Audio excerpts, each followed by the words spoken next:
Hello, welcome everybody. Welcome to the 5th annual Portal to Ascension conference. So exciting and so happy to be with you all. And here are my beautiful friends coming on screen right now, the MCs of the day. So welcome everybody. Are you guys ready for this? Mm-hmm. Always ready. All right. So I was thinking I'll start with a poem and then we'll get into logistics and then, begin from there. Okay. So I'm excited, everybody. This is the 5th annual event. The first 2 of them were live, and I thought that the way to start out this day would be with this new poem that I created called Mother Earth. So this one is right here is dedicated to the planet Mother Earth and just giving reverence for the planet. And we'll go into our intentions very shortly, but the theme of this event is really much unity consciousness. So since this unity consciousness is not just with one another, it's also with the planet. So this one is for our planet. This one right here, it goes out to one of the manifestations of Source. The north sky reflects light on my porch. The entire planet is my church. Even when she is scorched, Mother Nature will nourish and replenish the soil so that mankind can reap the spoils, abundance, creation and destruction, the Kali Ma personification manifesting on this plane in the form of all life, married to Father Sky. Our minds remain fertile, earth on the back of a turtle, the Nephilim reversal, and generations of persecution. Nemesis brings retribution, and Ishtar's contribution are the flowers that bloom, the life that we once knew. She is the one who provides unconditional love to you as we move over her surface. I dedicate these verses. She is always of service. Time to give back. Time to bring it back. The wounded feminine is where we've been at, but also the wounded man. The divine aspect ran away from this place a millennia ago. Patriarchy and damaged egos took over this world. Now is the moment to bring back the days of old. The divine feminine has been on hold, but never truly left. The energy transcends gender as we embark on this quest to remember our nest. Before we were born, she blessed you and me. You and me. But who are we? An illustration of beauty and art displayed in the cosmos for all of those who pass us to see and admire. She is the fire, the water, the wind, the birds. All other creatures have heard her voice. Her voice. Her voice sings lands into existence, providing assistance and gravitational resistance so we can continue to thrive. When we die before our souls return to the sky, we join her and we become her again. She is the truest of friends, with us until the end and rebirth. She is Mother Earth. She is Mother Earth.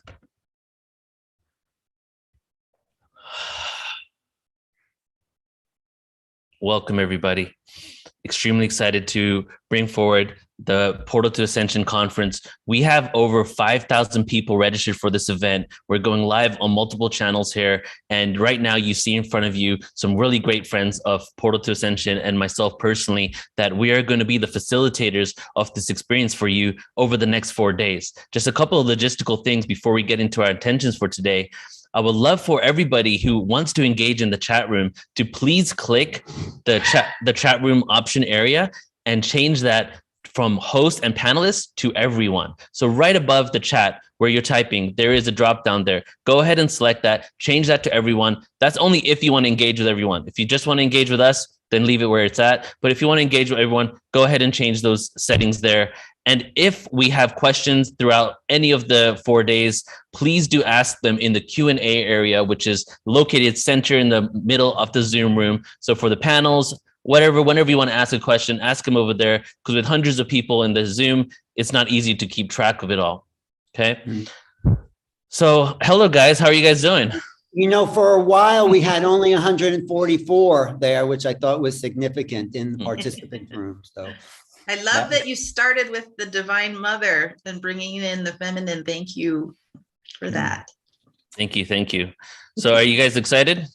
The energy is already electrifying and illuminating.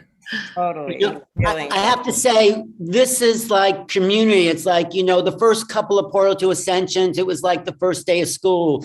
But now it's like we've settled in and we're forming a worldwide community of friends and like-minded people and ascensionists. We are ascending through the portal. This is what's so perfect about these conferences. So it's an evolution. It's a vibrational upgrade, and we're all in it. If you're watching, if you're here, you are part of it.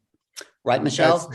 Absolutely. I can really feel it. I feel such, I feel really inspired and hopeful, seeing so many of our friends from around the world joining in.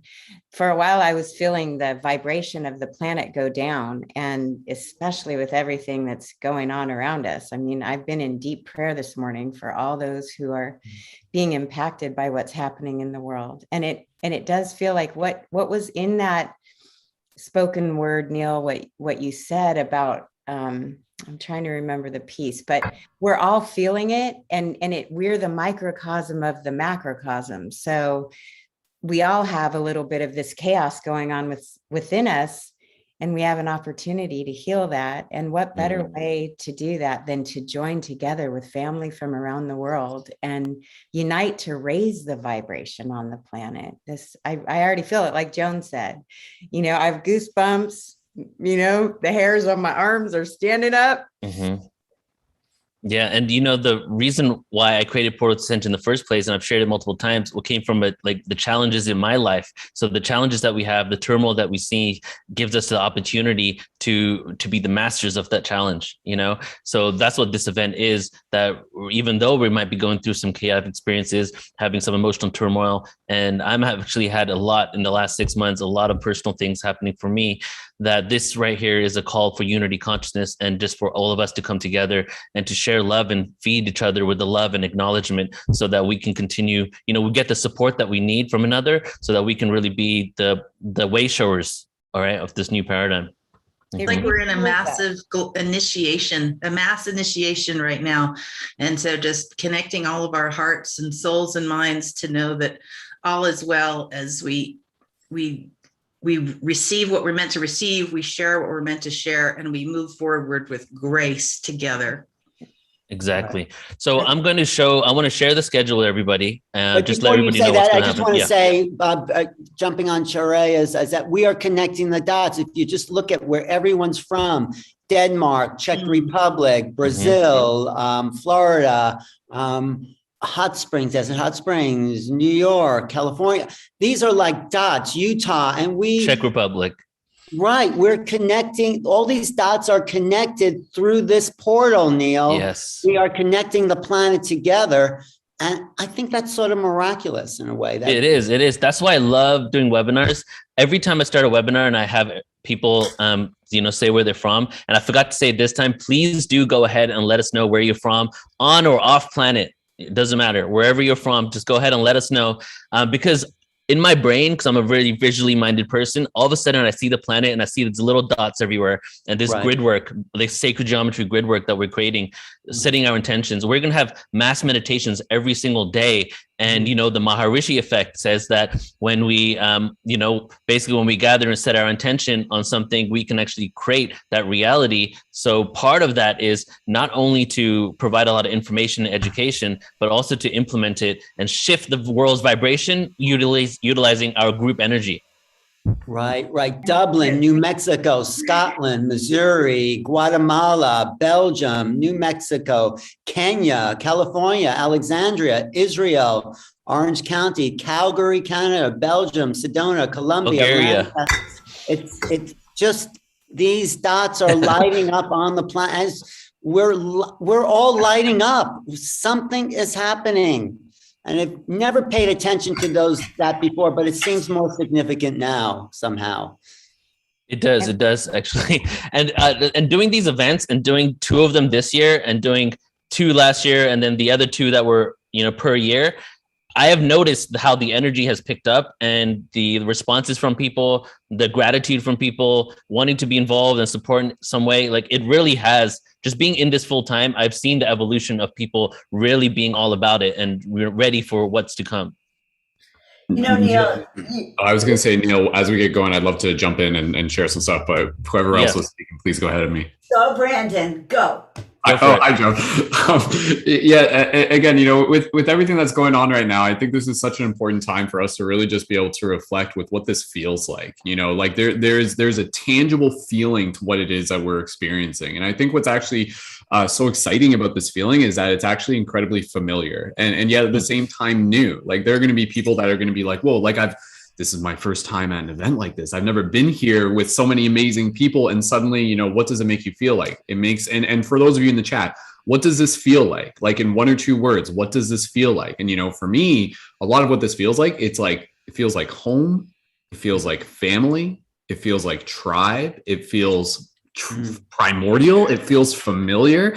And so, there's a very interesting thing, and I'll just put this into the perspective as we move forward into the portal. And there's a bunch of other stuff that I'll share, but when the time is right, there's a very interesting idea with what it is that we're experiencing right now. And one of those is this idea that the reason why this actually feels so familiar is that from one perspective, for those of us who resonate with this, and this is just an idea, take it for how you will, what we're experiencing right now is actually us incarnating into the past, quote unquote, the past, meaning that a lot of us as like soul and everything like that, it's like we're already from the future. And yet we've like come to this moment at time to be able to specifically change the way this future is going to unfold. So that's why, it's like, what a coincidence that all of us amazing people just happen to be here at the same time. It's like, what if we chose to come here from multiple directions, multiple timelines, all to be able to take part in this very exciting journey, and literally here to be able to ignite the pillars of light that we are. This is like a Jedi resurgence going on. That's the way I see it. So anyways, Neil, thank you again, brother. Oh, 100% agree. Sorry, Neil, I would just have to second what Brandon was saying. This is like a homecoming, a family reunion, just an annual family reunion for, all of us and all the community members. It's a beautiful energy, and the love that's shared over the next 4 days and the previous conferences that we've done is just totally amazing. So I'm looking forward to it. And it's like Brandon said, this is like a homecoming, a family reunion, and that's what it feels like.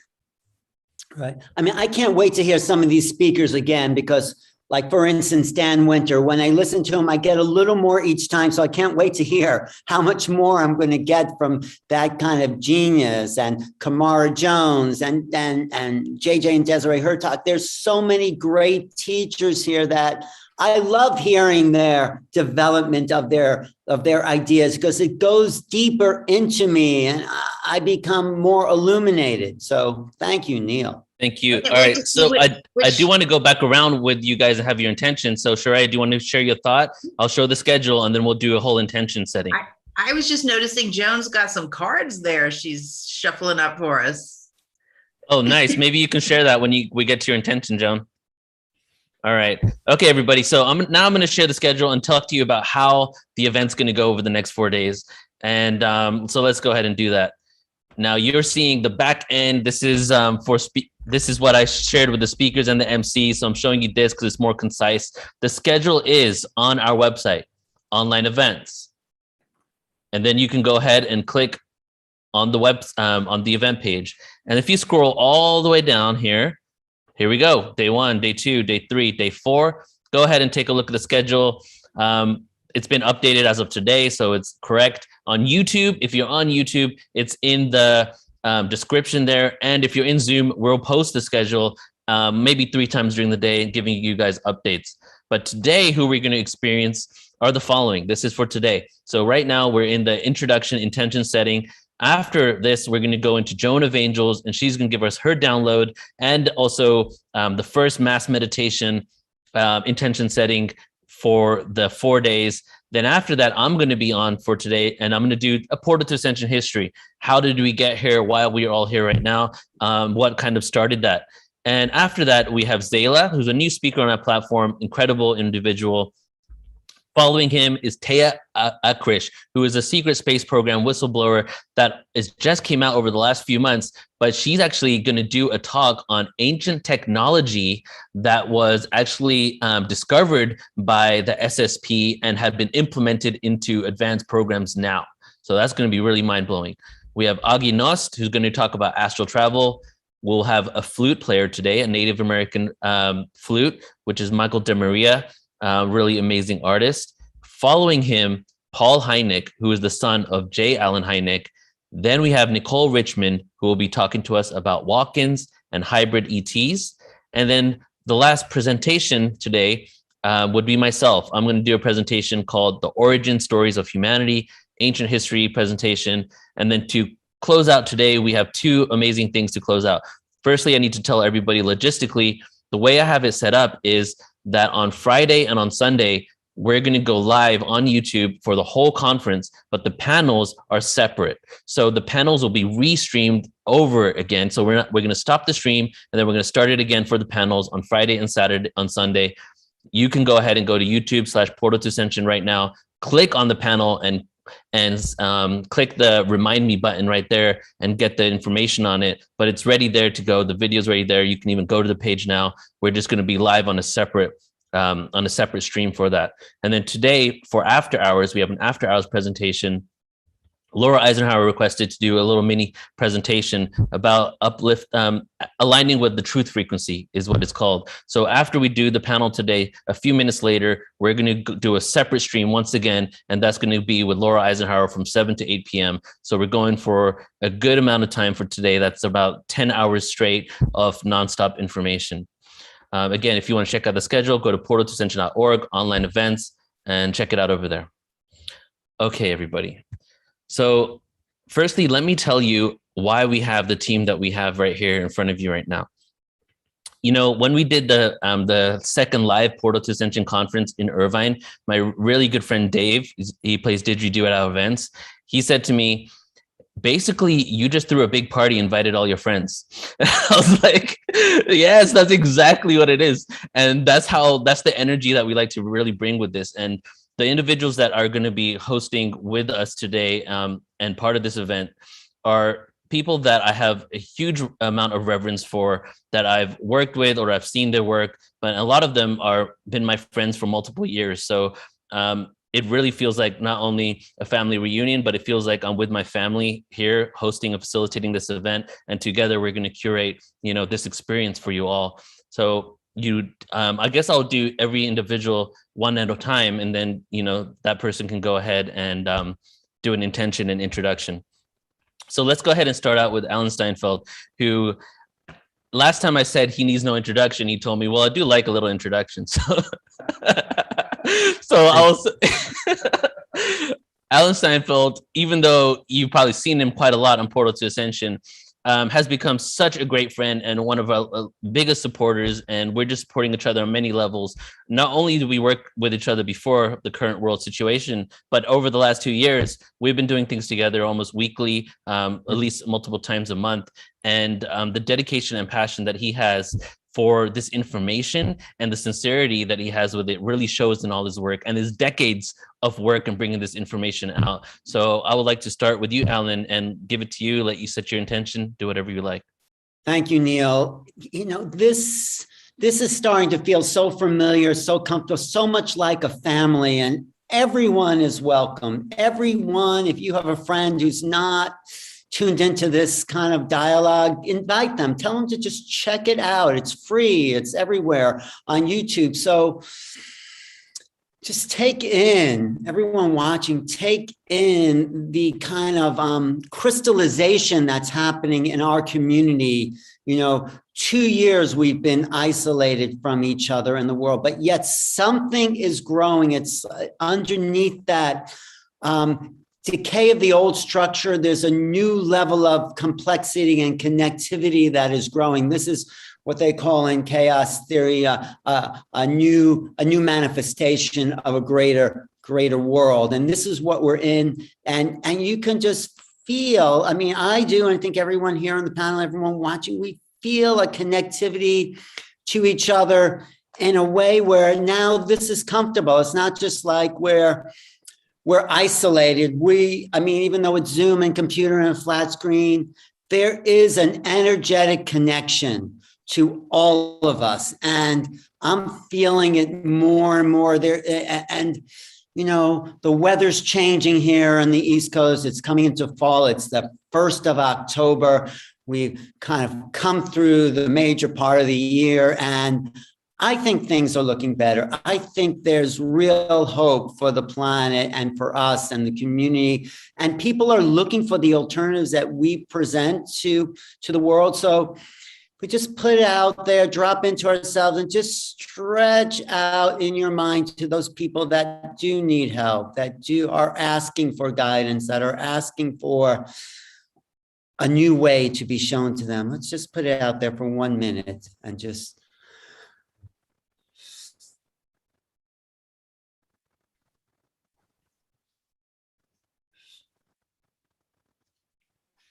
and smile from your heart.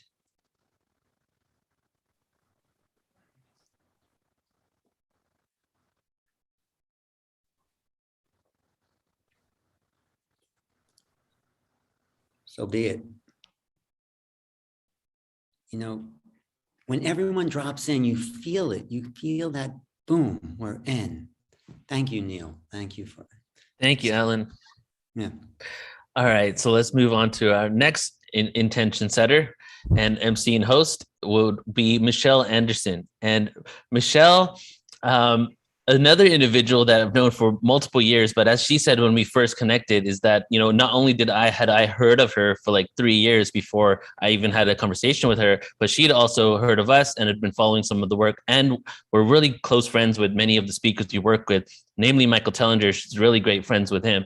And our friendship has evolved and blossomed into something that is just so pure and just so loving that it's almost like an activation when I just have a conversation with her. Really sets me, you know, centers me, and she has given me insight and support and advice during these years as Portal to Ascension has grown. And I've seen her, you know, stepping into her own and doing so much more as she's seen Portal to Ascension grow. So I'm just extremely excited and to have her on here.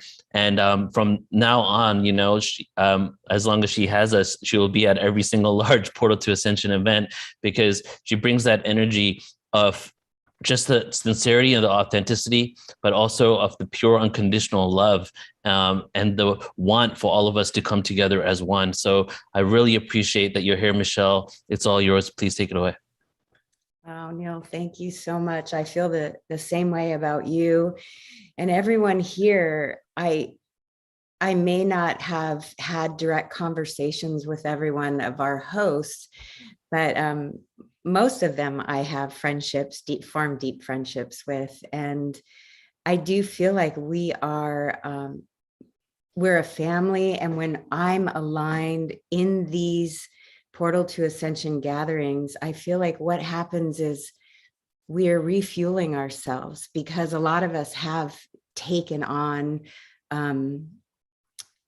just the energy of the world right now. And, you know, we're all going through our personal evolutionary process. And that means we're doing our individual work, but it always feels so good to come into this heart of one where we feel accepted and loved and appreciated. So I have such deep gratitude for everyone here, every one of the speakers and the sound healers and the host. And Neil, I just want to say that many times I tell my friends that there aren't many people that I would just absolutely do anything for. And you are one of those people, because I feel the purity in your heart. I know how much you love this planet. I know how much you love being embodied, even when it hurts. And I know what your mission is and what your goals are to get us united and to get us to that next level that humanity is reaching for right now. And we're seeing it all play out. But I do feel like each one of us is a part of that. So this morning, like I said earlier, I've been in deep prayer this morning. You know, being here in California, there's a lot pulsing, and I know there's a lot pulsing all over the world. So I've been in deep prayer for all those who are being impacted by what's happening right now. And I set my intention this morning and I sent it to Neil and Tanya. I know Tanya's working feverishly behind the scenes, and I just want to give her props and shout outs to Tanya for all she does for all of the people who are on right now. I know she's holding everyone in her heart and giving them all the information they need behind the scenes.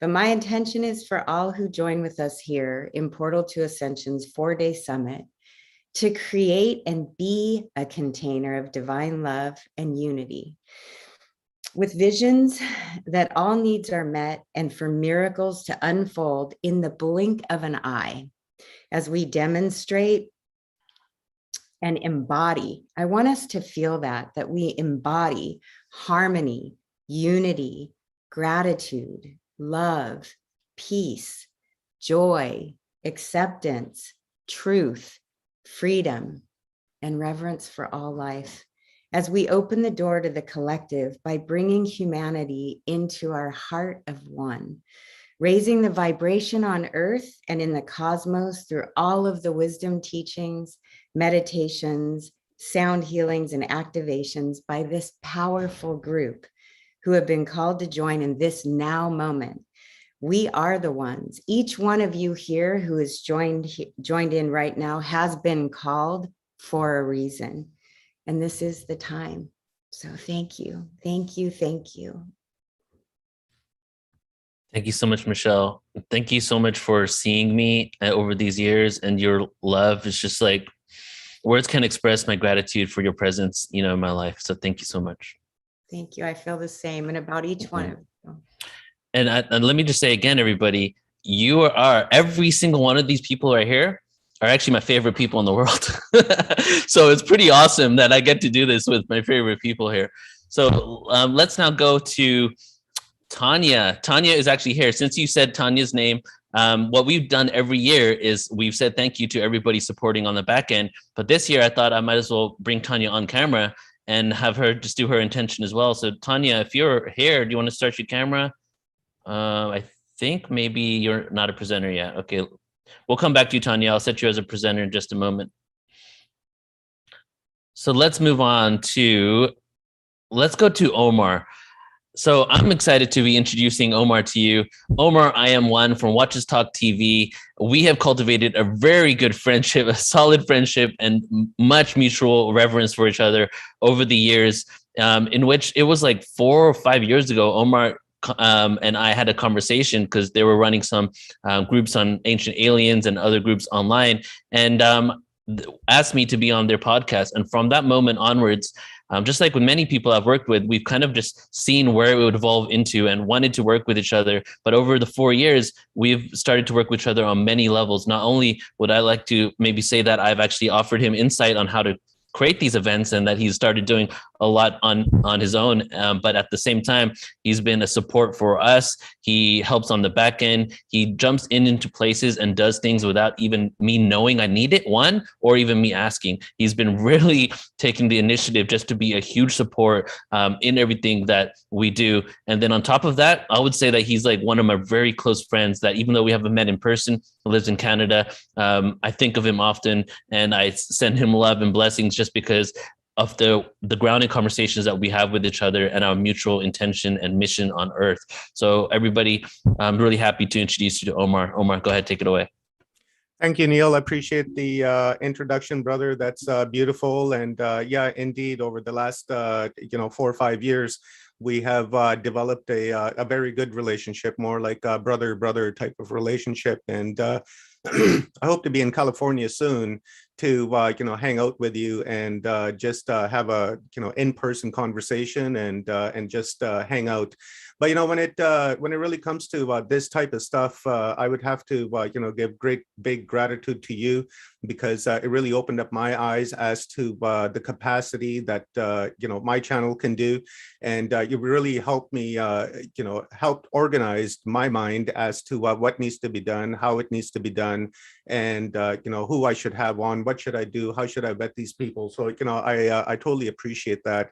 And I love these. I totally love these events because of the fact that, one, it's a family reunion, and second, it's like-minded people from all around the world coming together and just sharing knowledge. So my intention for this is really to share knowledge and to spread the word, and really help elevate people's awareness and facilitate their awareness so that they know themselves better, and the knowledge that they get, they can use on a day-to-day basis. I'm down for having knowledge, But my biggest thing is that, I would like people to have knowledge that they can use in their daily lives, right? Because that's what really matters. And that's why we're all here.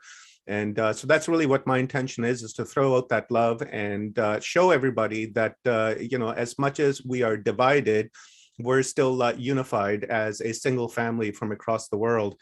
And, these events just clearly demonstrate that. All the people that are in a chat room, all the people that are watching us on YouTube and Facebook and all the other platforms that are on, really shows that we're together and we love one another and we support one another. And that's what I really appreciate about this community. And also I, really love Dr. Jones smiles.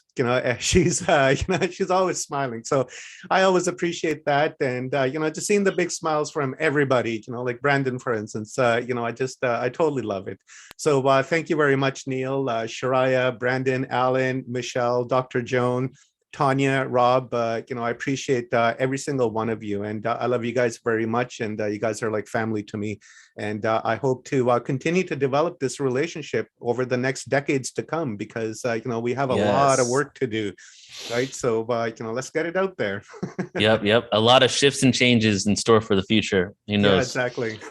Piera said, "Amen to practical knowledge." So we have a second on that one. And yes, that's exactly, we're going to go full circle. Portal to Ascension, the word ascension to me is full circle awareness, because all elements fit within it. We're either devolving in consciousness, evolving in consciousness. There's a constant ascension going on. Every day we transcend challenges and difficulties to empower ourselves. So this is about esoteric information, experiential information and awareness, but also practical knowledge of how we can implement this in our lives now and make some actual change for ourselves and for the others, right? And come together.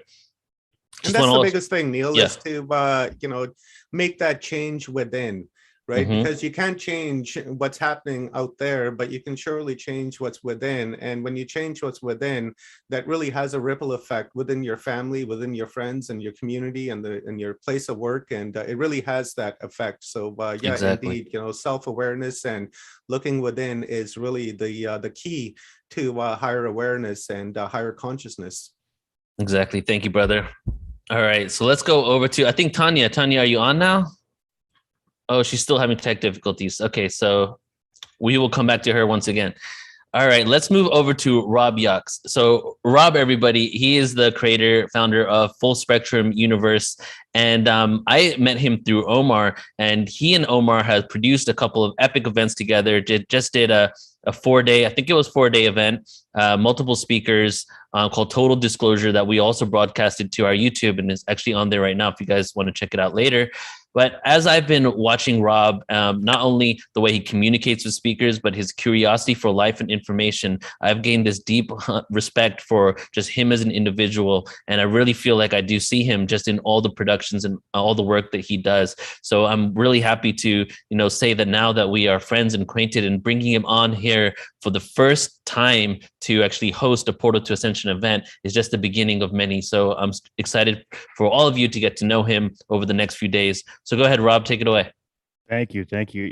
I'm so grateful to be a part of this. I've seen so many of them, and now I get to take part in it. It's like, I get to walk among such amazing people all the time. And one of the things that sticks out that to me is everybody always says that we are the ones we've been waiting for, and having that gratitude and breaking the programming and kind of coming into our own through introspection and meditation. And for me, it's been a wild journey, and Portal to Ascension has helped me so much to cultivate that information.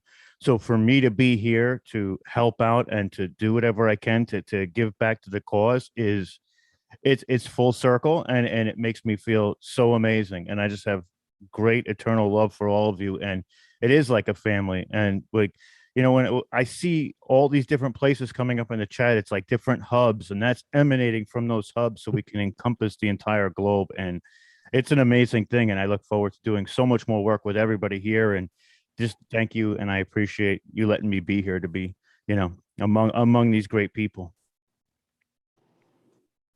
Thank you, Rob. Appreciate you, brother.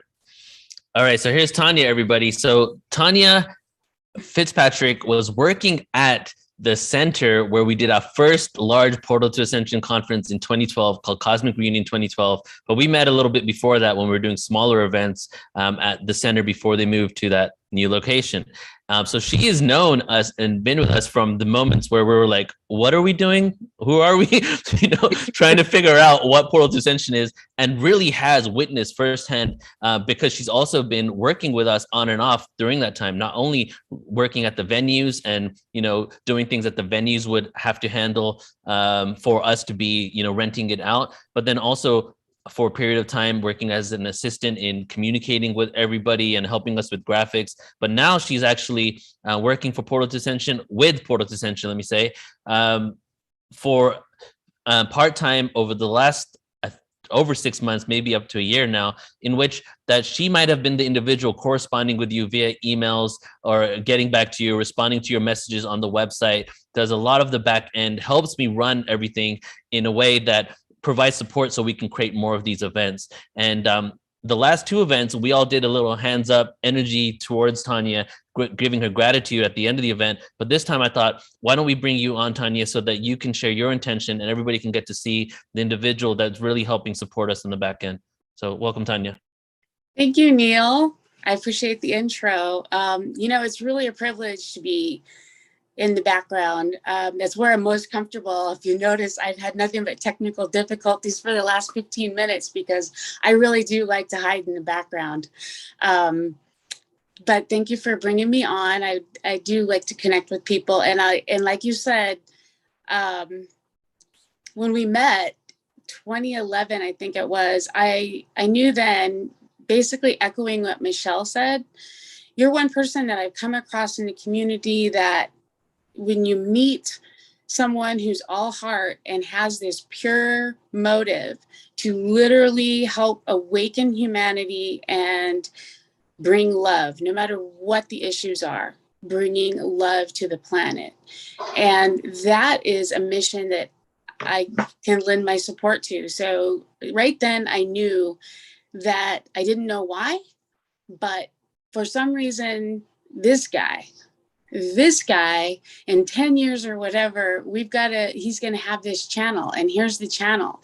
We are all connecting when so much of the world is locked down. We can still have access to one another through this beautiful, beautiful channel that Neil has created through a lot of effort, blood, sweat, and tears on the part of both he and Soul, and everyone in your family has felt the energy toward this. So I just want to thank you for doing this and giving me this opportunity to give back to the community and help be a part of this mission. So blessings to everyone who's here and all the speakers. This is truly an act of love on all of our parts. Thank you so much, Tanya. And thank you. I just can't say thank you enough for everything that you're doing and then just jumping on and helping out. So appreciate you. Love you very much. All right. So we have 3 more intentions to go. And then the last intention will be Joan of Angels, because she's going to take us away for the next 30 minutes after that intention into whatever experience she wants to cultivate for us. So let's go over to Shariah Dharma now, and then we'll do Brandon. So Shariah, she was actually a host at the 2012 conference. She was one of the MCs, and that was the first time that I actually got to know her as a person. And from then onwards, for a couple of years after that, we really didn't work with each other that much. But then all of a sudden, we had some sort of connection. We worked with each other, and Shariah has supported Portal to Ascension on so many levels, not only helping design the current website, helping with affiliates, creating overall marketing strategies, co-producing individual events with me. We just co-produced the Pyramid Knowledge Conference that took place a few years ago, the Quantum Timeline Jumping Conference that took place a few months ago. 2 events that will be every single year that I'm producing with Shariah, but also we are now in the process of curating an ancient civilization conference series that's going to take place every month for the next 12 months, in which we're going to do an all-day conference on a different ancient civilization. The first one being the Maya civilization, that's going to take place in 10 days from now on 10/10/21, where we're going to have an all-day 10-hour event just on the Maya civilization. So she's just been such a great person to call and ask for things for, to send an email to and be like, did I word this right? You know, is this a little too triggering? Can you help me here? So it's been just like so multifaceted. So I'm excited for her to be a part of this and to not only know her as all the other elements that she helps with, but her as also a speaker, a teacher, an author, in which she has her own energy that she really brings to the table. So, and she will also be doing one of the mass meditations / presentations throughout the next 4 days. So welcome, Shreya. Thank you so much, Neil. Yes, it's just been such a joy to be on this journey with you, Neil, and with all of you here, whether we've met yet or not, because we've been together this whole time, whether we've known each other in the physical or not. So remembering that connection to spirit, rekindling the connection with our true self, our eternal self through the heart. That is my intention for all of us this weekend. When there is so much chaos and unknown, so many unknowns, and what we might call misinformation, disinformation, outright lies, you know, not even knowing which is which, not even being able to sort it out. It creates a confusion in the mind. But what it also is an opportunity for us to just stop on the outer world and go within and finally cultivate that connection within us. That's the only thing that's going to guide us through this, step by step, moment by moment, day by day. Creator of all creators, being of all beings, light of all lights, love of all loves. Thank you so much for giving us this challenge of rekindling our connection with you directly, so that we can hear that still small voice within to allow us to take the next step and the next step and the next step on our path, keeping our heart open to love, healing our hearts, healing our minds, bringing forth great compassion for one another as we're all doing the best we can. We're all going through a massive initiation and a massive, even probably to different degrees, dark night of the soul through all this. Can we cultivate our compassion for one another, knowing that each person is doing the best they can with the information and energy that they've been presented with? And can we imagine together the healing that's transpiring through all of this, and see beyond the curtain to the other side where all this is already healed and we've accomplished it? So be it and so it is. Thank you all. I honor you and I see you. Thank you. Thank you so much, Shreya. All right, so let's go over now to Brendan, Mystic Spider-Man, the creator and the founder of Paradigm Shift Central. Brendan, I checked out his documentary, I think around a decade ago now. And it was a mini documentary, so do it yourself kind of documentary that he created that I thought was so well done and amazing, and just really showed just him as a person and what his mission is on Earth. And I just followed him for a few years after that. And I think it was a good 5 to 6 years of me just knowing who he was before I even had a conversation with him. And then we started sharing, what we do. And I became a supporter for Paradigm Shift Central, contributing to the Patreon there that I'm sure he'll tell you guys about later.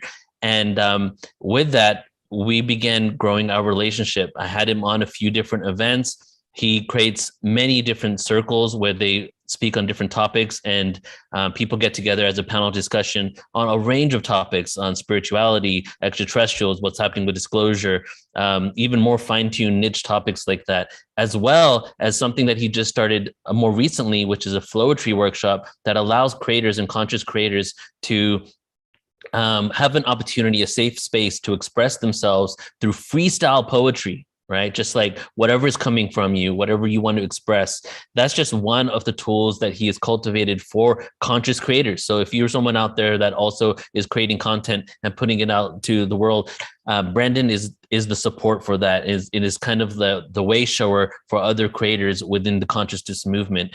And now at this point, we've become really good friends. And anytime we can jump on each other's platforms, we do. So you guys probably met him last time if you were here. I'm excited for you to see him again. And he will also be doing one of the mass meditations over the next 4 days. So welcome, Brandon. Thank you for being here, brother.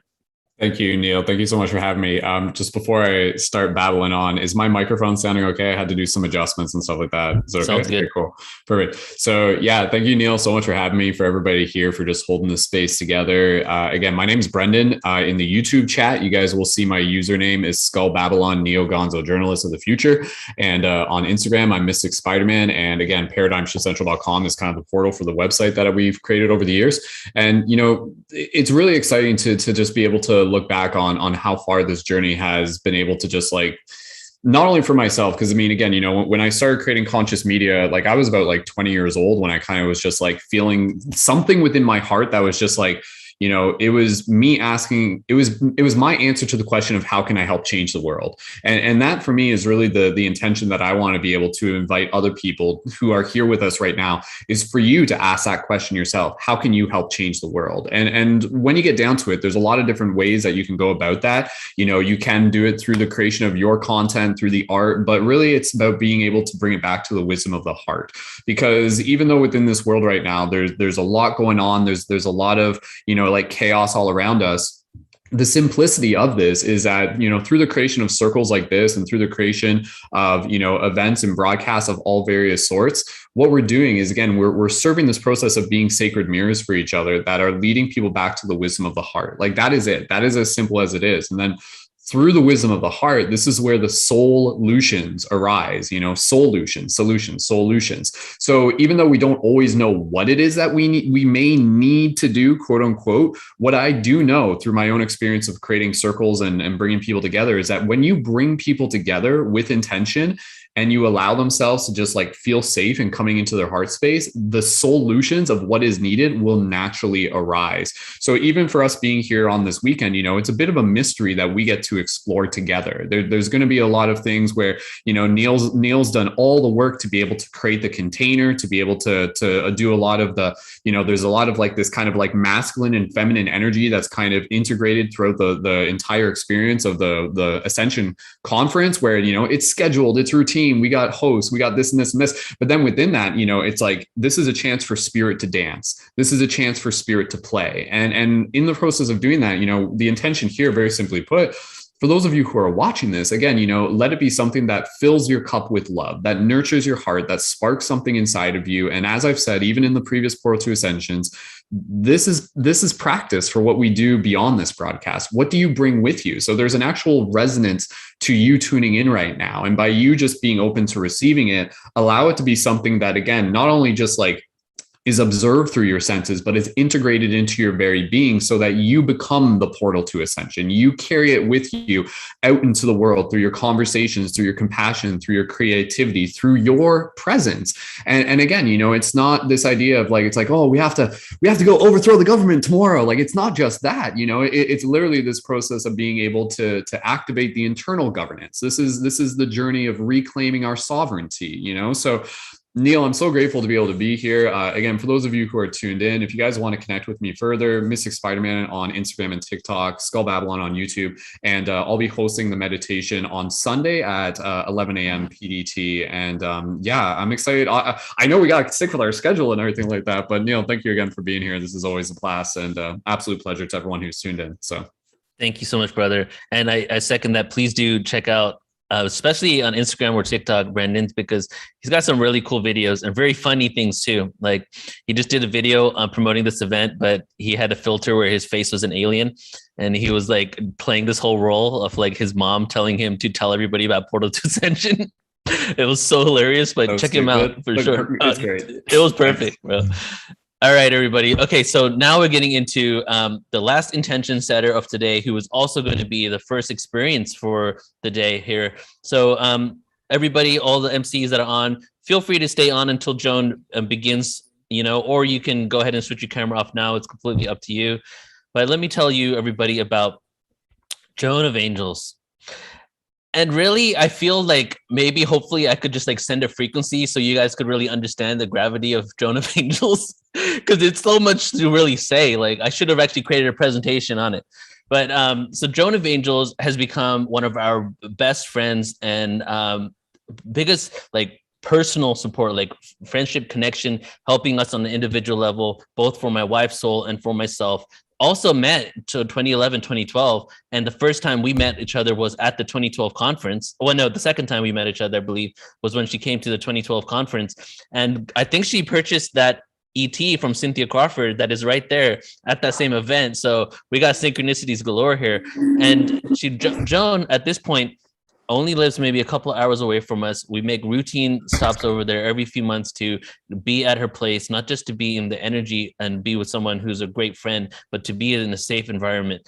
Going to Joan's house for me is like a sanctuary and an escape from all the turmoils of reality. Like, she has become that type of friend for me that I literally like pencil it in like 3 months in the future and look forward to that date, because it's a place where all the burdens that I feel sometimes I'm carrying on my shoulder from my personal life and from just doing these events slip away. And then not only that, we also brainstorm like crazy. When we're there together, the projects that manifest and many experiences that you've probably even been a part of or seen of ours, the ideas actually flourish at the Desert Heart Sanctuary in Desert Hot Springs with Joan of Angels. And so at this point, our interaction is so great. I love talking with her and emceeing with her, and you're going to enjoy her as well. And I'm just going to hand it over to her now. And then all of us here, we can go ahead and stop our cameras. And Joan, please share your intention and then just take us away for the next 25 minutes. Joan, I love your coat of many colors. It is sparkling. It is great. Beautiful. Thank you. Well, I don't leave everyone yet. All the speakers. You guys are amazing. I've seen many of you. I'm close to some of you. I can't wait to get closer to others of you. I feel like we represent a collective. It's like everyone here, all of you out there, those 6,000 that signed up and on YouTube, we've all are stepping into this amazing giant ship. We'll call it the mothership. But it has a name, Portal to Ascension. It's like this ship allows us to take these stairs. We're all doing it together. And I could see us, all of us who are up at the top of the screen, we are on the podium with the audience, looking out at the audience, and people are just coming in, but not just the people. It's the people who are coming in with their guides, their angels, their soul family, the master beings, the creator beings, the extraterrestrials. We are all gathered together in this amazing portal as we enter into this new time, this new dimension, and this new world. And all of you, the leaders here, Neil, you are showing us who your kingdom is, and that is such an honor to see.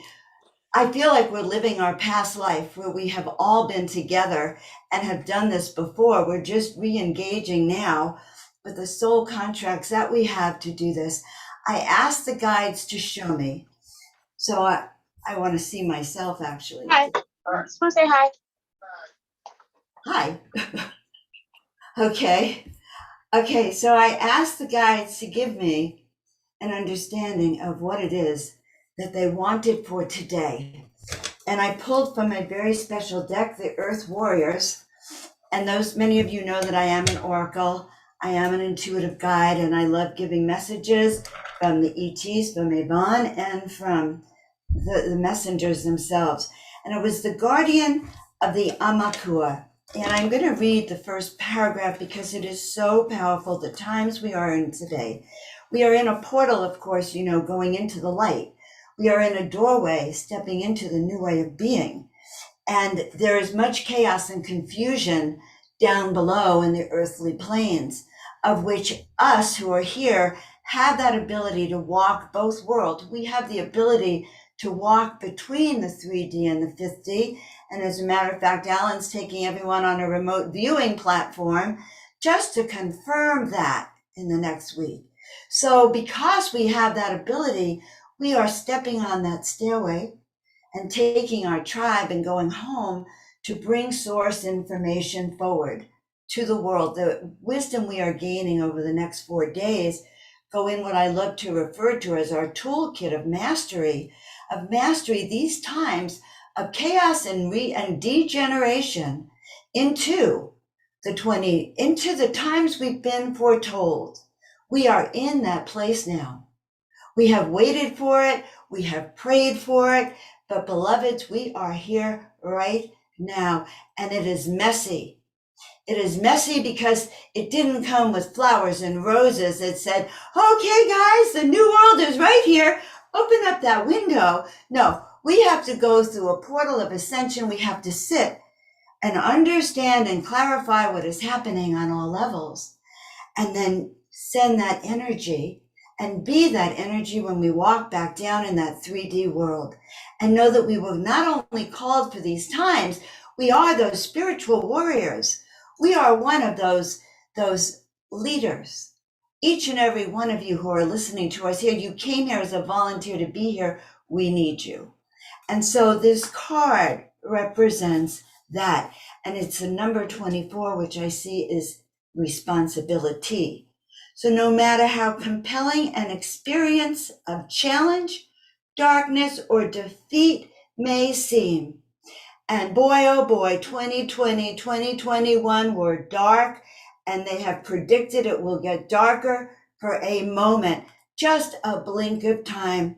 The darkness, what is that? It's always darkest just before the dawn, and we are at the dawn. And the energy that will be supplied by these speakers, by the energy here, will be like we are a nuclear activator from that ship, from this portal we're creating, because it won't end in 4 days when we say goodbye. It will go on and on, the wisdom we get. And the energy, the vibrational shift that this core team, all of you who are with us now, this core team creates that energy of transformation that will, in fact, heal this planet. And using our inner eyes, just now looking at the planet through these higher vibrational frequencies, we can see, if it were like nighttime on the planet, we'd see all the light. And we could be part of raising that vibration. And that is why you all were called here today. Not just as a passive listener, but as an active coordinator, an active inspirationer, an active coincidence theorist who will learn from each and every download that others have received, and then put together your own map of our planet, of your role in our planetary ascension, because we are in it together. And we know there's a bifurcation and a timeline. And those of us on this ship are the master ascenders. I can say that. So there's been a promise that we will get through this dark and into the light. You will see and hear truth of the light, and you shall not be alone on this journey. I found Yvonne 2012 at Portal to Ascension. He is still with me. He was in the living room saying, what am I, chopped liver? You forgot to bring me on the show. So here we are. We are receiving information from those in the inner planes and those on the outer planes. You will see and hear the truth of the light. And that is what I've been told that today my presentation is bringing in the light, bringing in this awareness so we can remember that who we are, and we can drive away the darkness. How do we drive away the darkness when the light is so bright? When our vibrational frequency is at the 700 range of the avatar, we have the ability to positively raise the vibration of millions and millions and millions of souls. And so it has been foretold that our soul guides will help you find true north.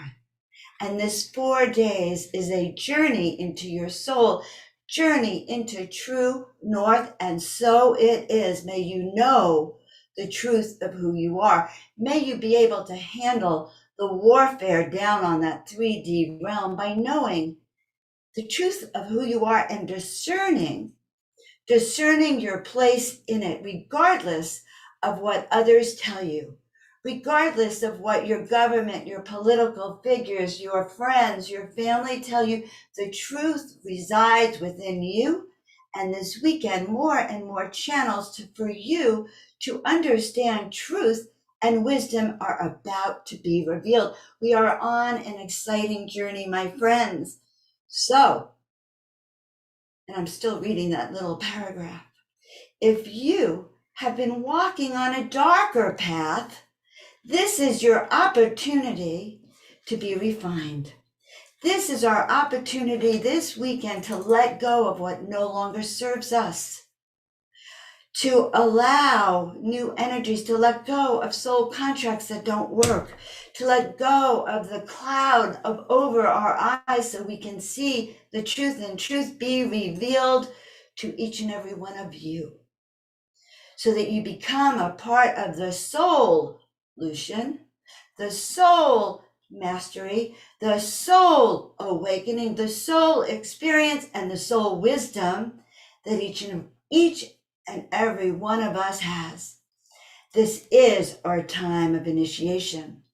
We chose to be here now. And it is with such gratitude to be reminded that we belong here. We belong on that ship, on that master ship. We belong with this tribe of master souls who've remembered who they are and who have stepped into their teachings in such a big light. Now, I have a few things to share, and I'm going to see if I can actually remember where I put my PowerPoint that I want you all to see. So give me a second as I relocate it on the screen, okay? Oh, and hopefully find it. Well, I had 2 PowerPoints, so let's go to the second. Okay, great. Here we go. Oop. Sorry, guys. I had my PowerPoint up to do a different PowerPoint at first. All right. And then I had 3. All right, well, we probably don't need our PowerPoint, is what I'm going to say, because I know what I was going to say anyway. So we are stepping through the light. Each and every one of you has a responsibility. And this responsibility is beyond even what you know. It's beyond your 3D life of health, wealth, and happiness, and providing food for your family and cleaning up after the dog. It's beyond that.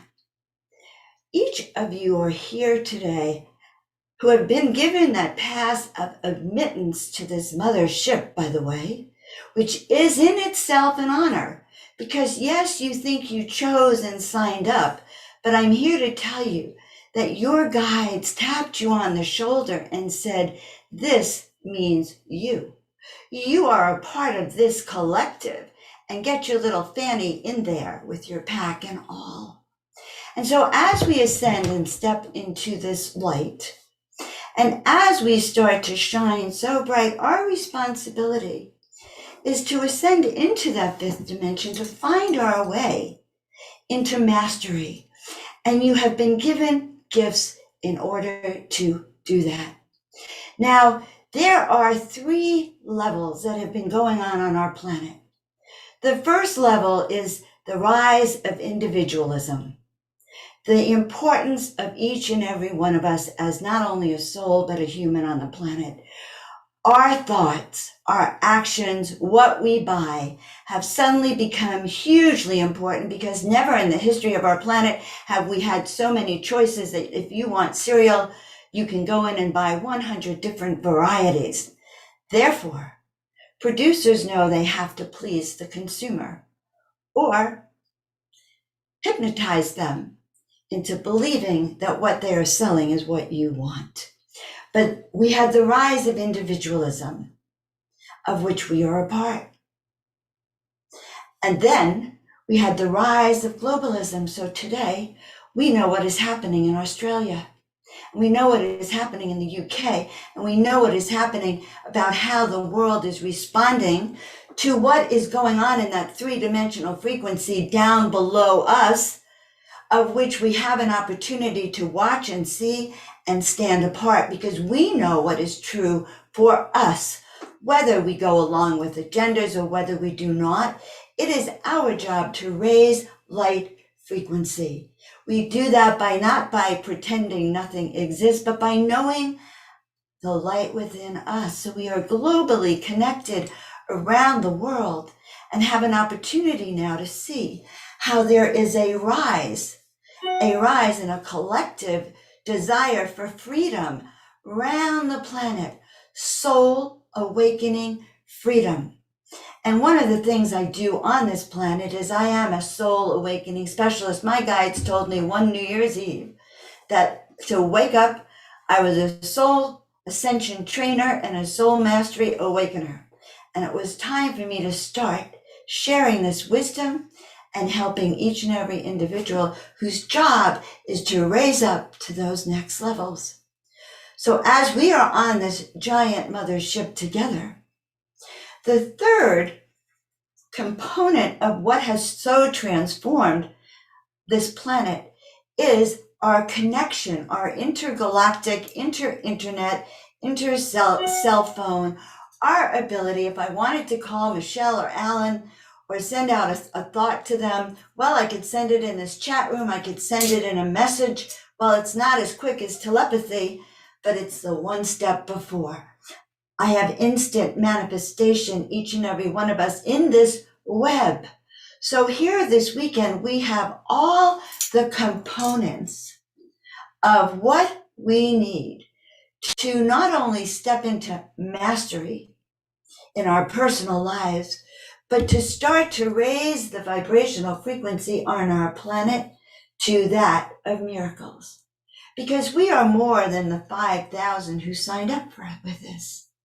We are here not so much at the bequest of Neil, who is a channel for those from the other side who want more awakening on the planet. Neil himself has been chosen to do the work he does, just as each and every one of us. So know that we have that ability now to actually become those miracle makers we know that we are. We are the ones we have been praying for, but we are still going through that grand initiation. Things are messy down there on that 3D world. So know the truth of that mess and step away from the fray. Do not allow yourself to be pulled this way or this way. Rather, it's best to know the path you walk and be the light upon that path and hold steady for beloved ones. Surely as we are in the dark night of the soul, we will step into that awakening light and that dawn that has been foretold. The guides have promised us, they have assured us that that which we are doing now will magnify and intensify. We will go from that energy of the 5,000 around the planet to each of those connections to 10 to 20 to 1,000,000 as we spread that light, as that 1% of our planet awakens into these new frequencies, and we will be that change we've been waiting for. I am honored to be introducing us, honestly, into the new world, into that new light, into that new energy that each of you are bringing forward to this. My work began when I was 30, many years ago, when my guide showed me that I was here to inspire the planet. And from that moment on, when I saw that I was here to heal, that I was here to uplift and raise the vibrations, I knew nothing else but this service. My entire life, when you know what your soul wants, then you have that opportunity to sing your song. And I was shown this, and so everything I did, from my chiropractic work to the work I do now as a guide, I have a weekly show, Step into the Miraculous. You step into the miraculous by stepping away from the dark.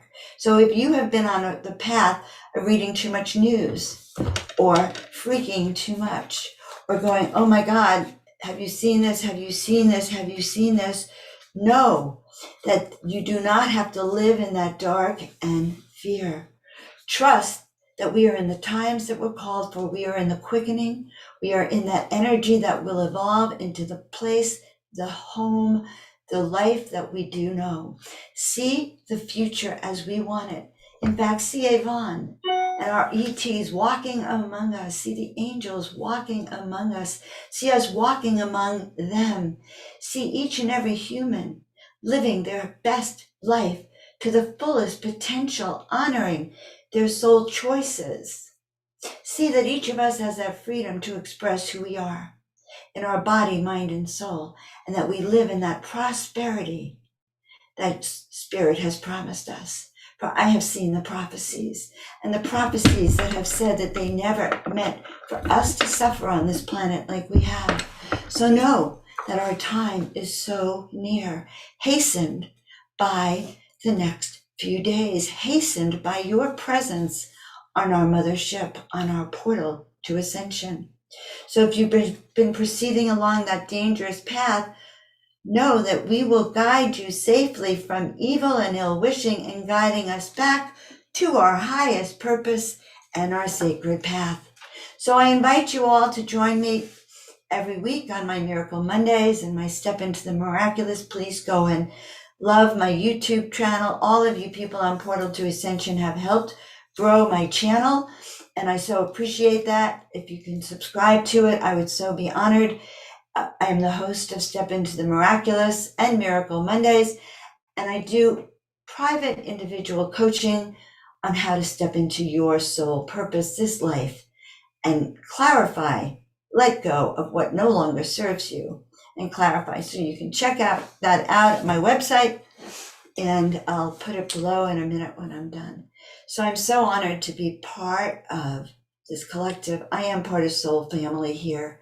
I resonate with you of Portal to Ascension far more than almost any other tribe. I have to acknowledge those of you who have come and visited me on my shows, and I just want to acknowledge each and every speaker. You are in for a wonderful weekend. It is 11:11. Let's all take a deep breath together. Ooh, and then let it all out. And I want you to feel your heart. I want you to feel your heart so big and feel it expand, and send your heart love out to me and out to everyone on this panel and out to everyone on the ship, and then out to the world at large. And so it is. Thank you so for your time, your love. All right. Maybe I went faster than Neil thought I was going to go, or maybe I have more time. Are there any questions that anyone has for me about anything that I said? I just know, guys, that we are going to go through the dark. Expect it. Just fluff those wings, know your fifth dimension, and clear your own frequency, and let's get on with it. All right. I love each and every one of you. It matters to me. Oh, yes, yes, yes. Thank you, Neil. Thank you so much, Joan. No questions, but definitely a lot of gratitude. Mwah. Thank you for allowing me to get us up to the ship. Now everyone's going to take us off. And Yvonne sends his love to each and every one of you. Thank you. Love you, Joan. See you in a bit. All right, everybody. So now we're segueing in to a little bit of Portal to Ascension history. So I'm just going to talk about how we kind of got to this point. And again, here's the schedule for today. We're going to go with Zalah. He's going to be coming on right after my talk here. And then we're going to have Teah Akrish talking about the Secret Space Program, Aage Nost, Astral Travel. Michael DeMaria will be joining us for 20-minute flute performance. It's really amazing music. Paul Hynek will be after that. Nicole Richmond, and then myself presenting tonight. If just again, if you want to know the schedule on YouTube, it's in the description. On the website, it's at the bottom. Tanya, if you can maybe take the schedule from YouTube and post it into the Zoom room a few times today, that'd be awesome. So I wanted to do this kind of PTA history just to kind of, because I love to like just see how things manifest and become what they are. And let me just change my view setting here so I can see myself better. There we go. So the way, I'm just going to go back to the beginning because I have like 20 minutes here. I was born in England. A lot of you have probably heard this story. I was born in England, and I moved to the US when I was 12 years old. I moved to California, into Southern California. I was never I was raised into a Hindu family. So I was raised Hindu, all the Hindu rites and rituals. As a child, I would actually perform Hindu Indian bhajans, which are hymns for all types of ceremonies. Because I had a pretty large family in England, and my granddad all the time, he was actually doing what's called havans and chankis and mata di chankis, which are Hindu traditional ceremonies. And I would be like that 7-year-old kid singing those hymns, but I really never ever kind of thought what I was doing. I wasn't thinking about God. I was just doing it for the community, doing it because I thought that was what I was supposed to do. I didn't really think about God or creation or consciousness. So I moved to the US, 12 years old. I still kind of felt disconnected. I felt that there was something not really right on the planet, that something was a little off, that it could be different. When I graduated high school and I turned 18 years old, it was in the year 2000. I started going to a place called Cal State Fullerton. And there, while I was at Cal State Fullerton, now I'm in college, and I was introduced to all types of different people from all over the world, different types of music. I found the band Tool, that became my favorite band of all time. So I was into psychedelic rock and getting into a lot of elements that were actually foundational for the information I was going to get into very soon.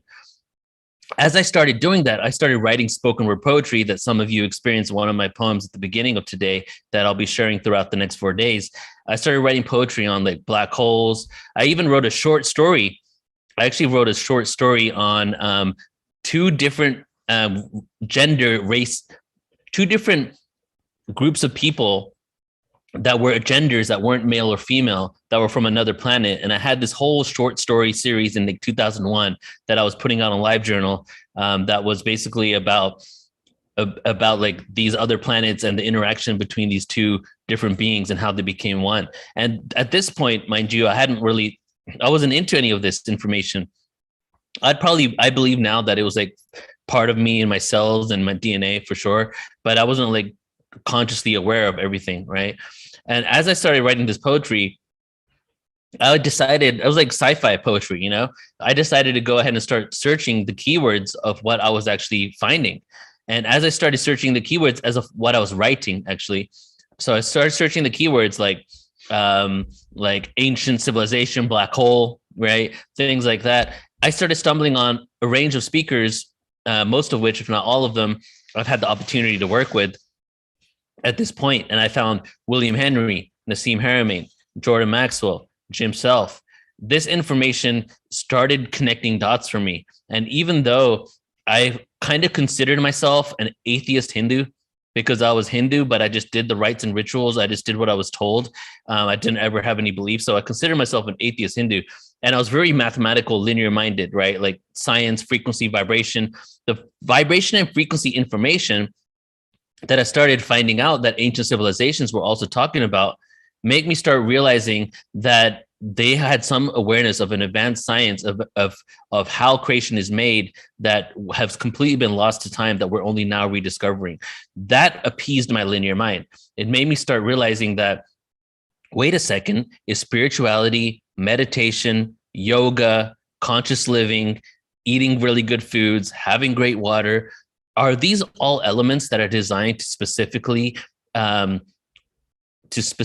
help shift our frequency because they are actually vibrating at harmonic frequencies? And is that what spirituality is? Because I wanted to find one thing. The reason why I started Portal to Ascension came from one specific thought. And that thought was, what's the root of all religion? What is the root of all religion? Well, if the Adam and Eve story is true or anything like it, and we started from a small group of people, or even just a couple of people, which I don't believe it was a couple, I think it was like groups of people and tribes. If that was the case, there must be an origin of it all. What is the origin? And through the search of what the origin is for everything, I started discovering all these other topics that we've actually put on Portal to Ascension.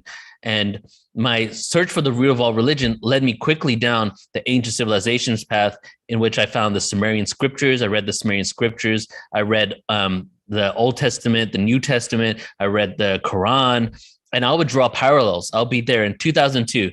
at Panera Bread in Irvine with like the Quran, the Sumerian tablets, and the Bible, and I'm drawing, highlighting areas that are similar and connecting. So now I started seeing, oh my God, there are all these stories that are the same exact stories in all these texts. Some religions that they say are pagan religions, like Hinduism, even though technically it's not pagan, it's actually monotheistic, and these are all reflections of one. There were all these connections and similar stories. So it made me realize that, oh, wow, there's all this information that proves that we came from original source. Yet how come everything I ever find that's conventionally given to me is about how we're different from another and that our way is the only way to the truth? But it seems like there are many pathways and all these other civilizations borrowed from even ancient ones. There's a line in the Rig Veda, which is the scriptures of ancient India that Hinduism eventually came from, plus many other traditions. And the line goes, there are many pathways to the same destination. In Hinduism, there is no way to convert to Hinduism. There's no formal conversion like baptism or anything like that. The reason for that is because it's not believed to have to be a reality. You don't need that. The reason why they think that is that since there are many pathways to the same destination, you don't need to change their pathway. Continue down the pathway you're on. Change your pathway if you want to. It doesn't have to be formal. Choose whatever way you want, but we're all going to the same destination. So I really started implementing that as I was uncovering all of this ancient wisdom and information. From 2000 up until like 2008, I was deep into conspiracies because as soon as I found out about extraterrestrials, UFOs, the ancient connection, and the fact that we've probably been visited since the beginning of time, or even these beings had some sort of involvement in the seeding of humanity in the first place, as soon as I started understanding that, I quickly went down the conspiracy rabbit hole, right? So come 2008, the 2008 version of me, which is still a really happy person in general, was also the person talking conspiracies all the time and was like, these guys are after me, after us. This is what they want to do. They want to depopulate, blah, blah, blah. I was in a lot of fear. And I started questioning myself. I was like, why am I in so much fear when literally everything that I've been focusing on for 8 years is spiritually oriented and is about empowerment? What is the missing link here? In that same year, I got fired as a financial analyst, and I began doing spiritual events. I trained myself as a web designer to start creating the first Portal to Ascension website. And I realized there was one missing link.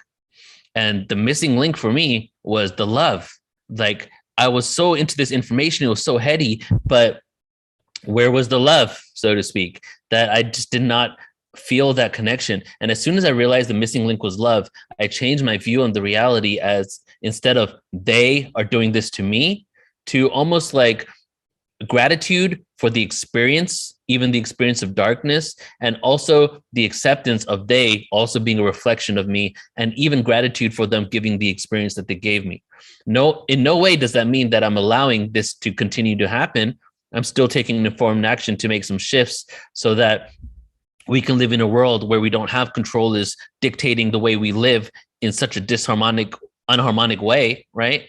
So when the love piece came into the puzzle and completely finished this whole aspect of me, and I started realizing that we are all one and intricately connected, and even utilizing information from Dan Winter and Nassim Haramein to mathematically prove that interconnectedness of all things and everything in creation.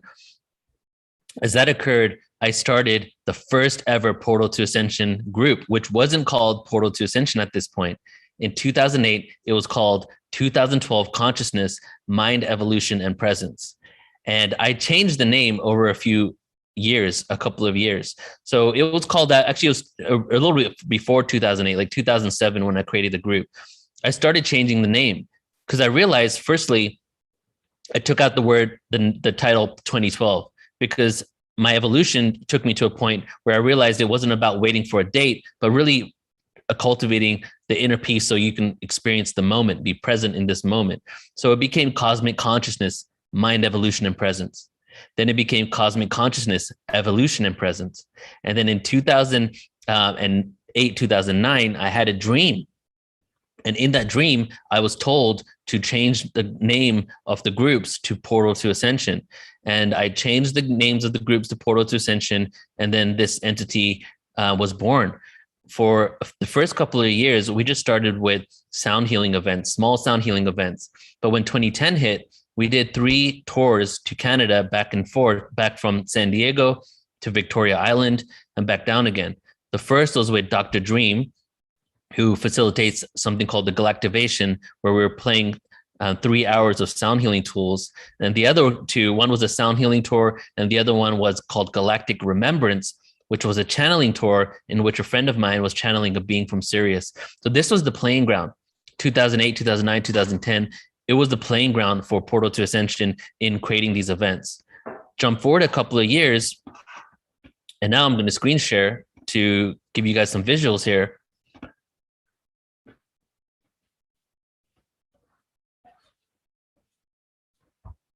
So here are the flyers actually for those, a couple of those tours. One was called the Galactic Remembrance Tour, 2010, 2011. One was called the Sound and Vibrational Activation Tour. I started realizing that we had something amazing here.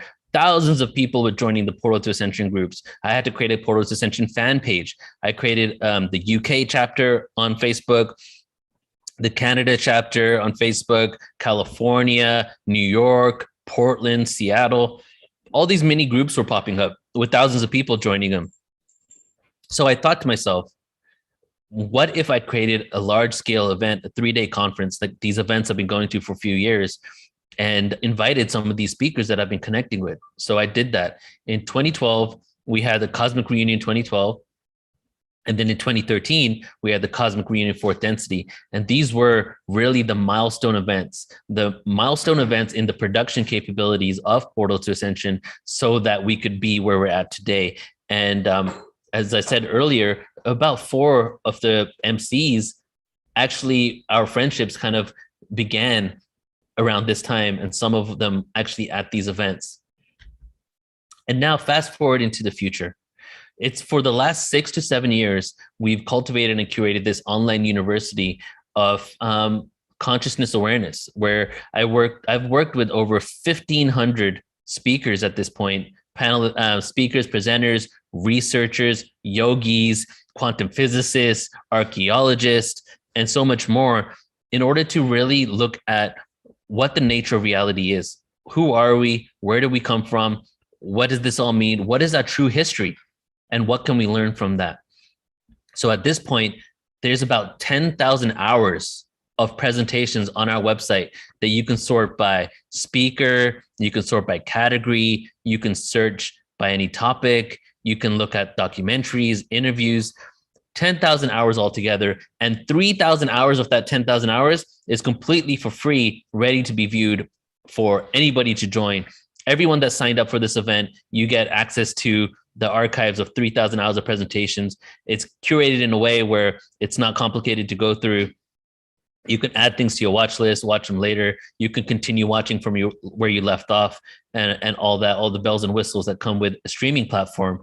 So everybody here who signed up, and if you haven't signed up, check out the description and in the YouTube video, and please do go ahead and click the sign up button so that you can go ahead and sign up for the website. For the Zoom page, for the Zoom room, excuse me.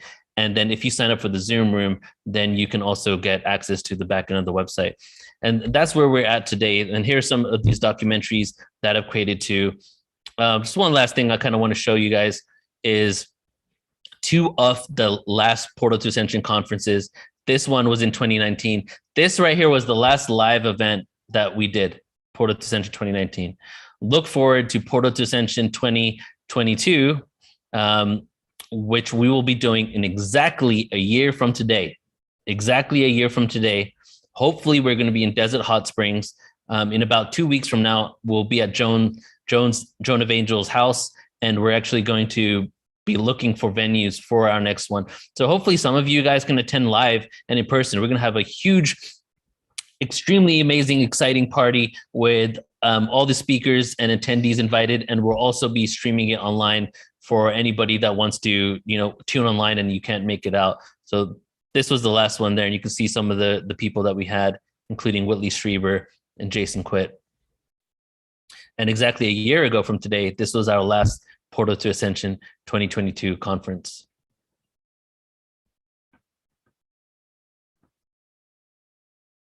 The mission for Portal to Ascension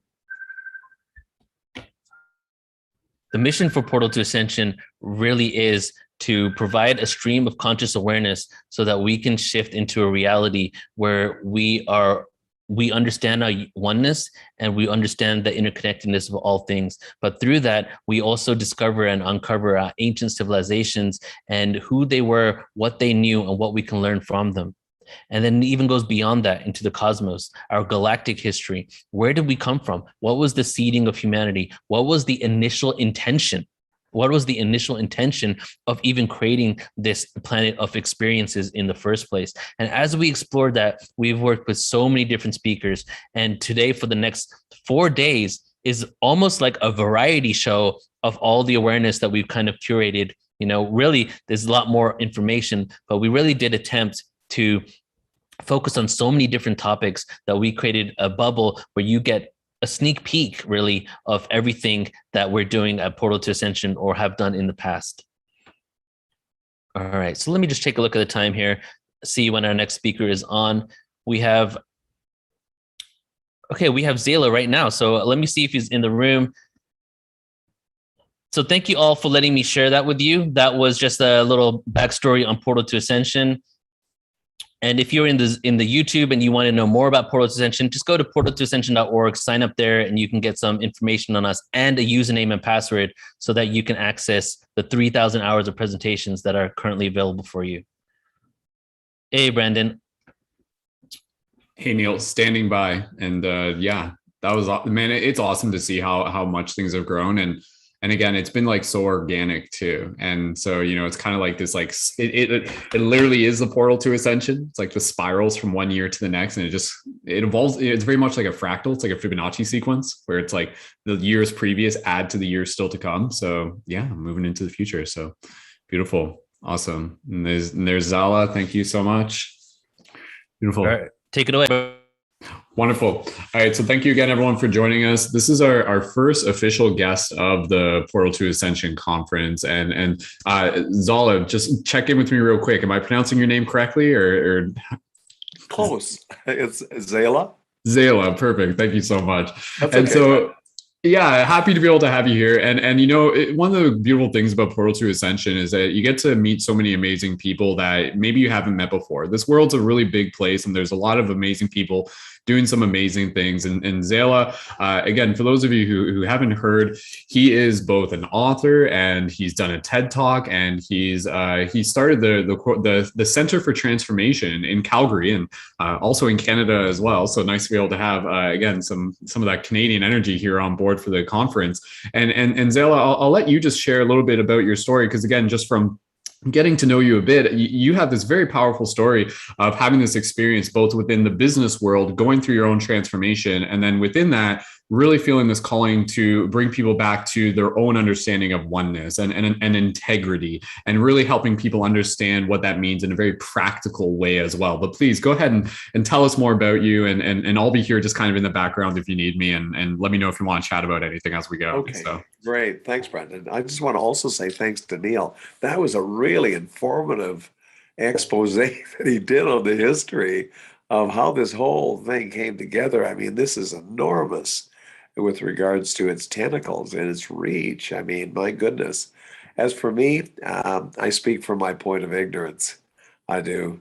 I mean, a businessman, well, first off, I guess, father, grandfather, businessman, was in the financial world, became a shareholder of the largest investment firm in Canada, career in the financial world. My life was somewhat like the Wolf of Wall Street, not quite that bad, but it was pretty bad. So I've been a person of excess. And what happened is that I went to excess in that arena. And then subsequently, I decided that just wasn't for me. And so I quit at the top of my game. I did. And I went within, and I studied for 7 years. I went to a foreign land, studied under a master. It took me 2 years to realize that he indeed was master. And then I took it from there, and I studied hard, came back, wrote a couple of books, started a consciousness school is what I did, and started, it was meditation primarily, and then started teaching people in consciousness. And so I've been doing that quietly, very selectively for about 20 years. And it's only recently that I've come out of the closet. I mean, I let my picture be shown on the website in the last 6 or 8 months. So you can find me at thecft.ca, thecft.ca, which stands for the Center for Transformation, but we shortened it to the CFT. And so today I've been asked to talk about the mechanics of consciousness in terms of the portal to ascension. Let me say also that you can reach us at the CFT. You can do electronic classes with us. You should go to the site, take a look around. There's a lot there to see about what it is that we've accomplished and where it is that we're taking this to. This is part of the great wash that's happening right now. It's the great quickening that's happening right now. And so I'd like to say that I am Zalah, and today I'm going to speak through my human ignorance with the divine authority of the higher beingness that supports us all. First off, we must realize we're all walking each other home at this time. Every one of us. We're all here to assist each other. And I'm humbly here to be of service in that regard. Let's understand the reason that we all came here today, which is titled The Portal to Ascension. So what exactly is ascension, and who knows how to do this? Who knows how? Never mind why. And so we're going to discuss two things, because the how doesn't matter unless you know the why. If you don't know why something is happening, you don't know why that person is your best friend, or you don't know why you're in that relationship, you won't be doing it too much longer. The how doesn't work. Okay. And so as a result, there's more and more in-tune teachers, as we're seeing in the expose of this weekend, that can actually provide the knowledge of the mechanics of consciousness. Specifically, though, who can provide the why and the how of how human beings can ascend? Now, I'm only with you for about a half an hour, so actually it's not much to really expand on this, but let me see if I can wet your whistle in this regard. So if you're listening to this talk, you'll know exactly why you chose to be born at this time. I mean, there's a reason why every day ends in a why. We are supposed to be asking why. Why are we in this shape on the planet? Environmentally, consciousness-wise? Why is your life the way that it is? Well, because of choices and actions. All right. And that comes back to consciousness. Now, more and more people now are searching for this specific knowledge, which I'm giving today. So it's actually, from a big picture viewpoint, it's an exciting time to live, in spite of all the confusion, disarray. It's all about a time of excess, you know, and we're living in a time of excess. There's excess wealth, there's excess poverty, there's excess snow, there's excess wind, there's excess rain, there's excess heat. And so it's a time of excess. And so because of that, it's about the tsunami of the quickening that's hitting us. There's like this energy wave coming through the universe right now, and things are becoming recalibrated. They are.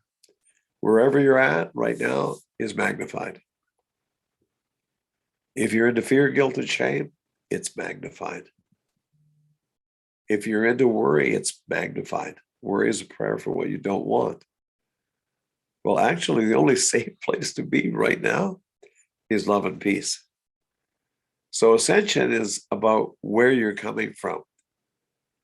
That's right. If you're going to ascend to your highest spiritual place, you've got to realize where you're coming from. Now, each of us is a spiritual machine extraordinaire, and I mean extraordinaire. The bottom 3 centers of this body are about duality. They're about the human. They're about emotions. The top 4 centers are about your divine. That's right. About your spiritual divine becoming optimized. But it's almost as though that you have to rise above duality to get to these 4 centers. Sounds simple. It's not easy. So how do you get to the upper 4 centers, or what I call seals? In the Bible, they don't call the 7th chakra, they call it the 7th seal. That's right, the mighty 7th seal. The bottom 3, well, a chakra is an open seal. That's right. And so the bottom 3, they were seals when you were a child. They hadn't been indoctrinated into duality of the illusion just yet. But as you opened them up, you got a load of the illusion in the properties of each one of these seals. What is it about? Could it be the first seal is about sex and survival? Could it be the second seal is about pain and suffering, responsibility, irresponsibility? Could it be the third seal is about victim, tyrant, rescuer dynamics, power, right?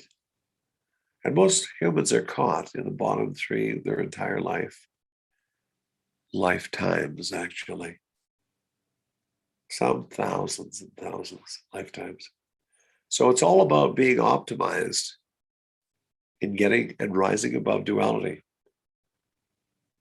One of the best quotes of a master that I've ever heard, Krishnamurti, they said, "How did you become a master?" You know what he said? "I never minded what happened to me." Could you imagine not minding what happened to you? You're looking for the best in every person, place, event that happened in your life. Could you imagine? So this time is a lineup. You line up for ascension. That was your birthright during this specific time of evolution.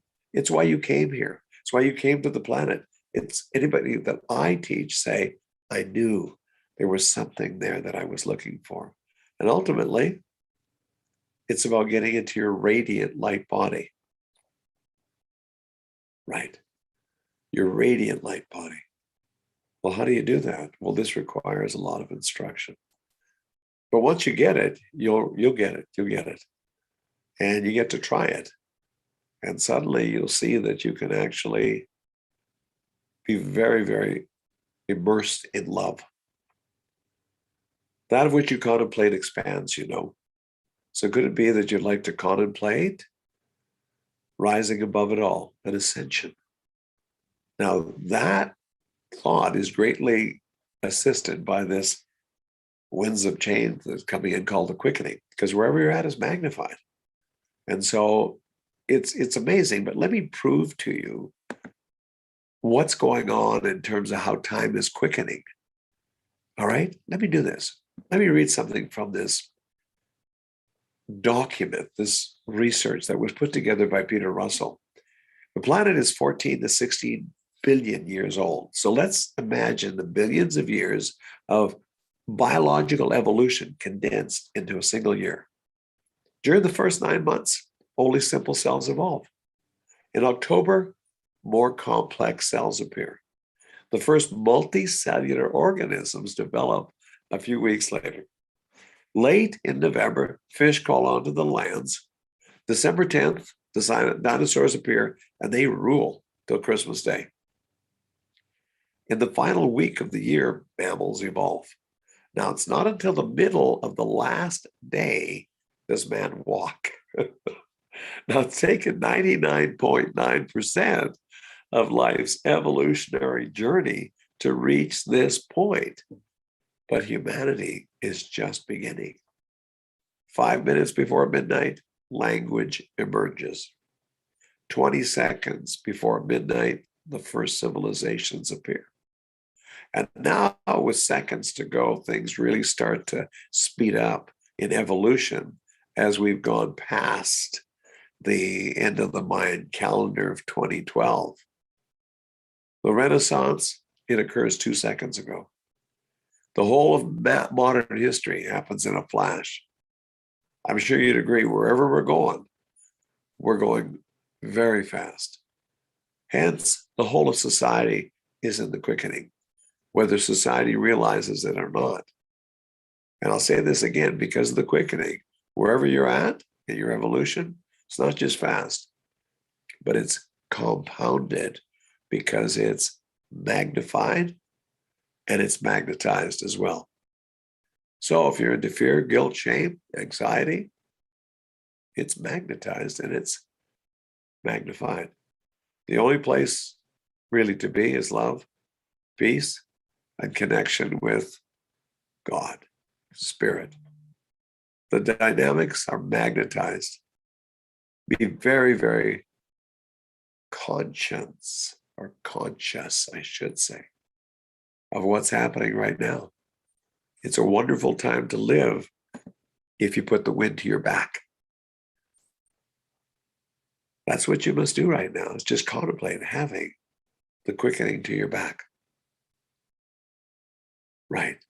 The quickening is happening right under our noses. We all came to live during this exact time to super evolve as time collapses to nothing. I mean, are you owned by the illusion?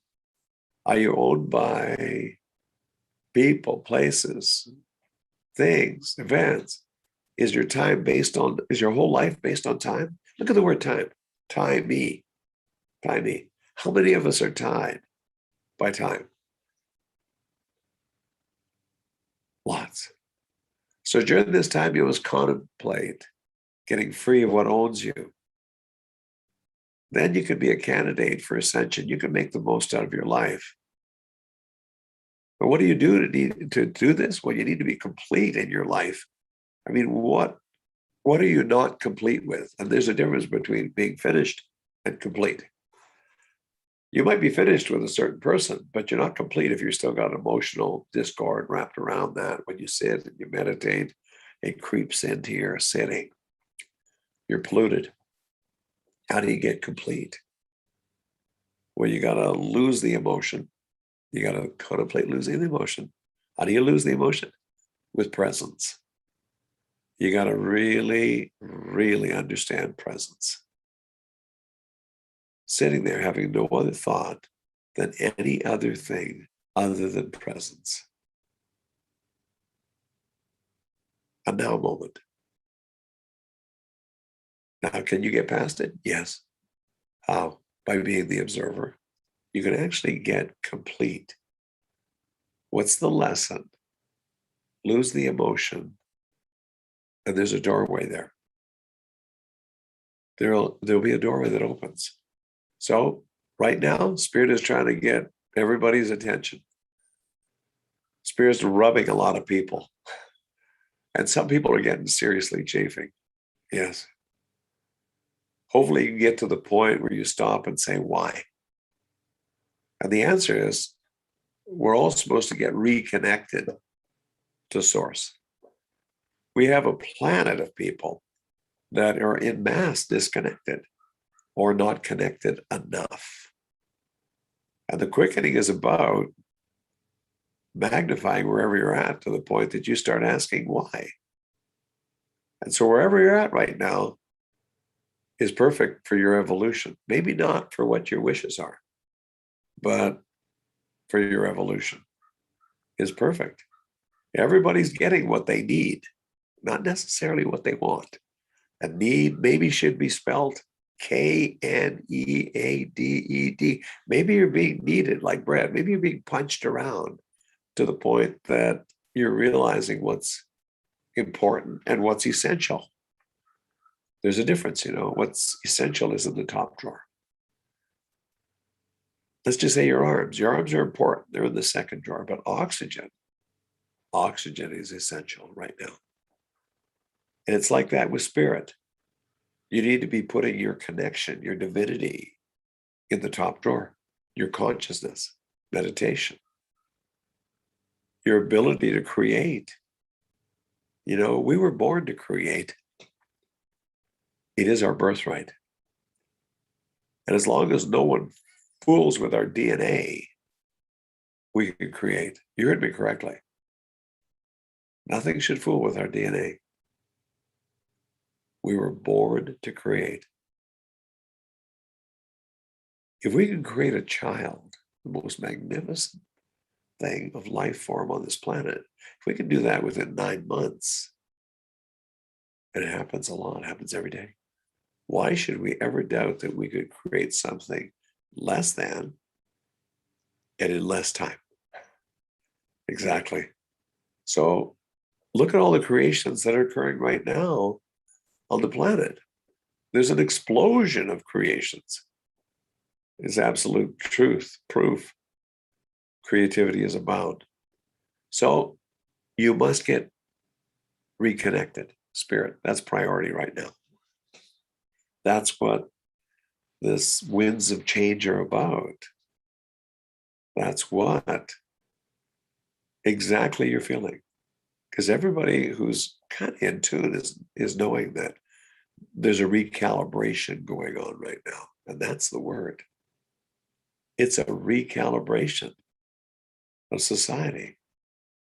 This is why you came. So this is just a little nudge. And for some, it's more than a nudge to get you through this door, the quickening, the winds of change. This is the time you must be divinely connected. The illusion must be in the second drawer. Your divinity and your spirituality in the top drawer. And so, how do you do this? Well, you got to realize that your divinity is in your tranquility. You got to be calm. Meditation is very, very conducive to being calm. And yet you still must have passion for the time that you're living in. You're still going to have passion for your life, you know.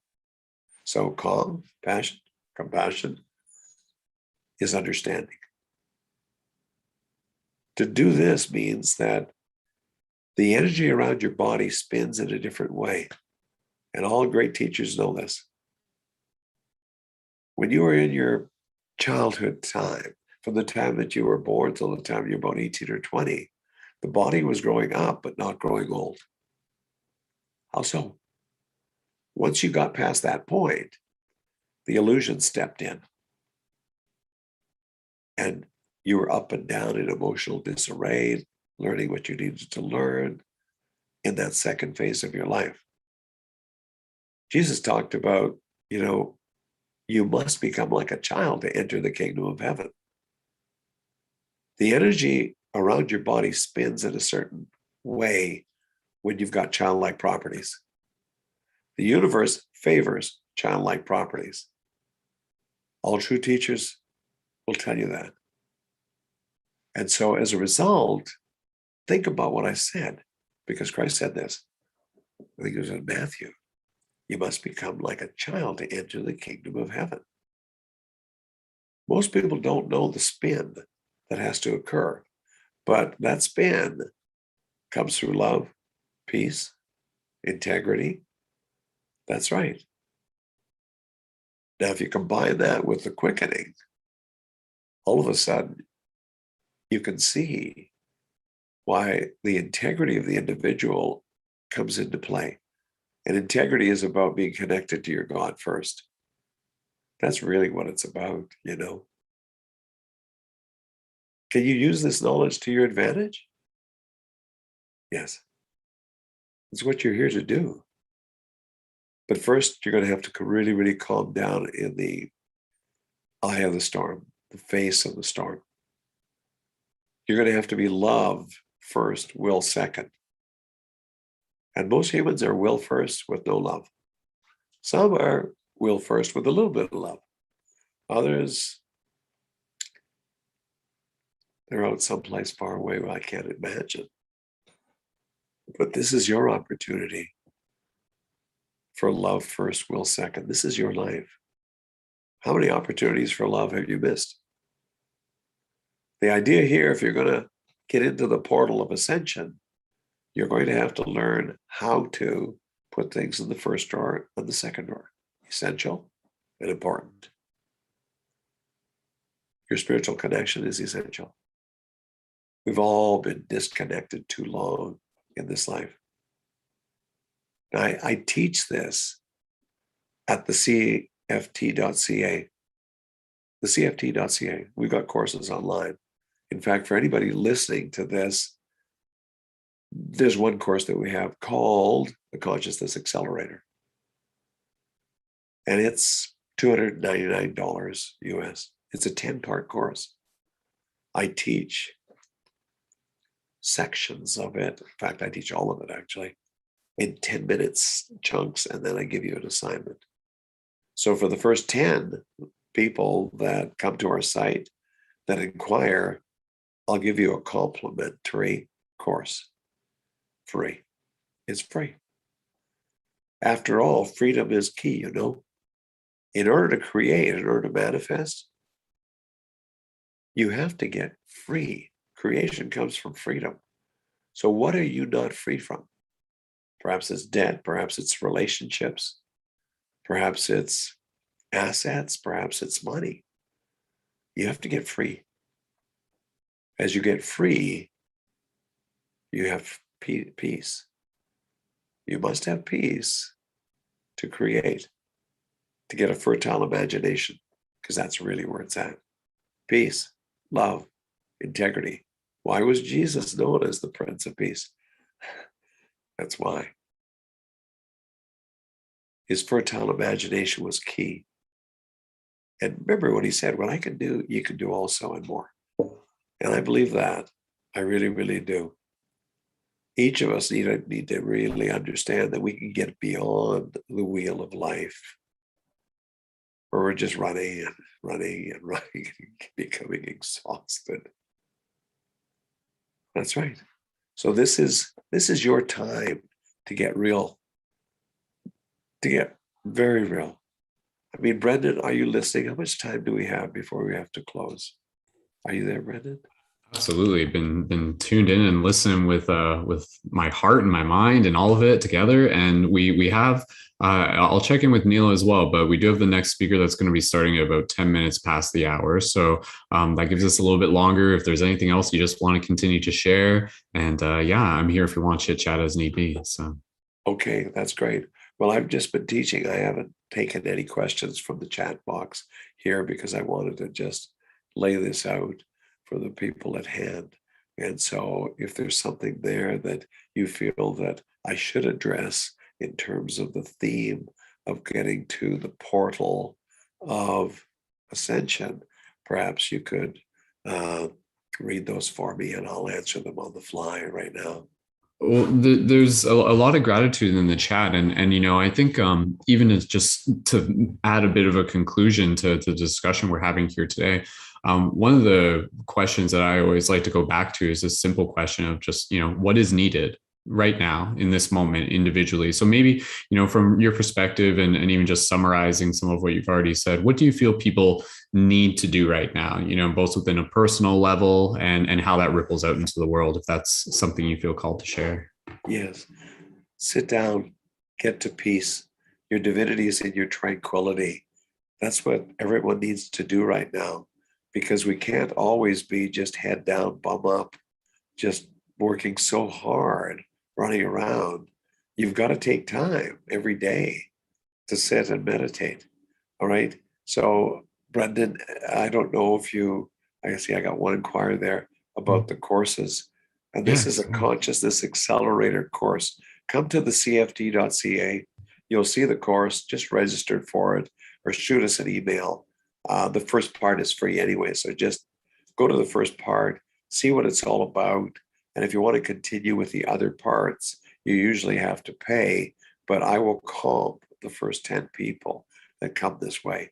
But everybody can come and get the first session for free. And then if you're not in the first 10, it's okay. You still get to have a taste of the ice cream cone based on the first session. Okay, so that's what I'm doing for the listeners here today.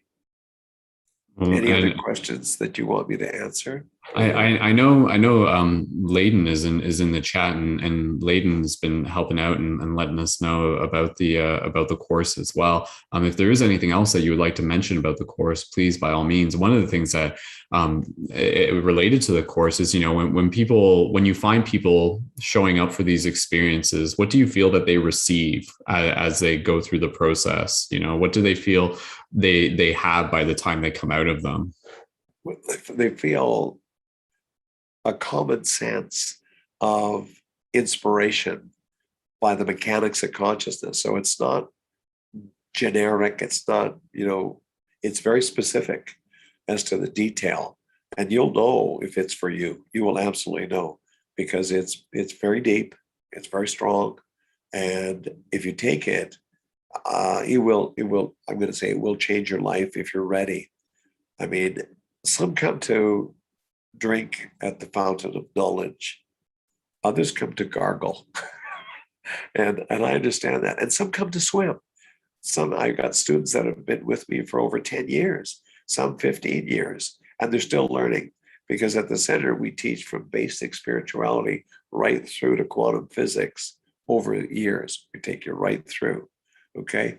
Hasim Nariman, beautiful soul. Beautiful soul. He's got the science of it. But we live in a time where the science and the spirituality, Brendan, are coming together. And that is what we do. We merge this.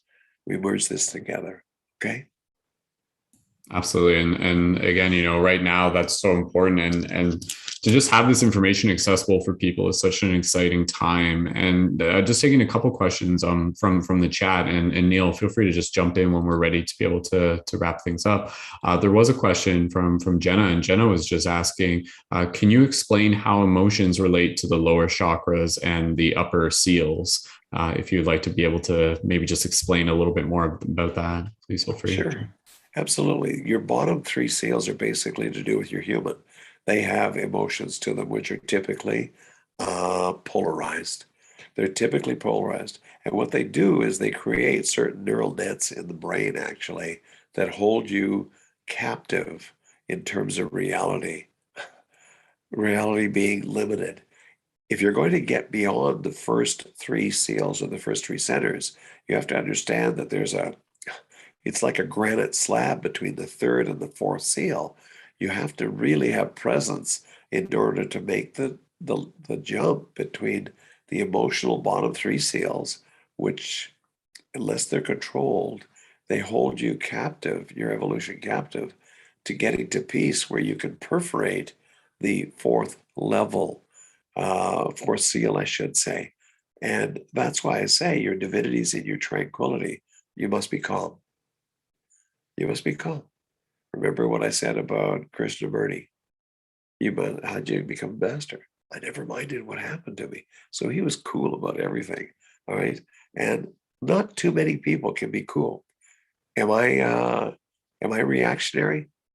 Yes, I still react. But the difference is how quickly I get past it. Because if you don't get past all those incidents, if you don't get past the past, basically you PASS, you pass. And so the idea here is get beyond your human. That's right. Can you get beyond the emotional dynamics? Do I still have emotion? Sure. I mean, in the classroom, I'm actually very expressive with emotions, but I believe that you should own your emotions, not have your emotions own you. And that's a good place to start. Any other questions, Brendan, that you can see? Just listening to you again, for even what I was talking about when we were starting off the conference, something that really that I feel again just kind of correlates to how you're explaining things. We see it as this journey of again constantly being able to bring ourselves back to the heart, while also understanding that naturally so we do wander, we sort of stray from that center. So much of what you're teaching is again being able to give people this practical wisdom to be able to identify when they're kind of moving away from the heart, and then knowing how to be able to bring themselves back. So with that, I actually just want to be able to ask this question, and then at that point, Neil, let us know if we're ready to switch things over.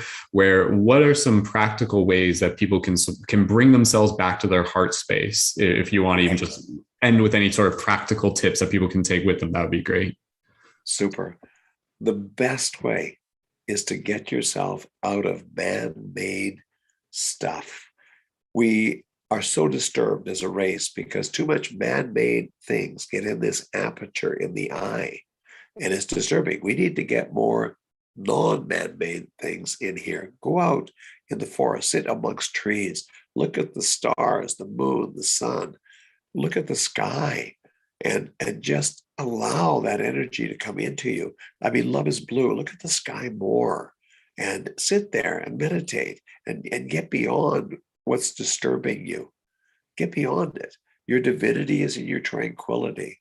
You must get calm first, and then you'll start to have an experience. I think if you do it long enough, in fact, I know, with the heart, and suddenly you'll get choked. Your vagus nerve kicks in, and it's like, oh my God, what's going on? Exactly. What's going on is you're coming alive. You'll get the shrills, what I call the shrills. These are goosebumps on top of goosebumps. And you'll be going, something's going on here. But you have to get out of your habitat. You have to do that. You have to get into nature. Okay? You have to get into nature. It's key. You know, and in doing that, you'll become empowered. Because the idea of all of life is to develop a fertile imagination so that your incident sequences, when you think of something, it happens. And then it goes to synchronicity. Thought about it, things fell into line. Now this has to go through a polluted human dynamic in order to get this efficiency. But we're all here to help each other. We're all walking each other home. And so again, my name is Zalah. You can find me at thecft.ca. Come and see what we have in terms of courses. We're here to help you. Okay? Beautiful. Thank you, Zalah. And do you want to just remind people again about the free offer that we have for them with all those tuned in? Yes. The first 10 that come to the site and register, you're going to have to go to courses. Okay? Register or send us an email. Then the first 10, we compliment it. It's $299 US. And for those of you who don't make the first 10, you're outside of that because you're viewing this at another time, maybe, and space, then just come. You get the first one for free. Okay? You get the first part for free. And you get a pretty good idea of what this is about. You can. So you can email us at info@thecft. Okay? But come and enjoy this. I'm here to help. You can also get a hold of me at the CFT. I do private sessions as well. And if I can assist you, it would be my pleasure, my pleasure and honor to do so. Thank you for having me today, all of you. Thank you for letting me come from my heart to your heart. I say namaste. And God bless us all for this time that we're going through. God bless us all. Wonderful. Thank you, Zalah, and thank you so much, everyone, for just being here to hold this space as community. Again, literally just what we get to experience through this Portal to Ascension event over the series of days here is we literally get to share in the resonance that we're creating. And thank you for sharing your resonance, because I know there are many comments where just by being able to listen to you, people are just like, oh, like I can feel a co-regulation of my vibration matching the vibration you're putting out. So that's a power that we all have. We all have this power to put out a vibration that, you know, our calming energy can create that, help that calming energy, you know, become a part of their experience as well. So Zalah, thank you again. It's been an honor being able to have you here. So, well, it's my first time here, and I hope that we can reconnect again. I really do, because we're all here again. We're all walking each other home.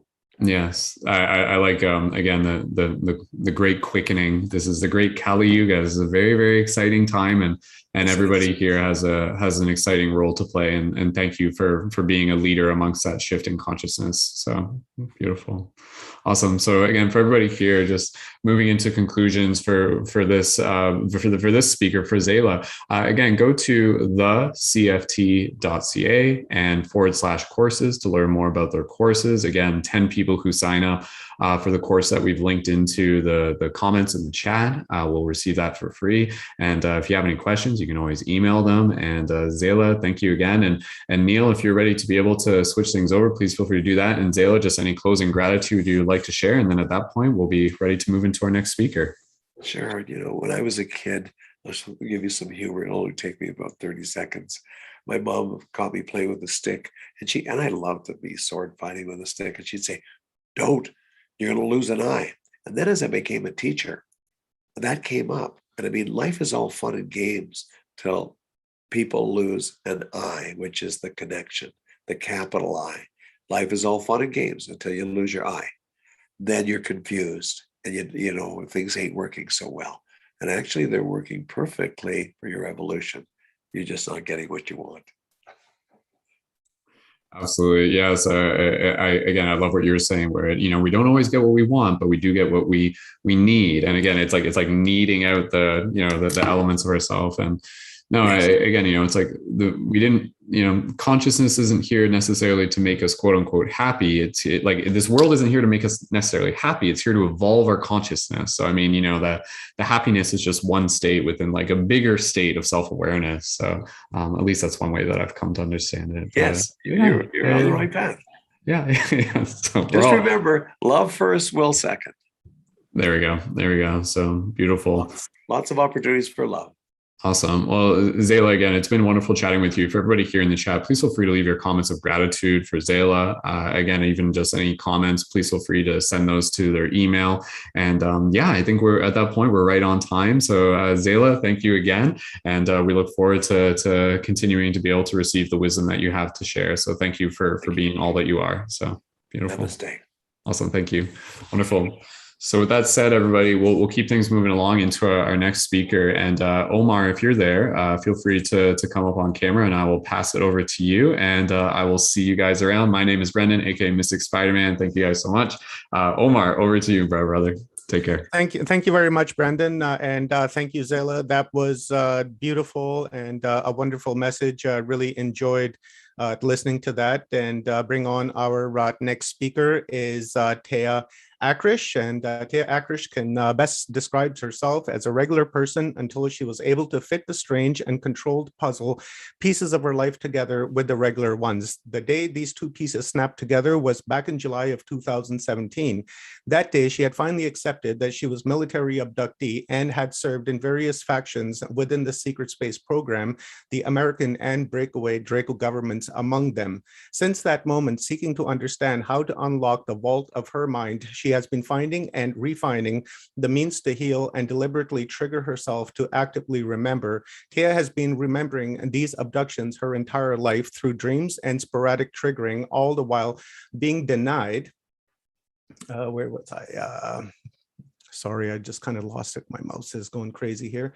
Teah has been remembering these abductions her entire life through dreams and sporadic triggering, all the while being in denial as to their reality, believing they were wild imagination. Thanks to Teah's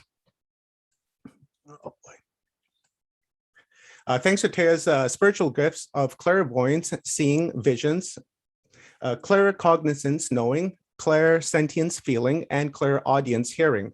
Her members continue to open up more and more every day as she is guided along the path of truth and genuine healing. Her ultimate goal is to unveil the mysteries of Earth, human life, to reconstruct the true nature of our reality and history, and to help in the ultimate spiritual effort to create freedom from control and tyranny. She has been able to construct what she believes is a bare bones history of the secret space program. On the whole, having been abducted by many factions, now she seeks the means to share as much as this underground clandestine world as possible. Thank you very much, Teah, for being here. Really appreciate your knowledge that you're about to give us. This is one of my, I would say one of my favorite subjects, and very interested in this. So I'll hand the stage over to you. And if you want to chat, I'm just going to be right here in the background. Okay, great. Yeah, wonderful. Thank you. I really appreciate the opportunity here. I'm hoping that you guys can hear me because it's the viewer here is not highlighting. Teah, could you increase your volume by any chance? Yeah. Let me see here. The best way to do that is to go next to the microphone, click the arrow, click audio settings, and then increase the volume. Okay. So the bottom left-hand corner. Okay, great. Is that better? Perfect. Okay, great. Thank you so much. Sorry about that. Yeah, thank you so much for having me. I really appreciate the opportunity to be here and just to have willing and open ears to my story. Yeah, it's been a wild ride for me. Back in 2017, July of 2017 was when I really accepted, but there was a period there of about 6 months beforehand where I was just really starting to become aware of what had and what has been happening to me. So I call myself I'm a Chinese medicine herbalist by day and, you know, a military abductee by night. And so really for the past 5 years, I can't tell you how many memories I have had in dream, waking. I have been trying to gain and harness this process just so that I can more survive. The reality to a lot of this is that if you're familiar with the secret space program, there's a lot of horrible things happening in it. And I grew up as a kind of a Christian Mormon. And so for me, it was like a really, really rude awakening to not just hear about this stuff, but to be remembering all of the tragic things that are happening there. That is not what I'm about. I never in my life would ever want to be associated with such things in any kind of way. And so at this junction in my life, I really appreciate everyone listening who is helping me really to heal and to turn something really negative into something I think very positive. And I really do look at like the one reason why I look at I incarnated here into this life is so that I could be here in this moment to talk about these things and to try and help humanity understand why we're in the place we're in. And so that's really what I look at my role as. And so for the past year and a half, I have been doing disclosure, and it's been kind of unofficial in a lot of ways. I do have a YouTube channel where you can see my my videos up to this point. They are very unprofessional. So, you know, the day I decided to come out, it was a matter of necessity. It's like I almost didn't even have a choice. I really felt like at that point I was trying to, I wanted to come out, but I really felt like my life was in danger. I have come to the realization that I'm an extremely targeted individual. I've been targeted for my entire life, but especially the last 20 years. I'm 40 years old now. And so with that, I literally just made the decision that one day, and we did a recording in our truck, and we continued in like fashion. And I've been talking about these things with the Wish Alliance and a few other places on James Rink's Super Soldier Talk. So I'll post here some links so that you guys can follow me if you so desire. But I am actually starting a Ko-fi, which I'm calling Full Disclosure for Freedom, where I will be posting on a regular basis. But you know, the whole point to all of this is freedom. I also have a broken blog that I talk about. So I'm in this kind of weird phase where I'm really trying to get up and running and healing, and it's been a little bit in and out, kind of just a little bit sporadic. But the content I do think is quite good. And so, because I have a lot of memories. And today's topic, I decided to focus on the ancient builder race and my role within that. And so just real quick, the government, if you're not familiar with the secret space program, has technology that's not just hundreds of years ahead, it's like thousands of years ahead. And the question is, well, how did they get that aside from doing unholy deals with ET races? Well, the ancient builder race is one big key to that puzzle. So who is the ancient builder race? The ancient builder race is really, from what I understand and what I remembered, they're us. They were a super advanced civilization. And this, you know, keep in mind, right, these are my memories, okay? But that there, I believe there were three main epochs to the ancient builder race. The first one, which was the biggest and grandest, is millions of years old. And in all of these installations of the ancient builder race, they built buildings out of granite and sandstone and different aggregates like that, basically that were like their version of concrete. And they built all sorts of structures, not just on our planet, but there's a lot on our planet, but throughout the solar system and in our star cluster and throughout the galaxy. And these people, they were, their main goal, that's evident really through their technology and their civilization, was ascension. They wanted to evolve. And it's strange, right? Because they have these remnants all over the galaxy, and they just left everything behind. So there's actually one city that I drew of, so I'll talk a little bit about that here later on in my discussion. But it's so interesting, right? Because our world is so materialistic, where you would never dream of building the greatest house you could ever think of to build and then just leave it behind, right? But that's what these people did. And so, but they used sacred geometry. So they built homes and they built buildings in the shapes of pyramids and all sorts of other sacred geometry shapes. And it does depend on some of the ethnicities and the cultures. So it's very interesting. Someday I'd like to go into different areas around the world that I believe that are ancient builder, but can I share my screen? Oh, good. So I want to share my screen here real quick of an area that I believe is an ancient builder race area here in the United States. Go ahead and hopefully I can do this all right. Okay, so it's Glacier National Park in Montana. And I'm going to go through this real quick just so you guys can get a feel for what I'm talking about. But I wanted to show you some of these pictures. When I was trying to discern what was in my head, is this really real? This was about 5 years ago. I went on some of these wild goose chases trying to trigger myself. And one of them was, okay, I'm going to try and see if I can remember some of the ancient builder sites, right? If this is legitimate. Well, this is one where it was just like hitting me really hard. So Glacier National Park. And I believe these particular mountains to be ancient pyramids. And so this is Mount Bear Hat in Glacier National Park. A few different pictures here from different angles. This is Reynolds Mountain in Glacier National Park, which is right next to Mount Bear Hat. And so you can see some of these 90-degree angles. Even look at that. That must be Mount Bear Hat behind Reynolds right there. But you can even see it's like the same design where it has like the Pyramid of Giza, where it has the line down the middle of the faces.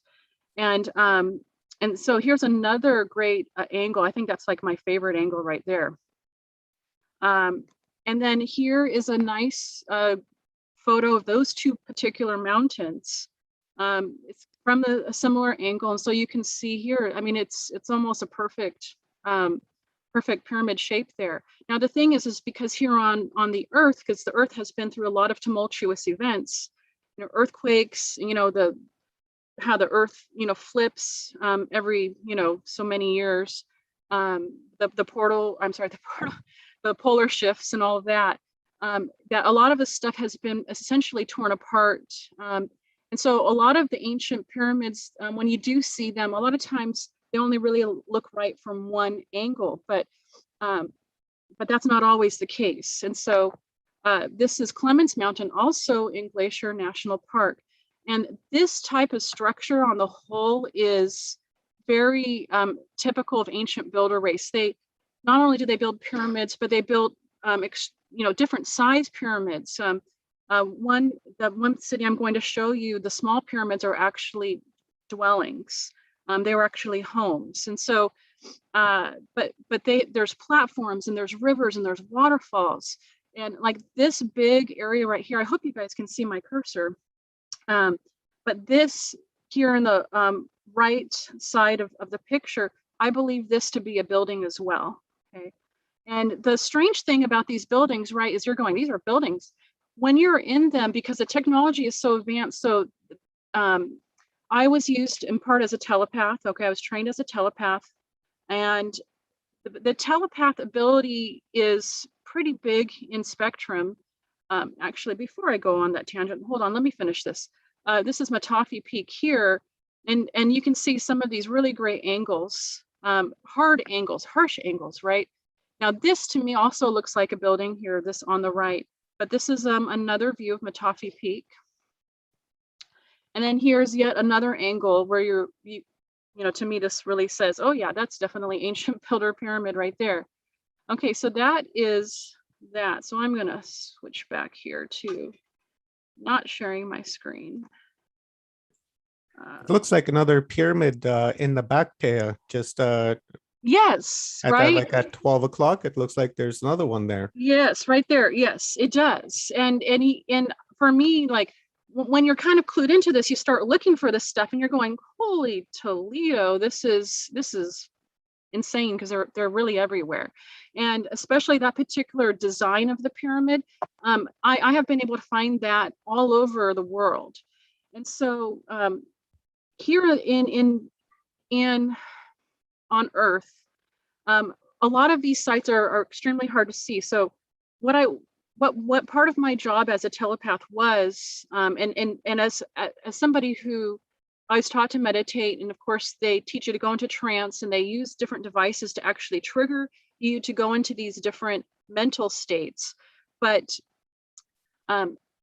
it only certain people are actually able to see the doorways, or to be able to trigger the doors to opening. And believe it or not, the doors, they don't show until they open, until you actually are able to connect with where it is at. And I'll go a little bit into some of the training that I experienced. And actually, I'm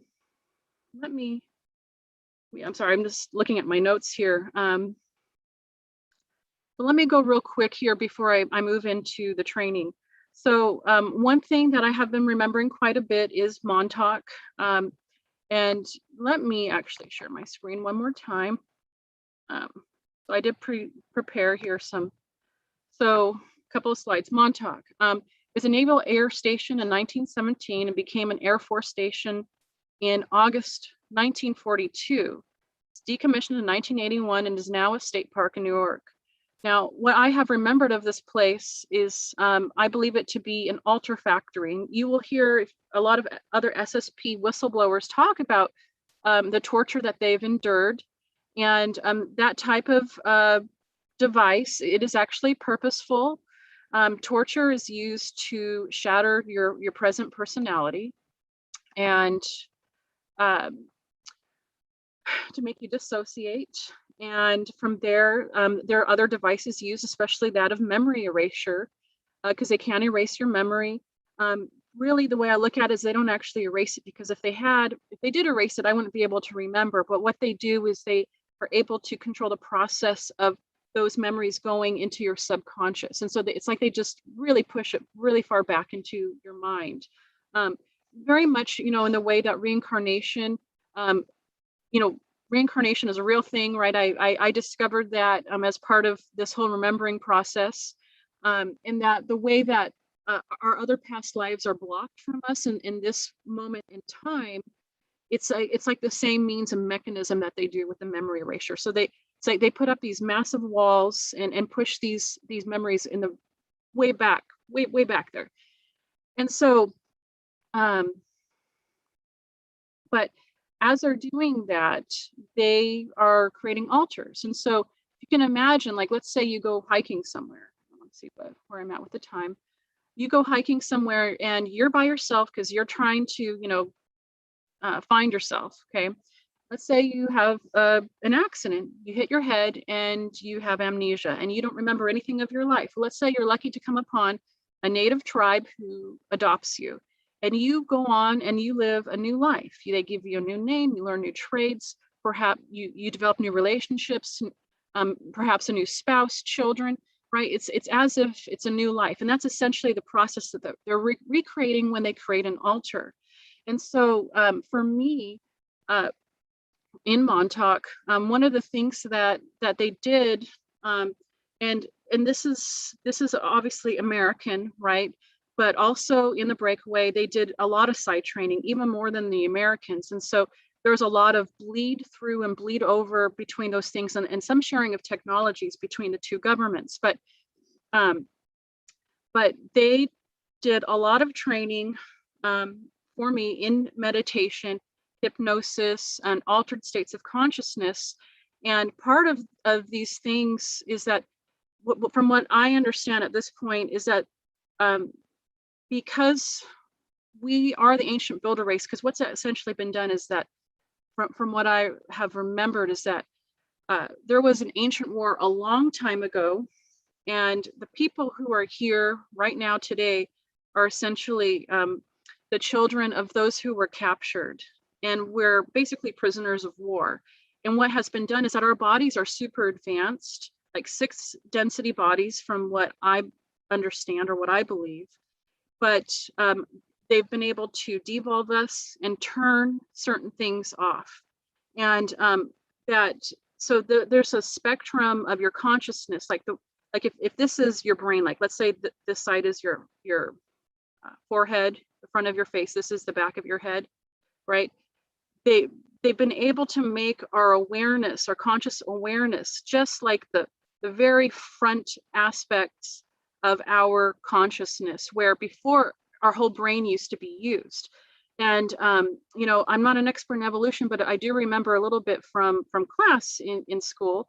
And supposedly we're not supposed to evolve traits and features, right?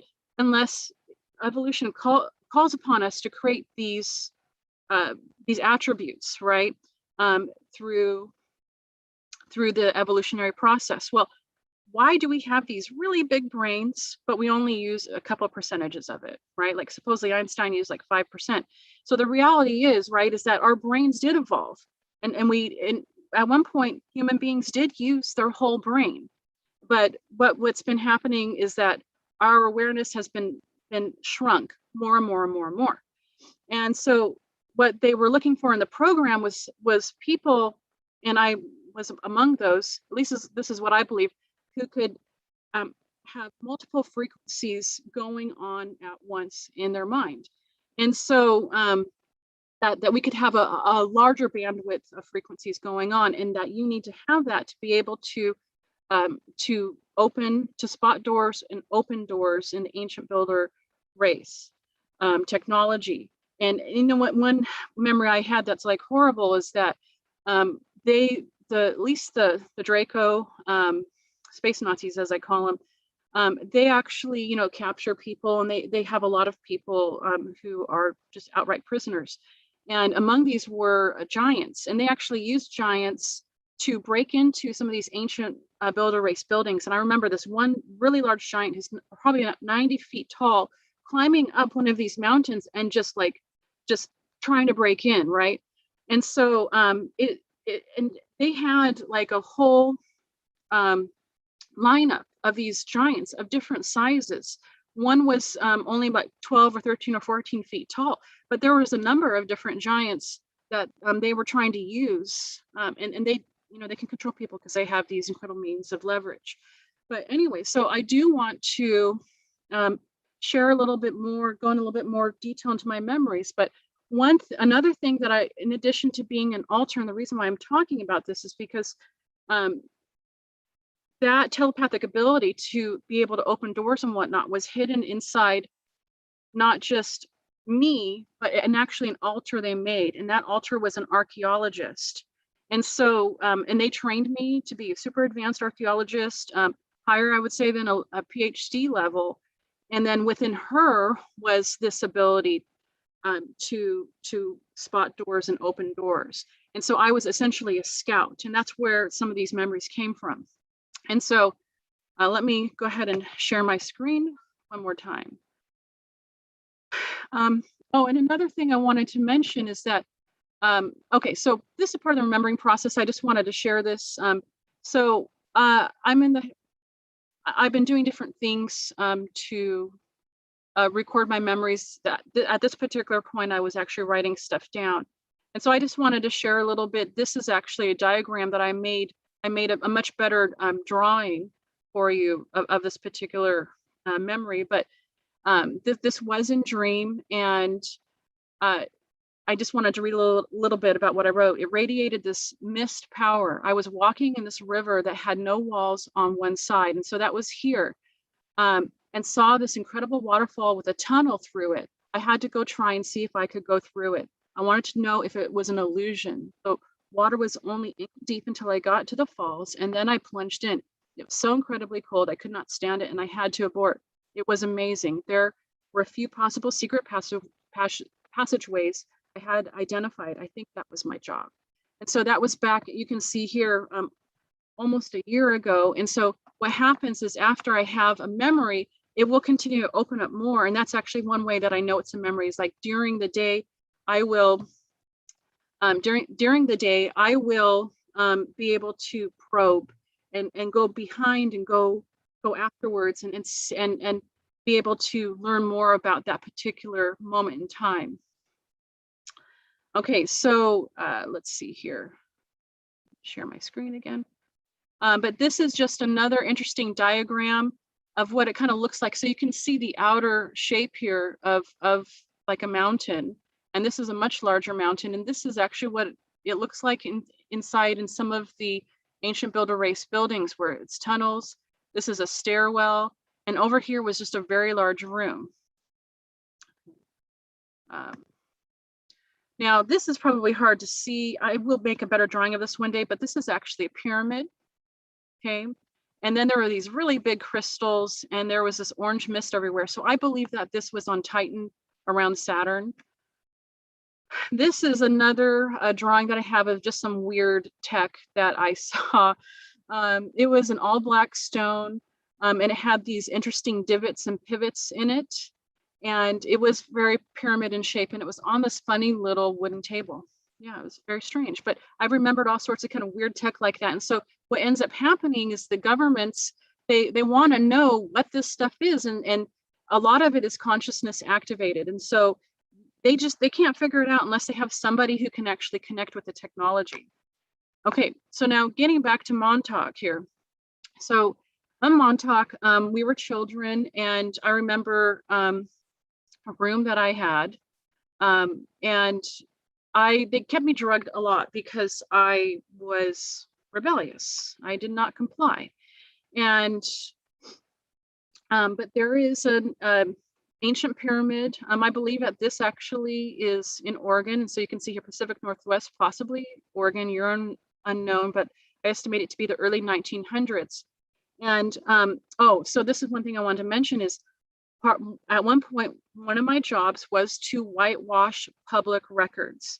And so for several years, and I've been trying to pinpoint like how many years was it?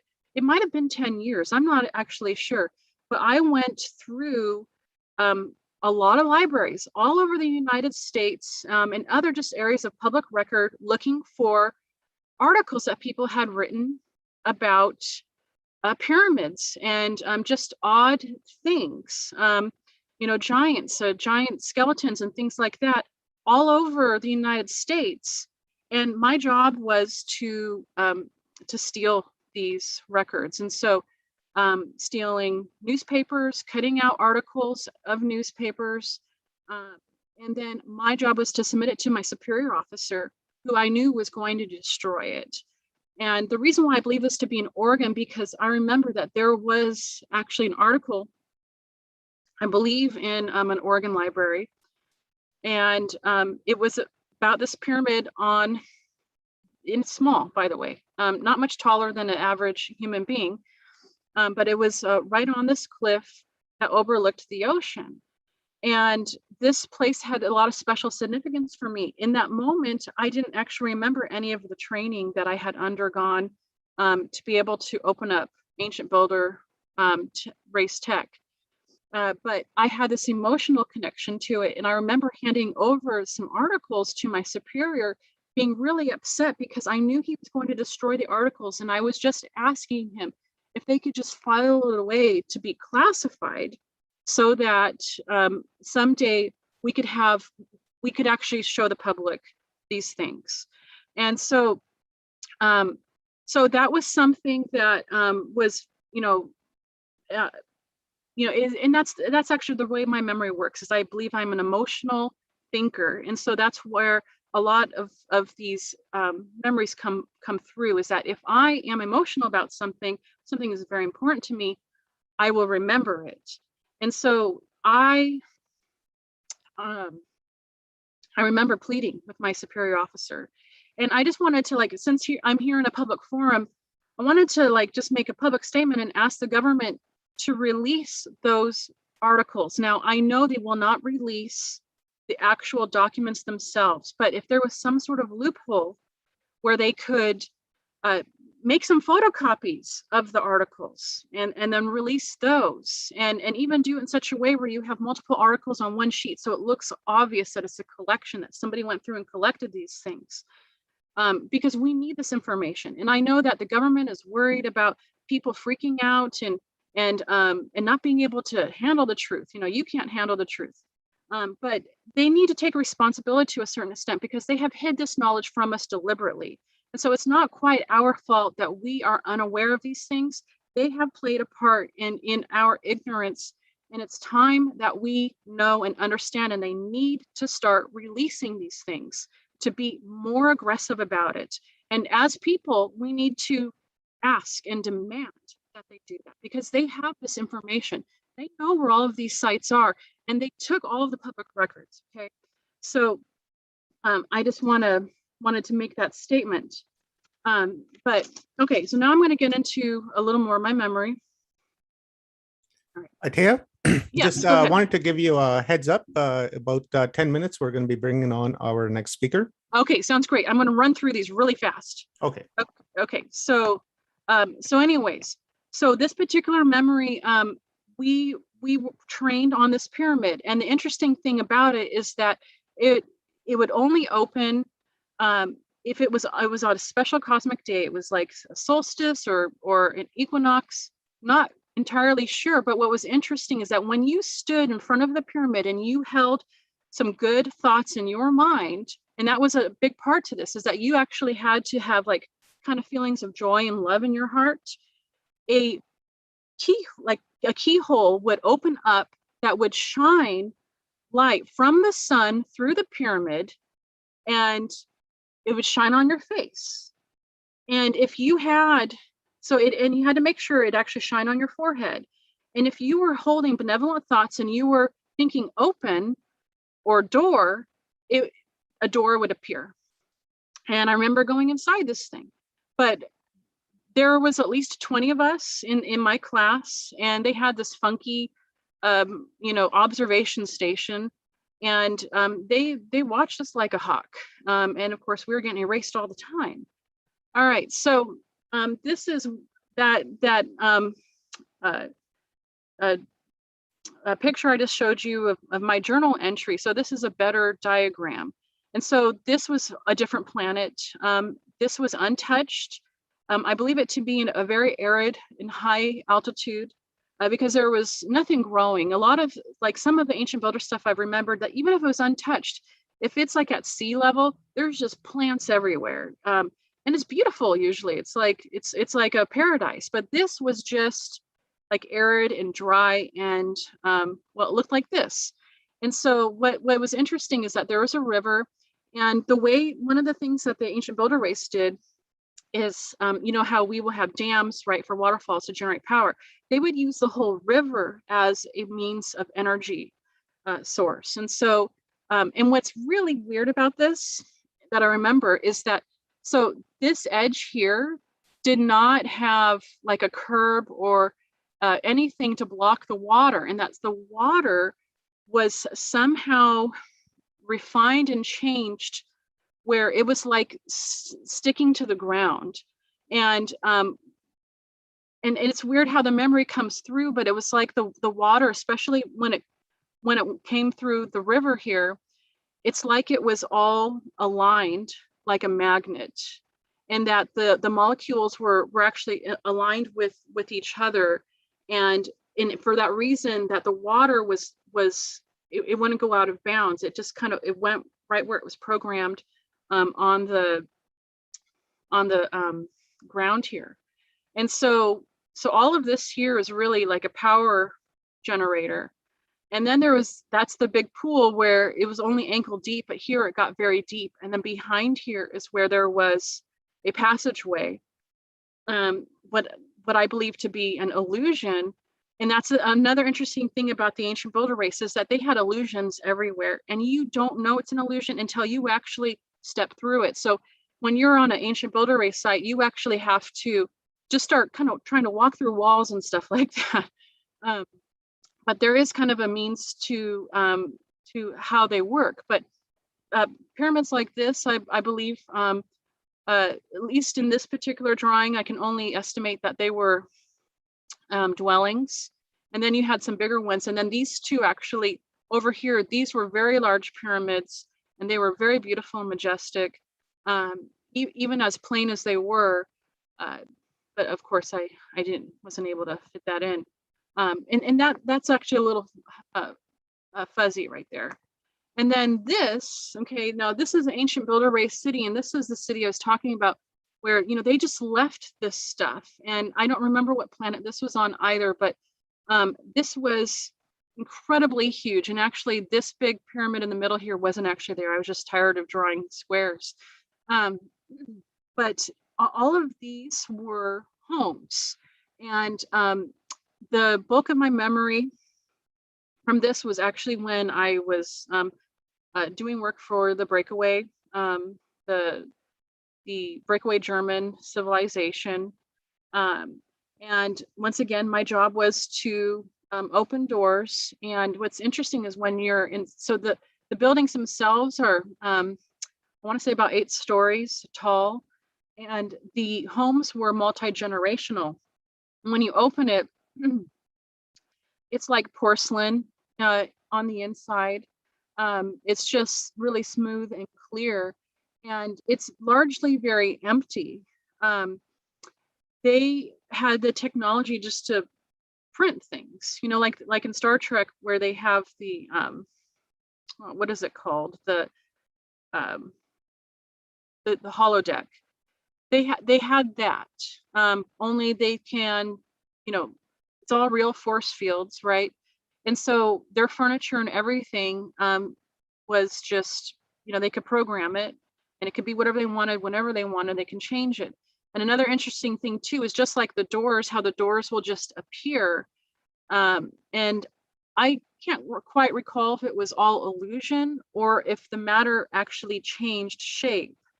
But there are no stairs inside of it. And so that was something else you also had to be able to trigger. And so, but I remember I'm just looking at, it was very obvious, like the first floor and the second floor were social, and then the floors above were like bedrooms. And so, but yeah, these were houses.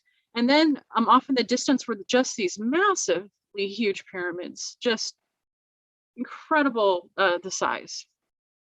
And they just, this like place, one of the interesting things about it, there's no roadways. So even though each building is separate, and there was actually like a small place that you could walk between them, but you know, there's no travel, right? In the way we have travel, they're all just using portals. And so that's where the government is getting a lot of this stuff, portals and the ability to generate matter and to change matter and things like that.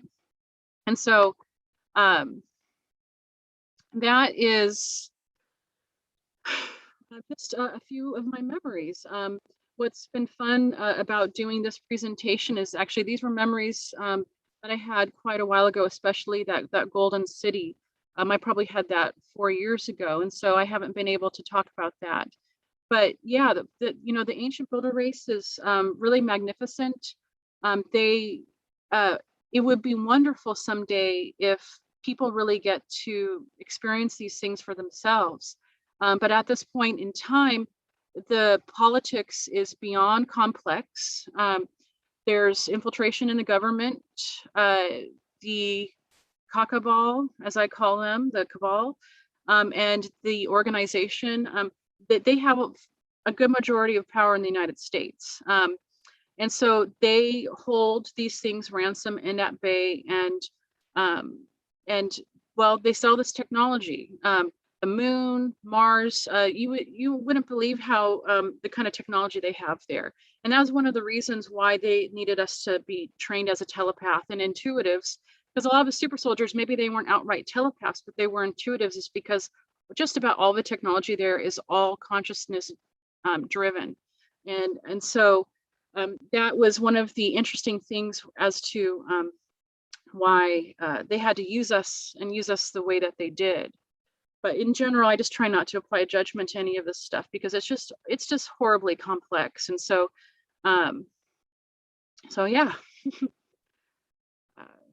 So I think that's my time. Yeah, thank you very much, Teah. That was a great download and a great insight into the secret space program. There's a lot of people out there that don't fully understand the SSP, and I happen to be one of them. That's why I was really excited to hear your presentation. Yeah. And I wish we had more time to listen to you even more and to get further into this. Right. Wow, what a fascinating experience that you've had. And thank you very much for your download. And guys, check out Teah's YouTube channel. We've put the link in the comments in all of the chat rooms, so go check that out. And also Teah's website blog that is also there if you guys want to learn more. So thank you very much, Teah. Really appreciate it. And we'll bring Rob Yox from Full Spectrum Universe on for our next guest. So again, thank you very much, Teah. Really appreciate it. And I look forward to hearing more of your experiences. Thank you so much. Thank you. I appreciate it. Thank you. Absolutely incredible. And Teah, I just want to say it takes an extreme amount of courage to come forward with what you came forward with today, because a lot of people may not realize that sometimes people, when they bring up SSP, there tends to be this stigma with it, but you broke all that paradigm today and just let the people know what you know. And I give you so much credit for that. And it's encouraging to everybody to just get their stories out and their memories and their whatever they feel that needs to be brought to the public. So I commend you for that 110%. Yeah, absolutely, Rob. Well said, brother. Yeah, thank you. Excellent. All right, so we're going to bring our next guest on. Rob, I'll hand it over to you. Thank you, sir. Thank you, sir. So the next person coming up is a good friend of mine. I have had the privilege and the honor of working with him across multiple types of conferences and events. He's super amazing, and he's so knowledgeable. And he's some of the people that walk the same footsteps that we're walking now, maybe 10 years ago, 15 years ago. He is a true titan among the consciousness community. And just to go into who he is a little bit, of course, I'm talking about Aage Nost. And Aage was born on a farm in Norway and came to the US at the age of 25 and became a professional pilot. He did so in a partnership owned, and he also owned a flight school, air taxi, and air courier. And after retiring from flying, he started to studying the mind deeper. He taught the Zox Pro Mind Development course. He is a hypnotist and author of several books, which is one right here. And I'll show that to you because, like I said, I am an avid fan. That is the spiritual science and higher consciousness thinking and how to access the universal consciousness. He was also a TV talk show host for 6 years, a radio talk show host on what is now Broadcast Team Alpha, which if you're not on their YouTube, I suggest you find it. And I'm sure we'll be putting it up in the comments for you to subscribe later on. And he's been teaching self-hypnosis, meditation, psychic abilities, astral projection, astral travel, and universal consciousness principles. So with that being said, I'm going to relieve myself from the stage. I know Aage has a great presentation for everybody. And Aage, take it away, my friend. Hello, hello. Then you can see me and hear me okay? Yes, we can, sir. All right, all right, all right. Well, I got coffee in hand and I'm ready to go. So this is good. Broadcast Team Alpha's mug, I might say. Say that again? I said a Broadcast Team Alpha mug. I see there. Very, very nice. Yeah, good deal. All right. Yes, I can see everybody on the panel here now. So Yeah, it looks all right. I I am going to I had a little challenge trying to pick something to talk about on this forum. I was thinking about astro travel, and of course, then I decided to do that on the next one we're going to have on the first of the next month here on with the same people. So I'm going to do that then. And I think I'm going to violate some of the rules. And that is, you heard about this, that you talk about religion and politics, you lose half your audience. Well, maybe not, because I think the audience of this forum is a little sharper than the average Joe Blow and Harry Ho handle out there in the radio audience. I actually have been criticized a couple of times for not being serious enough when I talk about serious subjects. Well, I don't see anything wrong with that, because have you guys ever heard that laughter is the best medicine? Well, I am 3/4 of a century old and I'm perfectly healthy. Nothing wrong with me that I know of. So I'm going to continue what I'm doing, having fun at the same time I talk about serious stuff. So I'm going to talk a little bit about quantum mechanics and neuroscience, how those two concepts actually will be able to support the old writings of both religion and spirituality, because we are growing into an area right now where there is much more science to back up what religion and spirituality talked about in the past. With other words, there will be a day when science and religion and spirituality will live under the same roof.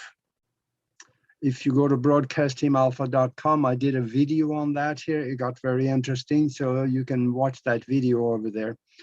And see, in the old days, religion determined science because they declared it. And then religion abandoned science. And now religion is going away for a better understanding of spirituality and religion. And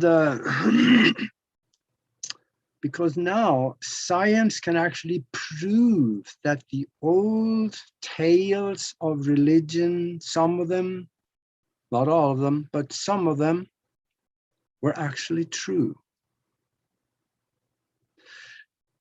Quantum mechanics can actually go as far, if you start analyzing the equations and the principles they represent, that you heard of this guy about 1900 and some 90 years ago, he walked on water.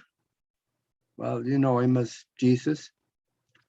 I personally have no problem with that concept after I've been studying quantum mechanics, because we are creating everything around us by the way we believe and intend and several other things.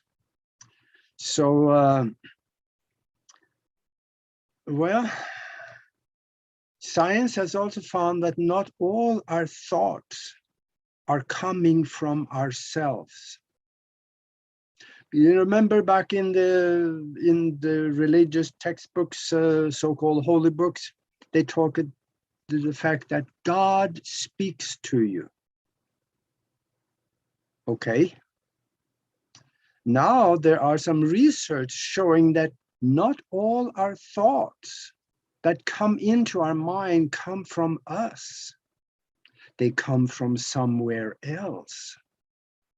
So then, who is that? Is that angels? Is that spirit guides? Is that the big guy?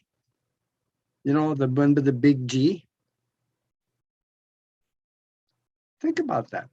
If our thoughts that show up in our mind is not our own, who gives those thoughts to us? Probably between angels, spiritual guides, and the big guy, that maybe all of those things outside of the physical is communicating with us in one way or the other. So if we think about that, then goes back to the religious books, and it says God talks to you. Now that concept that something talks to us becomes real because there is something communicating with us. And if we are not aware enough to listen, it just passes right by us. That's why we need to listen to this little voice in the back of our head, because it talks to us all the time. And half the time, we don't listen. Boy, have I been good at that.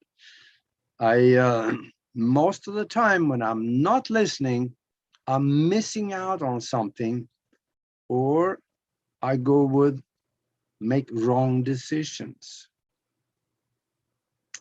So some of those thoughts, they do not come from the hippocampus right here where the long-term memory is stored. So it isn't coming from us, even though during the day, about 95% of everything that we think or do or experience is based on memory. But there is 5% that is new creation of thoughts and ideas. And during those 5%, that is where that spiritual information and influence comes in. And that's what we need to listen to. And also, these thoughts, they come from an area they come through in an area of the brain, which actually has been, through research, they've been found to be in the area of the brain that releases spiritual thinking, spiritual thought, or thought transference, because that is also a real concept. And remember in the Bible where Jesus said, "In my Father's house, there are many rooms." Now, quantum mechanics speaks of multi-universes. They are talking that they believe there is at least 11 different universes now, with a myriad of existences, timelines, dimensions within each universe. So then again, now science is supporting that, yeah, there is many rooms in that house. So the Bible also says the kingdom of heaven is within you, not above you. It doesn't say anywhere in there that it is above you. So then, if we talk about that, quantum mechanics says the same thing. We are part of everything there is. We are connected to everything there is, and it comes through our mind to be projected into our existence so we can experience it. Now, that gets a little complicated. But also remember the other one. It says, you are gods. It says right there in the Bible too. Look in Psalms 82:6. It says right there. What does God do? They create. Gods create. We are creator gods in a way because we create in our existence, both on the physical level, and we create from inspiration coming from beyond the physical.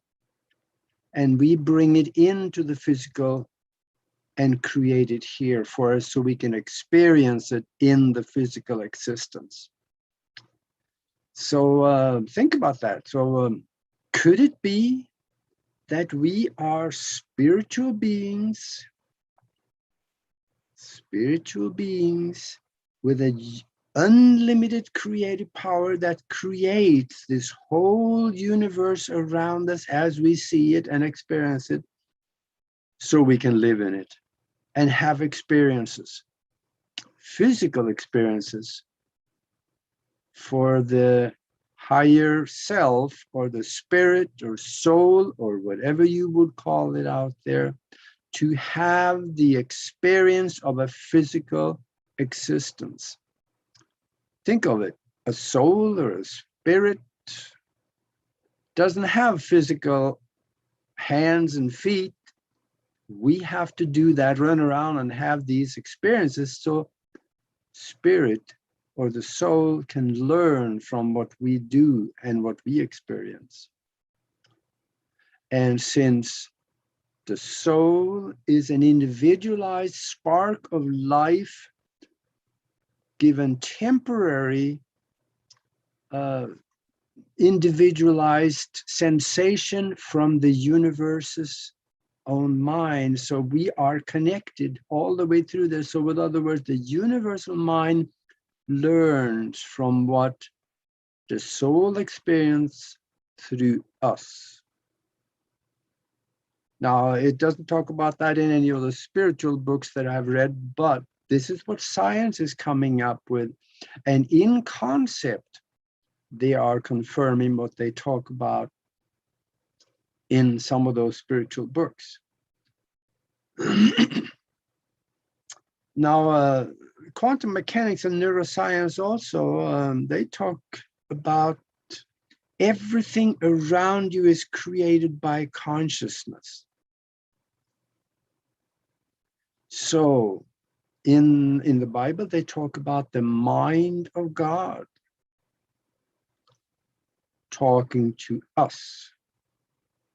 So the universal mind or the universal consciousness speaks to us and tell us to do things or request that we do things or create things for us.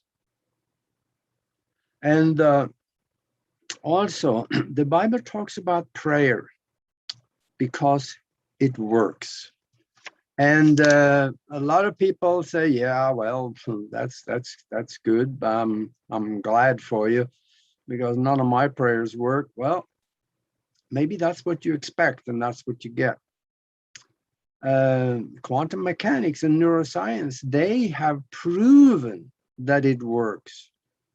See, we have a different understanding now on how all of this works because, well, in the book that I wrote about spiritual science, higher conscious thinking, and how to access the universal consciousness, I go deeply into how to set yourself up as well as going through with these kinds of, I call them manifestations instead of prayer, because prayer is always it's given kind of a bad rap out there because the world as we know it in general doesn't really look at it like very serious. So we call it manifestations. It's a little better understood in science and among people. But look at, there's another book also, it's called Spontaneous Evolution by Dr. Bruce Lipton. They explain how neuroscience and quantum mechanics prove that prayer works when it is done right. And prayer is not done by words. There's a special language. It's a spiritual language. At least I call it a spiritual language. And it creates change in the unified field that create everything around us. And this field create healing manifestations.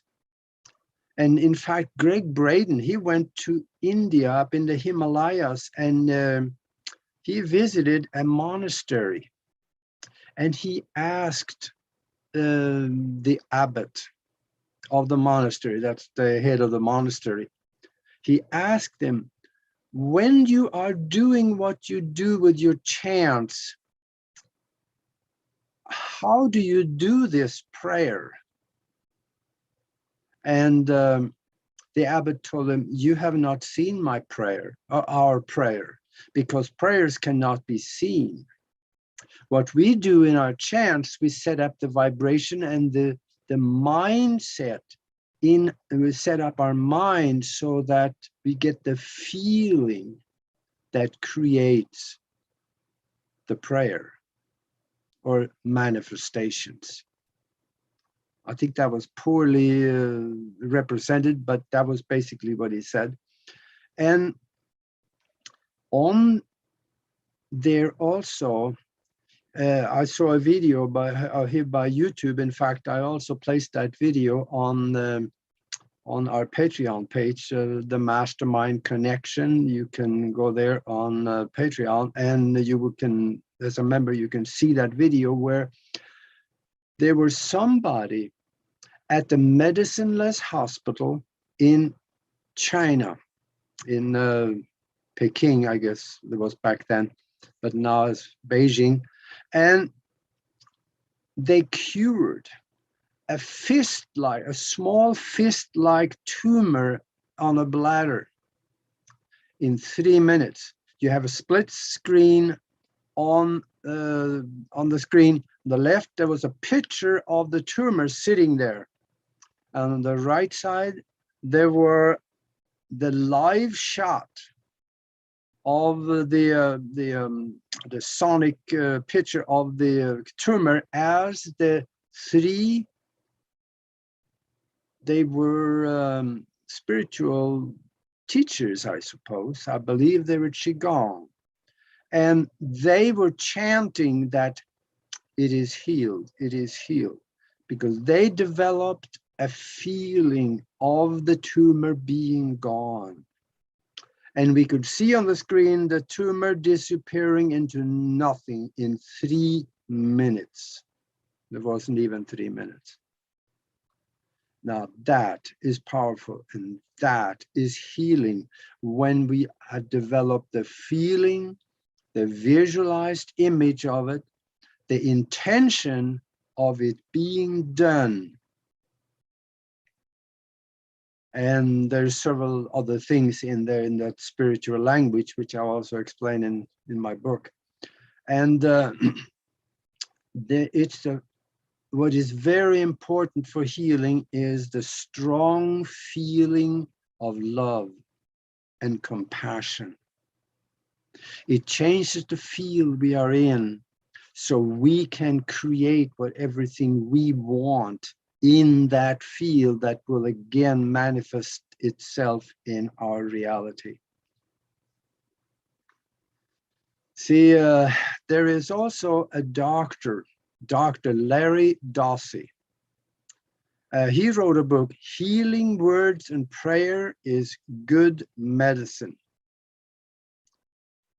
Now, his research that dives into neuroscience and supported by quantum mechanics, he studied 60 scientific studies that prove without a shadow of doubt that prayer works when it comes to healing.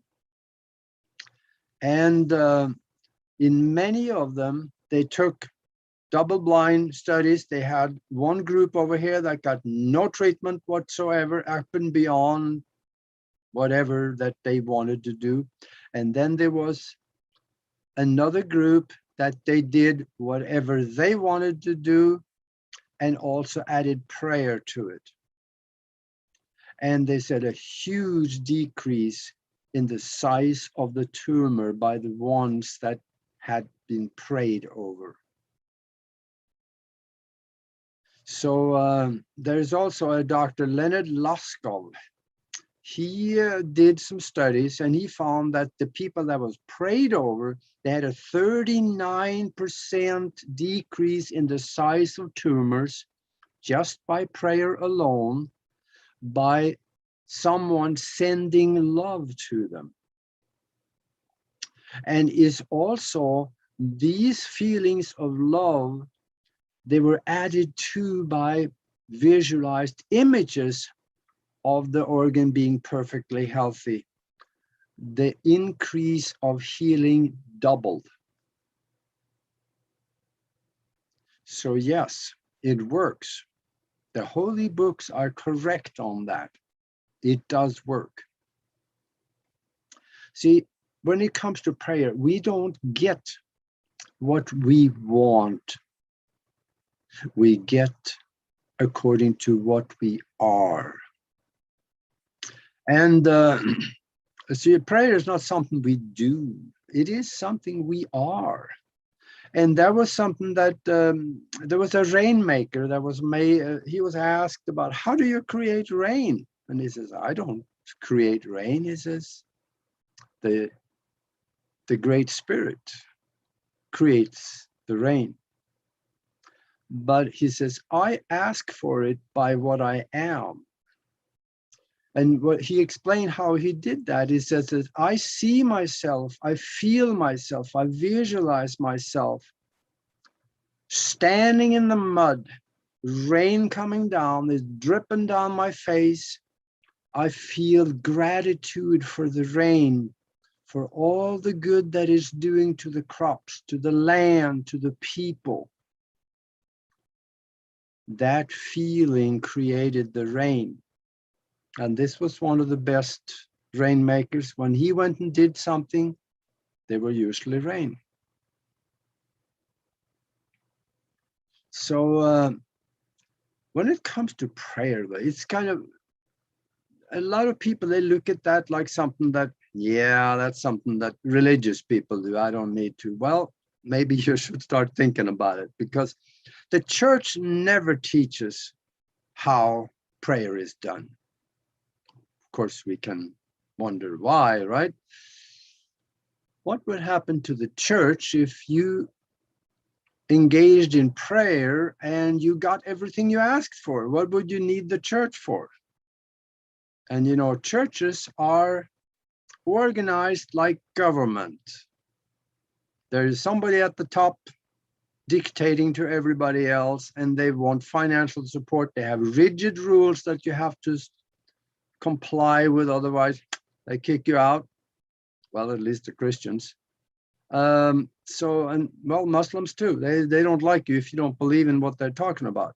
So what would happen if we didn't need churches? Well, we go directly to the source.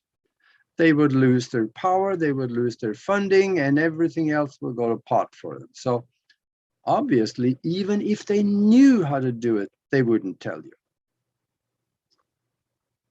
So, well, very few people actually teach how to do prayer, or we should call it manifestations. Now, the principles taught through law of attraction, that works very well. You could go to Broadcast Team Alpha again and check out the videos that we've done, some, quite a few of them actually, both Nori and I. And the only one that I can find in history that really taught how to do prayer was Moses. And that was 2,600 years ago. Wow, that's a long time. And nobody figured it out since then? Well, the thing is that Moses is contributed to have written 12 books. I have 10 of them on the shelf somewhere. And my old Bible back in Europe had the first, second, and the third book of Moses in the Bible. Of course, that was taken away because there was too many interesting stuff in there. Now, I found something in, I think there was the 9th book of Moses. It may have been the 6th, but I think it was the 9th, where he talked about how to pray and get results every time. See, that is something that is a totally unknown concept. Why would anybody expect results every time? Well, why not? If you expect it, you have more of a chance to have it. It's kind of like when you go to Amazon, you're going to buy something, you order it, you pay for it. Do you call back the day after and say, did you get my order? And the 3rd day, 4th day, if you didn't get it, where's my order? Did you get it? No, when you order something, you expect it to arrive, and it arrives. Try the same thing with manifestations and prayer too. Because once you put the prayer in, the request for the manifestation of certain things in your life, or the community, or the country, or the world, expect it. Don't take no for an answer. Now, Moses talked about this in a very eloquent way, and I wrote this down because I want to make sure I get it right for you. First of all, I want to ask, where does prayers go? They don't stay in the physical. They leave the physical, go into the field, or the spiritual, or the higher vibrations where thoughts and images and vibration and love is received. What is that? You could say that's the carrier wave. And then what you want to have happen is like it's imposed on the carrier wave, and it looks around into the field somewhere and find a matching vibration of visual images or vibration or love or whatever you're looking for. When it finds the vibration, then it starts bringing it back. And there's a process to get it induced into the physical world, because we're kind of solid here. So it's doesn't normally just show up. It can, but there's a little bit of a process to move it into the physical, and that would take a little bit of time. Time is always the wild card. And Moses talked about the fact that when you ask God for something, do not be a beggar. That goes back to calling Amazon the day after and says, did you get my order? No, we can expect it. Expect it. And also pray for more than 3 people. Because the universe and the universal consciousness is not a selfish thing. It's a giving thing and a creation for not just you. So at least 3 people. There's something about that in universal law. And he also talked about be single-minded of focus. In other words, when you pray for something, don't mix it up with 14 other things. The universe gets confused. There's too many different energies that goes out there. Be single-mindedness of focus. And then he says, I'm going to read this. He says, do not flaunt your express your prayers among people who mock you. With other words,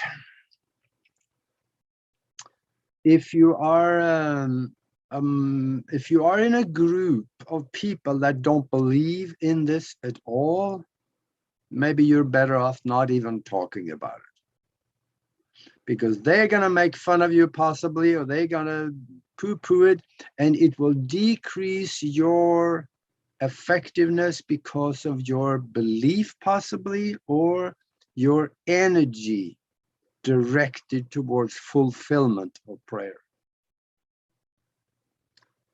He also talked about go in your chamber. That don't mean get in a closet and close the door. It means go within where the mind is.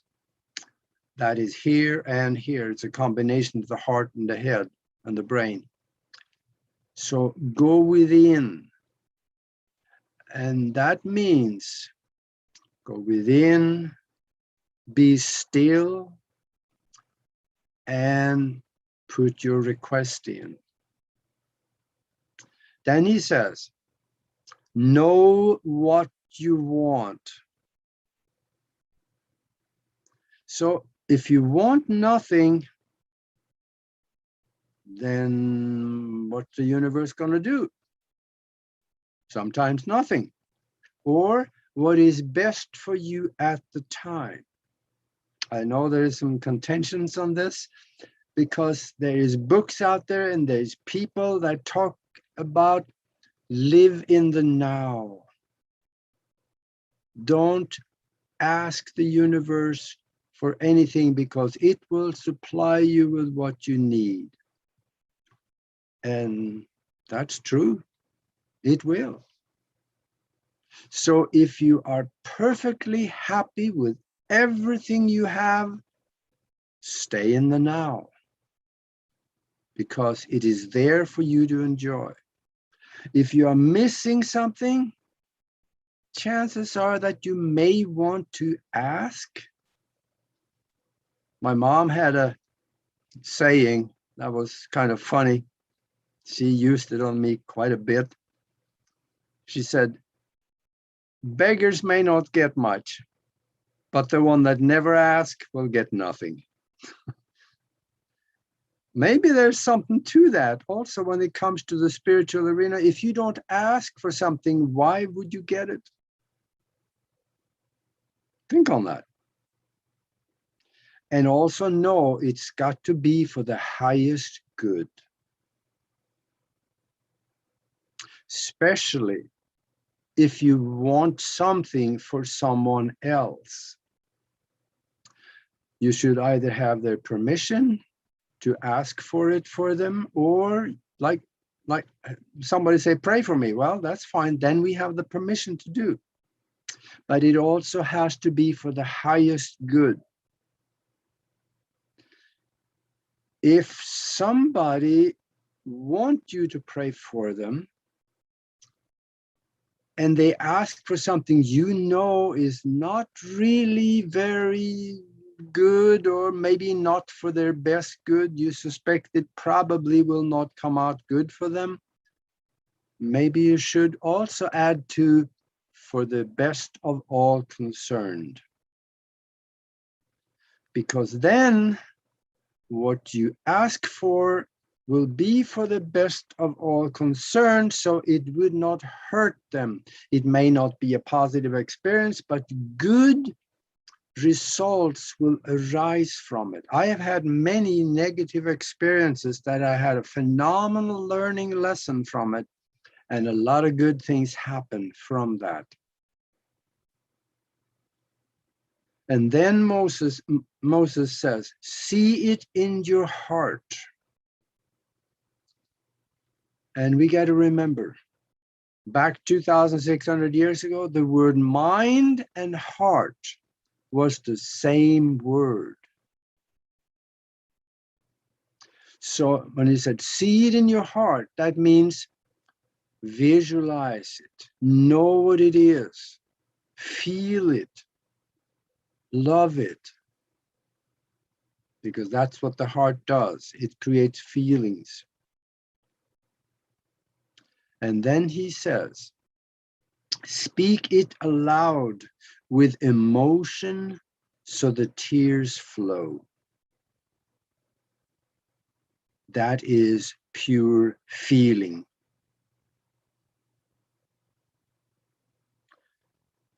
Speak it aloud. I have not necessarily done much of that, but there is a point to it, because we are never alone. There are other entities around us. Some of them are there for our benefit.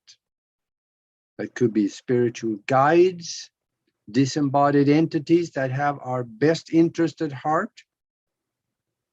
Someone on site that may be able to observe your words as well as your feeling. Most higher spiritual entities are very perceptive when it comes to telepathy, visualized images. They may not see, they may not see the image itself of what you visualize, but they feel the vibration of it, which is enough to reach into the quantum. I see people in the chat room, they're agreeing with me. That's good. I always like somebody agreeing.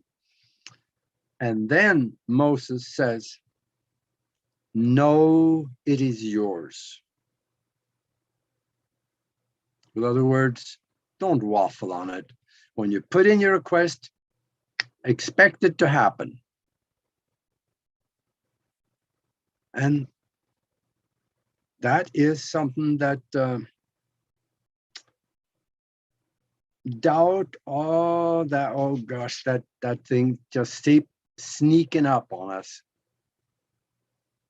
You put in your request and you think like, well, I haven't had any of that before. Why should it happen now? But it does. Without asking, you may not get anything. So,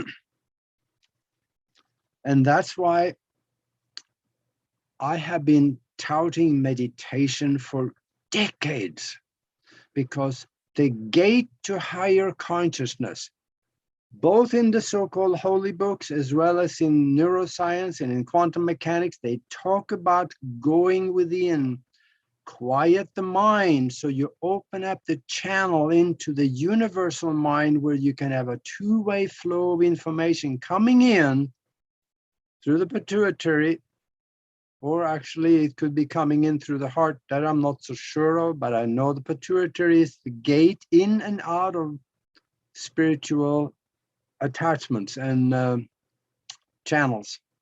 So once that comes in, it goes through the superconscious mind into the subconscious mind and come up into conscious understanding, and it's usually very quick. The conscious mind will see it as a flash of a thought, and then it's gone. So we have to be aware of these things. If you get a brilliant idea, notice it. Maybe write it down. Or have one of the things that I do. I got Terry a little tape recorder, that dates me, a voice recorder with me. So I talk it in on that one and stick it in my pocket. And then a day or so later, I run the recording and I thought, oh, that's right. That was a good idea. I should do something with that. Because these inspirations, they come fast, they pass through your mind fast, and they're gone fast. So remember, your mind can be going 90 miles an hour. Remember, my mind is going 400 to 500 miles an hour. Remember, I was a pilot. So my mind, we are trained to think about 5 to 10 miles ahead of the airplane. What's happening at that intersection, and we plan for it when we get there. We should do the same thing in our daily life. We should plan ahead and incorporate all the ideas into that plan. But do it through meditation. That's your gate to higher consciousness. And in meditation, you develop a lot of alpha brainwave pattern. When you slow the mind down, you get into the alpha brainwave bottom, like 7 cycles per second. And after a while, you'll be able to take it below that into theta. And that's where the magic happens. When you're down into the theta, that's where everything around you disappears. It goes away. And you can then, before you get to that point, communicate to the mind what you want to have happen, and then go into theta. Because your thoughts and visual images and your emotion and the feeling and the love that you develop as a package, place it in the mind or in the heart, create it here and then bring it up here. It stays there for a little while until you get into the theta, and it goes out into the universal mind, looking around for a match of vibration and start bringing things back. See, prayer is based on universal law. So don't change the rules. Moses knew it 2,600 years ago. Well, there's some questions about that date, but either way, it was known in the past, and then it went away because of religion. And also, what we pray for, we get on the basis of what we are, not what we want. It is what we are. We have to raise our own vibration to match what we ask for. That's at least when it works the best. If we are a total scoundrel, drug addict, think about crime all the time, what can we expect in our life? We hang around with people like that. We are going to become like the people we associate with and the thoughts we allow to dwell in our mind the most. So we should think about that. Maybe we need to clean our neighborhood a little bit. Get some new friends. Reach into the, okay, how should I say this so it's diplomatic? Try to find people to hang out with and associate with at your own level of consciousness or above. It will bring you up every time, because there is some of us, including myself, that need to disassociate with some of the people I associate with. That's a tough one to do. And yeah, it's a tough one to do, because whatever we associate with at a lower vibration of consciousness than what we are will hold us back. And when we visualize things that we want in our environment, in our life, do it in colorful images. Now, that's not easy. When you start visualizing in color, you can see for a moment, when you close your eyes and try to visualize something, you can see for a moment the color of something, and then it fades away. The more you practice, and it don't take long to just get to do, actually to visualize color while you are in that meditative state, then it gets more effective. So I would say there is one thing everybody should consider, and that is do something every day to further your spiritual growth. If you're 9 to 5ing it right now, it's hard to do. That's why I've been talking about the 3-minute meditation. There's a saying out there that says that everybody should meditate for 20 minutes. Boy, that's what I get for not turning the phone off. Okay. Everybody should meditate for 20 minutes a day. And then it goes, if you do not have time to do that, you need to meditate an hour. And if we don't have time to do that, then I do this all the time. 3-minute meditation. I get into that state of mind, lower my brainwave pattern, close the mind down for about 3 minutes or so. Sometimes I lose the time and I wake up 10 minutes, 15 minutes later. But it exercises the channel from the conscious mind in through the subconscious mind, through the superconscious mind, to the universal mind. When you exercise the channel, it's just like exercising a muscle. It gets stronger and stronger the more you do. 3-minute meditation don't take much. You can do that. So just do that. I have a little sticker on the screen on my computer. It says, "Do it now." And to me, that means, 3 minutes meditation. And also that means something else to a small exercise program that I do sitting down just while to induce strength and so on. So it takes 3 to 4 minutes. You do that every day. After a while, you're going to get really good at this.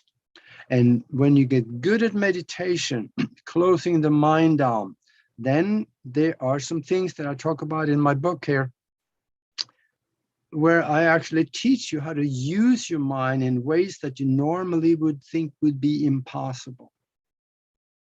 And I also tell people that if you read the book 3 times, we need to talk, because then you may be ready for stage 2. That deals with getting into that meditative state, creating something and making it happen. Because you can reach into different parts of the universal mind where things are that you want. You know, you don't go to the grocery store to buy a car. You get the hint? There are places and vibrations within the unified field or the universal mind where what you're looking for is not there. You can direct it more. This is not spoken of a lot, but if you read that book, you'll see it, and the second time you see more, and the third time you will get a whole different understanding of the universe, because the book is written on several different levels of consciousness. And when we ask for something, I have heard people say, okay, I don't know how much time I have left here, but let me know when the time comes. There are some people that say, well, if we pray for something and it is not for us to have, would we interfere with the universal plan for our life? Or especially if we pray for someone else, or if we try to manifest something in someone else's life, even with their permission, would we interfere with the master plan for the life? Well, if we use the term for the good of all concerned at the end of what we are asking for, our slate is clean. It is up to the universe to know what is best for that master plan governing that person's life. You got about 8 minutes left, Aage, and there's 2 questions here from the people in the audience, just to let you know. Okay, well, I could give it a couple of minutes, and then I'll take some questions. And remember, this is not your doing. If you ask for something for someone else, for the good of all concerned, it is the universal mind that creates in that person's life that is best for them according to their master plan, so it does not interfere with their existence or shorten out anything that was planned for them. And another thing is that prayer in groups are more effective because they create a mastermind. That's why going to church, I haven't done a lot of that because I don't feel I need to, but it's a good place to go.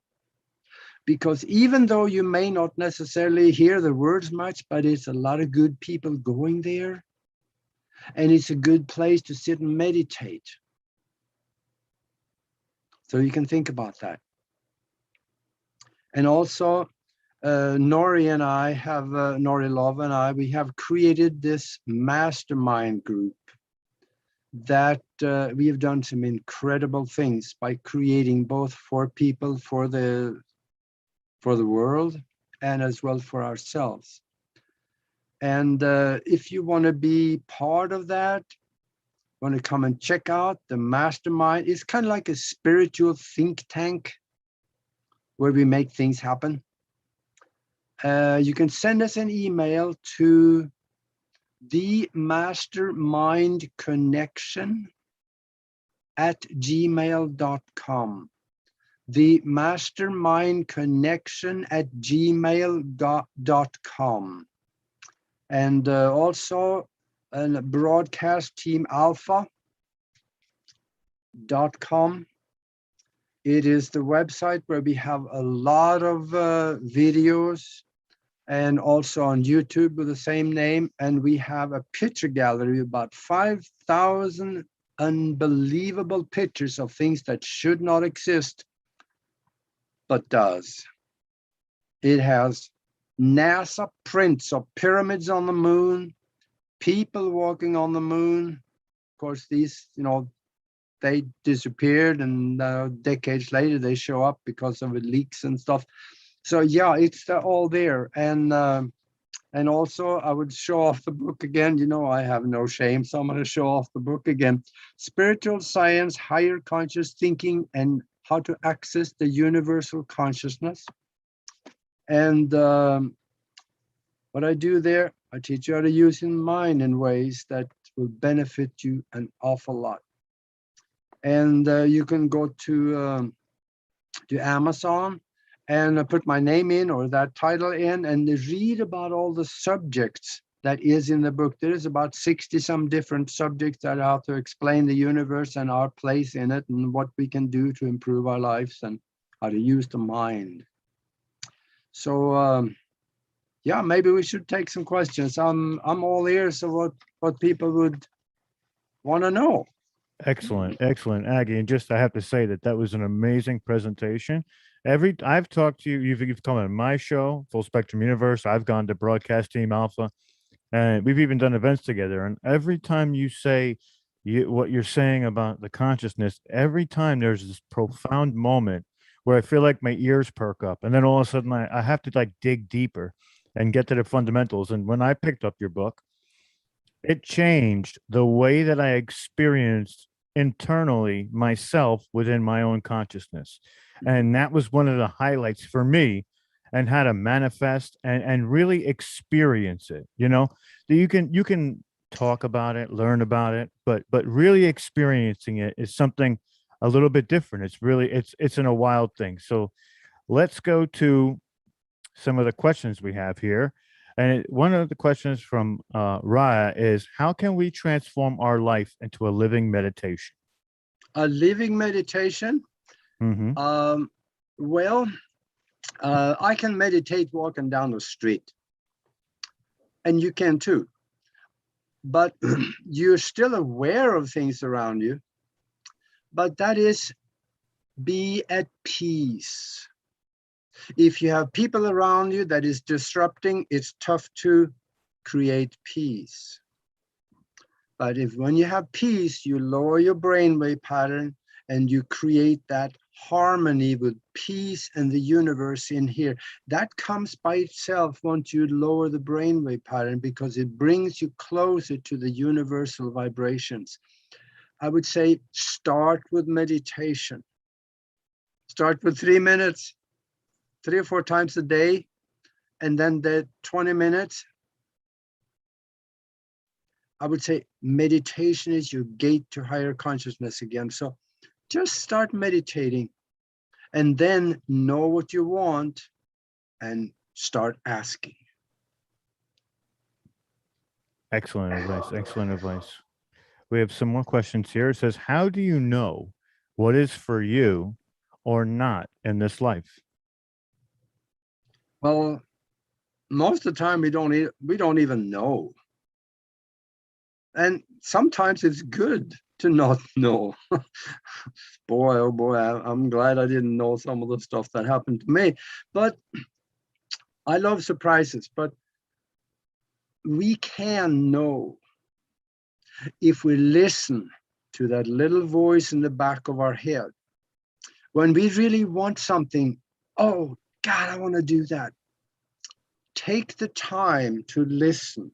Say, okay, is this for me? You can do that by using a pendulum. I do that once in a while. I'm not as good as it I used to be with that. Or listen to the voice in the back of your head when you ask, is this for my highest good? And then go into meditation. And you get an answer. It could be a yay or a nay. When you get a nay, no, not for you, don't second question it. You could go back and say, well, yeah, but I really want that. Listen. It's kind of like the guy that was mountain climbing and he fell and he just sliding down and he got the branch by his hand and he was just hanging there and looking down. And, oh, that don't look good at all, 400 foot down there. So he said, I haven't prayed much, but maybe this is the time to start. So he says, God, save me. And he was listening, nothing. And then he heard this rumbling voice up there. Let go the branch. He looked up, he looked down, didn't like what he saw down below him. So he looked up again and said, anybody else up there? That's what we don't want to do. Listen. That's incredible. The next question we have is, how can you interact with the universe or your spirit guide, etc.? First of all, know they're there. If you ignore them, they may not communicate because they know you ignore them anyway. But know they're there. Expect them to be there. Start talking to them. Loud if you like, because there are some spirit guides that may not be telepathic enough to actually be able to understand what you think. They may see what you're doing and try to guide you in certain directions that way. Also, leave them messages, write messages for them. That's how you communicate with dead ones. They're not really dead, they're more alive than you are, but leave them messages. But also, they are outside of the physical. So remember, what they see is like looking in the mirror. So write your messages backwards. Then they can read them better. If you really want to communicate with the departed ones, go to YouTube and put in the search bar, the Tesla Spirit Radio. It's got 14 different parts to it. And you can make one of those if you understand a little bit about electronics. If you don't know nothing about electronics and you want to have one to communicate with the spirit world, have a friend that knows how to do it, put together two. One for you and one for him, and he's going to love you for it. Because when you turn that thing on, you can talk with the spirit world. It works. The YouTube is full of those things. Well, not full, but they are quite a few of them, that you can hear the spirit talking and you can communicate back and forth. So that's just one way. Excellent, excellent. So we have another question. It says, I meditate daily for an hour or so and do receive a word or a picture of something, but not actually a conversation / telepathy. What could be the reason? Well, have you requested a conversation? Ask. Just if you sit there and think of nothing and no questions, no requests, no expectations, maybe a word is all you get. Decide before you enter meditation what the results should be. Ask for something to happen. Or you could say, speak to me in dreams. Then they might do that. Or you could say, communicate with me. Then they can pick the way that it works. They can try several different ways to be able to communicate with you, and you may be able to communicate. That could be through thought transference, or I have once in a while voices that tells me things. There are ways to do this. I talk about that in the book too. I know that. I know that for sure. You know, and like I was talking about before is the internalization. And sometimes one of the hardest things for people to do is to just quiet the mind and be in that present. Do you have any advice for the people on ways to maybe effectively get to that place a little bit easier, a little bit faster? Absolutely. There is some tricks to it. Hardly anybody talks about this, but first of all, be by yourself. Unless you are in a group that all meditate at the same time. Now, that can be powerful. But if you are by yourself, turn off the radio, shut off the computer, and be by yourself. Turn the phone off. I learned that experience here about 2 minutes ago. Just be by yourself. Expect a good result of what you're doing. And then there is this trick to dull the mind. Look straight ahead at the wall. Find a spot on the wall. And then cross your eyes just a little bit. So now you got 2 spots on the wall. When you do that, now don't cross the mind so much that it hurts, but just a little bit. So you got 2 spots. Now the mind is busy doing something that it doesn't take thought to do, and it dulls. Everything goes away. In fact, you can try that right now, where you sit for the next 5 seconds. Just look at the wall, cross your eyes a little bit, and then let go.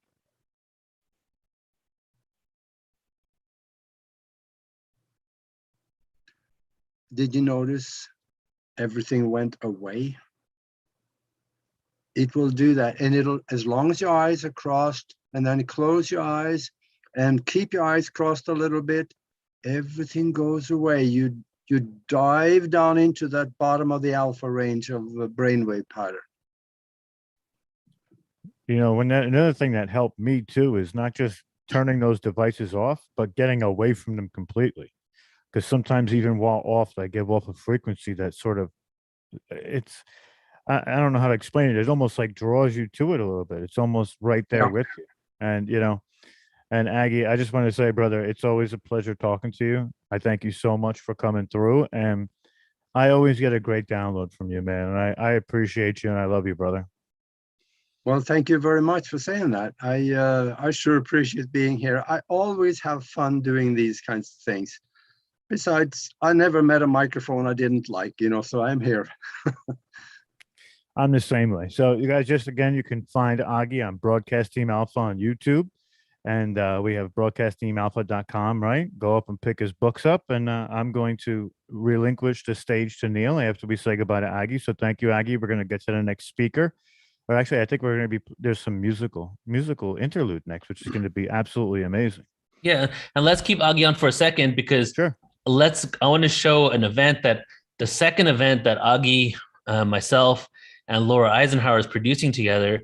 So I want to show that, and I think a good segue into the next person would be if you could share what you're going to talk on at that summit, Aage. Yes. All right, yes. so let's do this. So this is the second production with tri-production, a term that I just recently coined, with Laura, Aage, and myself.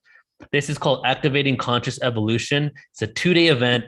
Do you want to just, Aage, really quick, tell us the speakers and then talk about what you're going to share?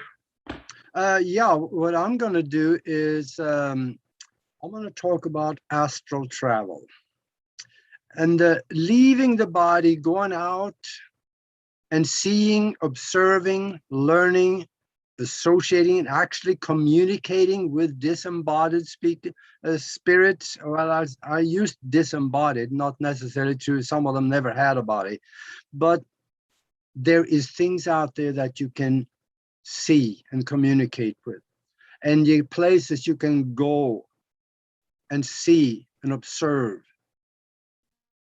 And I don't talk a lot about this normally, but you actually can do this. It's not that hard to learn. Astral travel is a very real concept. And once you get out there, it is an exhilarating experience.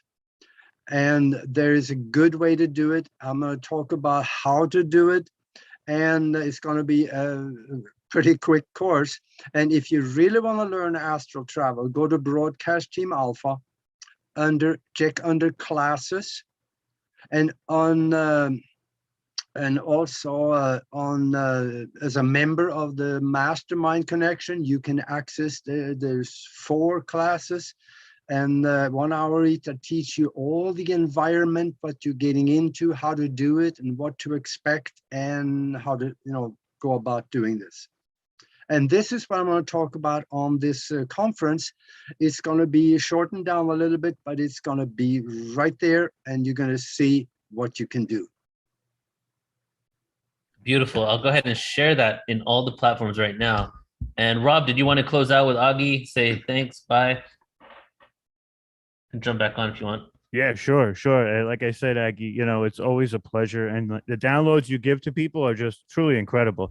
So keep up the good work, brother, because we need more people like you out there blazing the trail for people like myself. And, and also Neil, I know I didn't say it before, but, I really appreciate you letting me be here.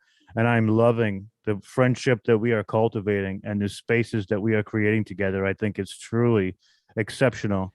And I have such love, admiration, and appreciation for you as well in putting these events together, because you're showing people like me how to do this as well and get that message out to so many more people that we can, everybody can touch everybody if we all think about it together, right?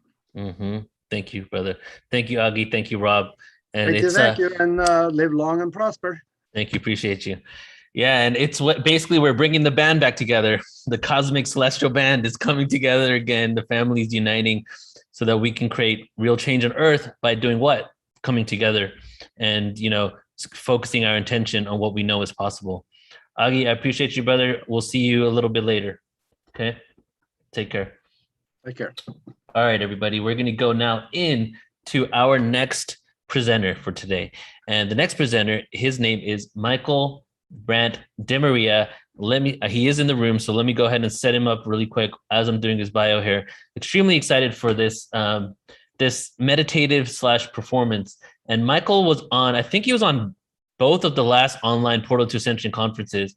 And the reason I have him on is just not only his energy, the way he carries himself, his passion about the music and the information that he shares, but just also to really give that dynamic of changing it up a bit. It's not just about information and education. It's also about experience. And part of the experience that we've been blessed to be able to cultivate on planet Earth is music, vibration, and frequency. So give me a moment as I locate his name through the couple of hundred people here.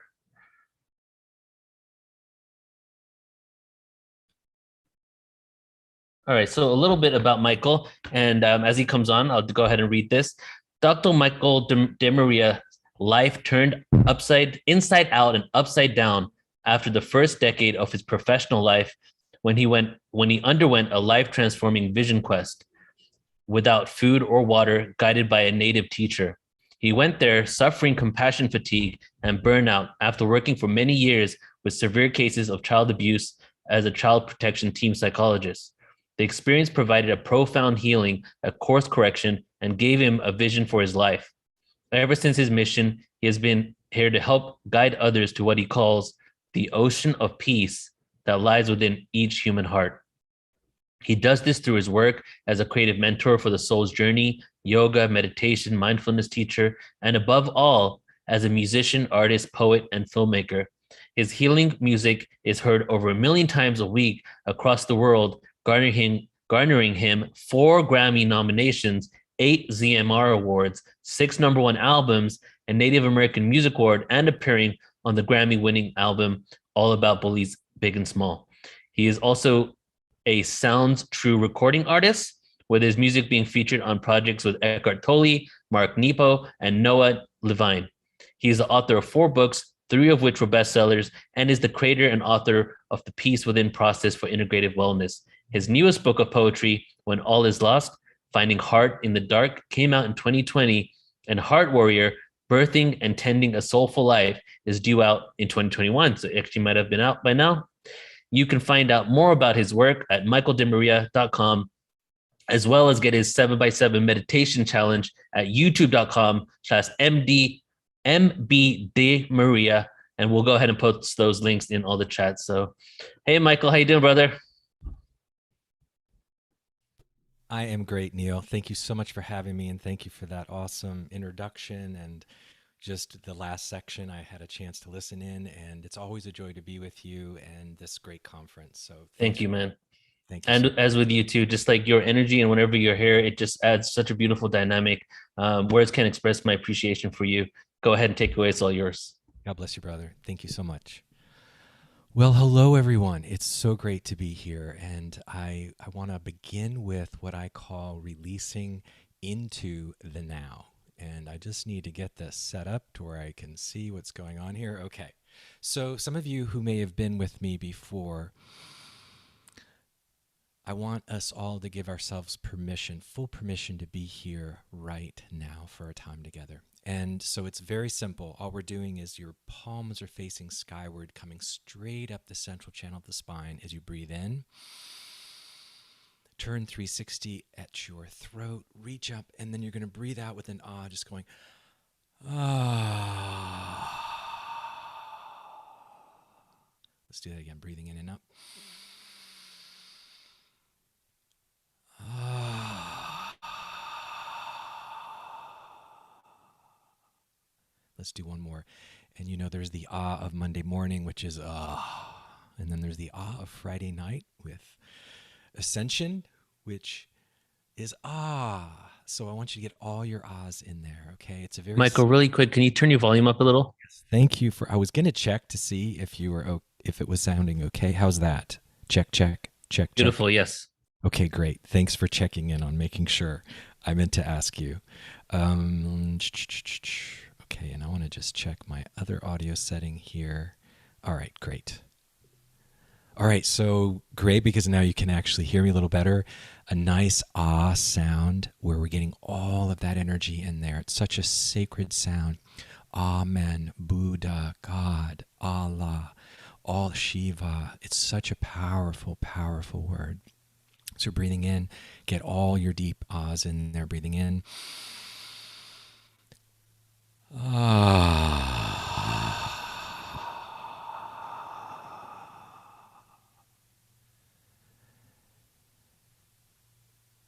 And just as the last speakers were talking, you know, this bringing ourselves into the moment, being present is so critical. Quieting the mind, opening the heart, embracing our souls is the way to heal our life. So I really want you to take a nice deep breath. We're also going to do 3 ohms together. And the Om, and again, the Upanishads, and it gives you a chance to really, the Manduka Upanishad teaches that Om is the great sacred source of all physical matter. So we can follow that source back by doing these Oms together. So we're going to do 3 Oms with the same intention, this time with your eyes closed. And I want you to do this with me as you allow these vibrations to allow us to really connect within this beautiful field of consciousness and awareness that we are, that we're connected to, which I like to call that ocean of peace. When we've released the past, we've released the future, which are simply persistent illusions, and drop into the now is the magic that happens. So breathing in.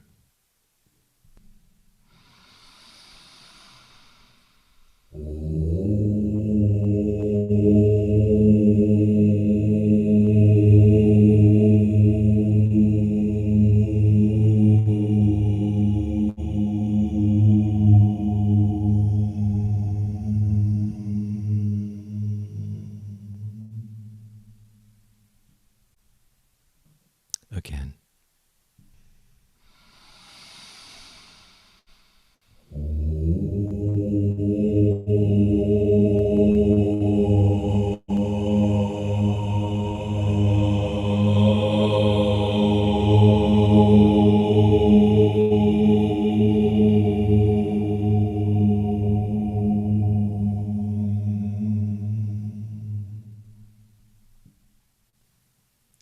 One more time, nice deep breath.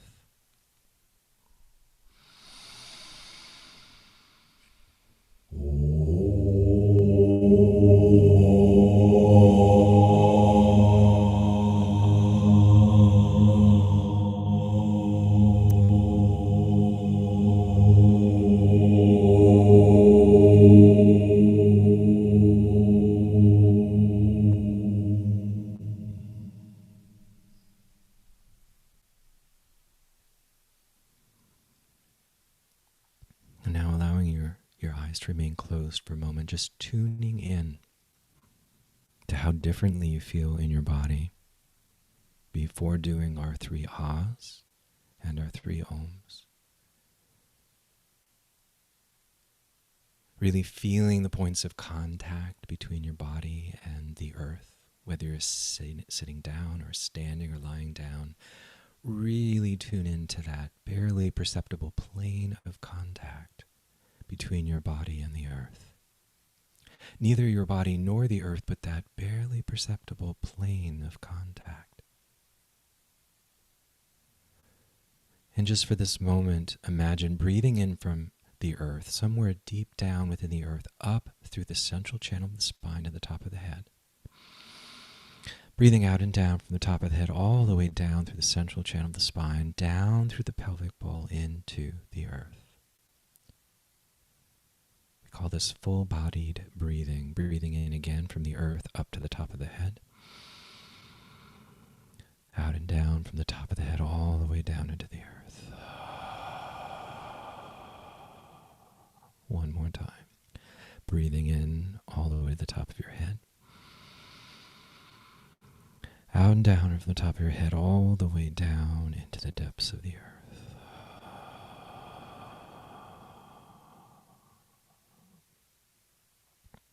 And releasing, relaxing the shoulders, the neck, the forehead, the trunk of the body, the arms, the hands, the fingers, the legs, the feet, and the toes. Almost feeling like your arms and legs are like 2 rivers or streams or waterfalls of sensation, carrying any physical, mental, or emotional stress out of your body down into the earth. Just let it go. Just let it go. Release it. Empty, empty, empty.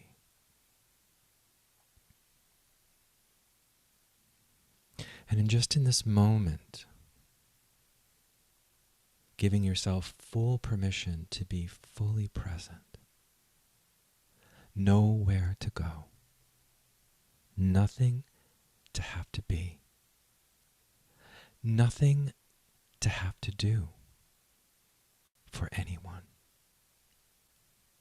Just being.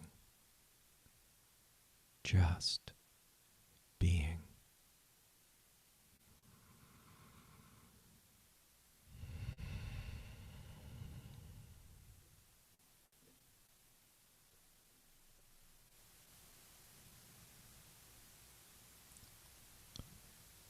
So hopefully that you're feeling very relaxed and very present. And I now invite you to go to a place in nature. A place in nature where you feel completely at peace. It could be a place that you've actually visited on the physical plane. It could be a place you have visited in your dreams, or in astral travel, or a meditation. It could be a completely imaginary place, like floating on a cloud.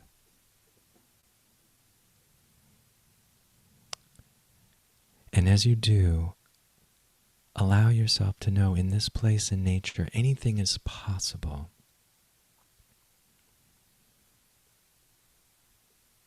You can swim with the dolphins, fly with the eagles, allowing yourself to be purely, fully present as you commune with the rocks and the trees, connecting to that vast self.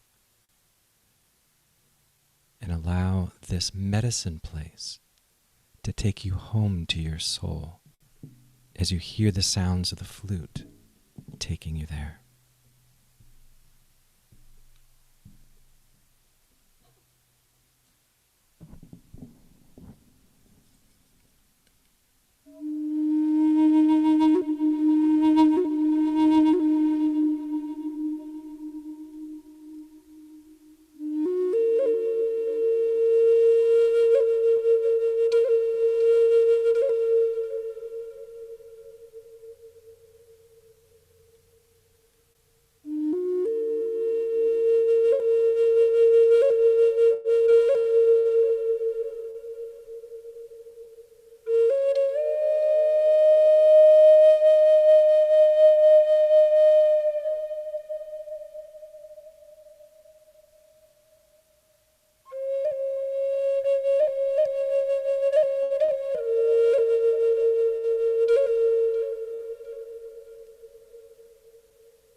Feeling more present, more relaxed, more connected to that timeless, ageless, deathless source of your soul.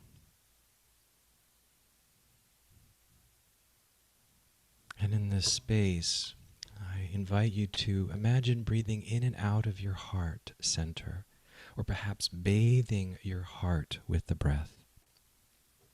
And as you do, I would like you to be receptive and tuning into every cell, molecule, and atom of your being. As you hear the following phrases sink deep into your blood and bones. Infinite love, infinite divine love, like a healing liquid golden light pouring from your heart into every cell, molecule, and atom of your being. Infinite divine love. Infinite healing, infinite healing, infinite healing. Infinite forgiveness, infinite forgiveness, infinite forgiveness. Infinite compassion, infinite compassion, infinite compassion. Infinite peace, infinite peace, infinite peace, like an ocean of love, bathing every cell, molecule, and atom of your being, reminding you who you truly are and have always been.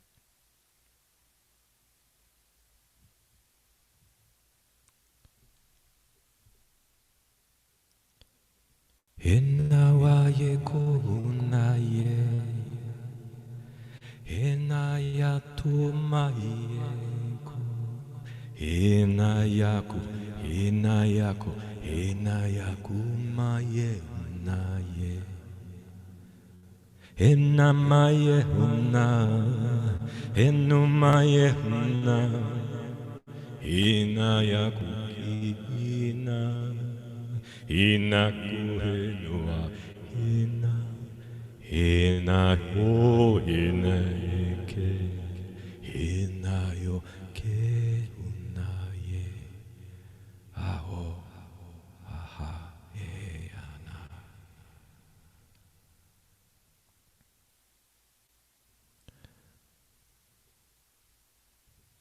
I'd like you now to slowly bring your awareness into your arms and legs, fingers and toes, and just begin to move them in any way that feels comfortable and okay to you.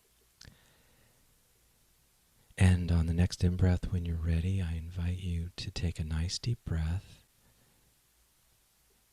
And if it feels good to you, bring your arms around, giving yourself a hug. And if it feels good to you, crossing your ankles. And ever so slightly rocking from side to side. We call this hugging the universe or embracing the mystery. And you are a universe, infinite and inexhaustible.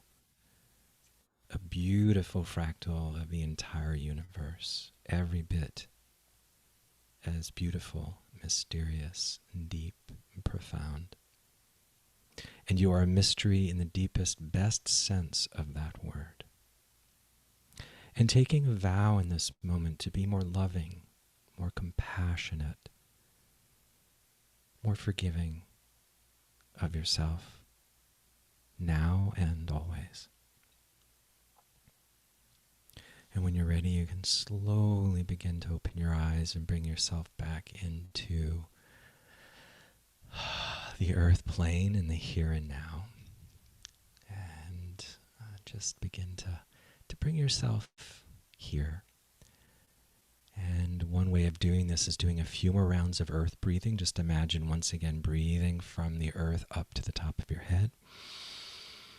Out and down from the top of your head, down into the earth. 2 more times, breathing in and up. Out and down.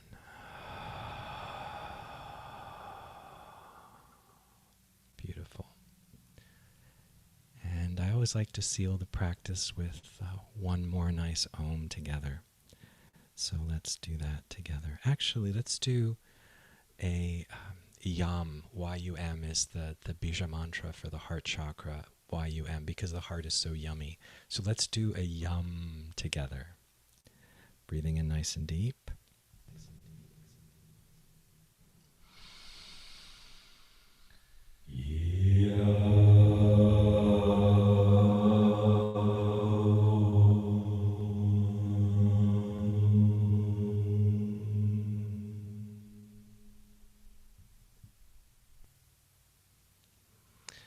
It's been so great to be here with all of you today. It's always a joy to connect with this conference and everyone. And I want to thank Neil and everyone else who has invited me back. And I send many blessings to all of you as we continue on this wild, wonderful earth dance. So God bless you, be well, and namaste.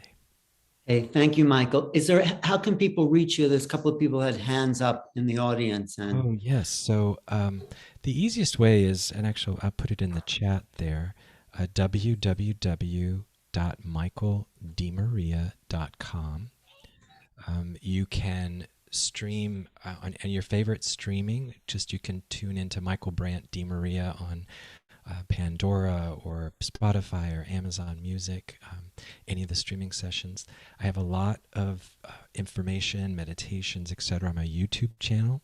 And again, you can just do Michael DeMaria YouTube, or you go to youtube.com/MB DeMaria. And I do have an online program called the Peace Within, and you can go to alldaypeace.com. That's alldaypeace.com, and I'll put that in there too.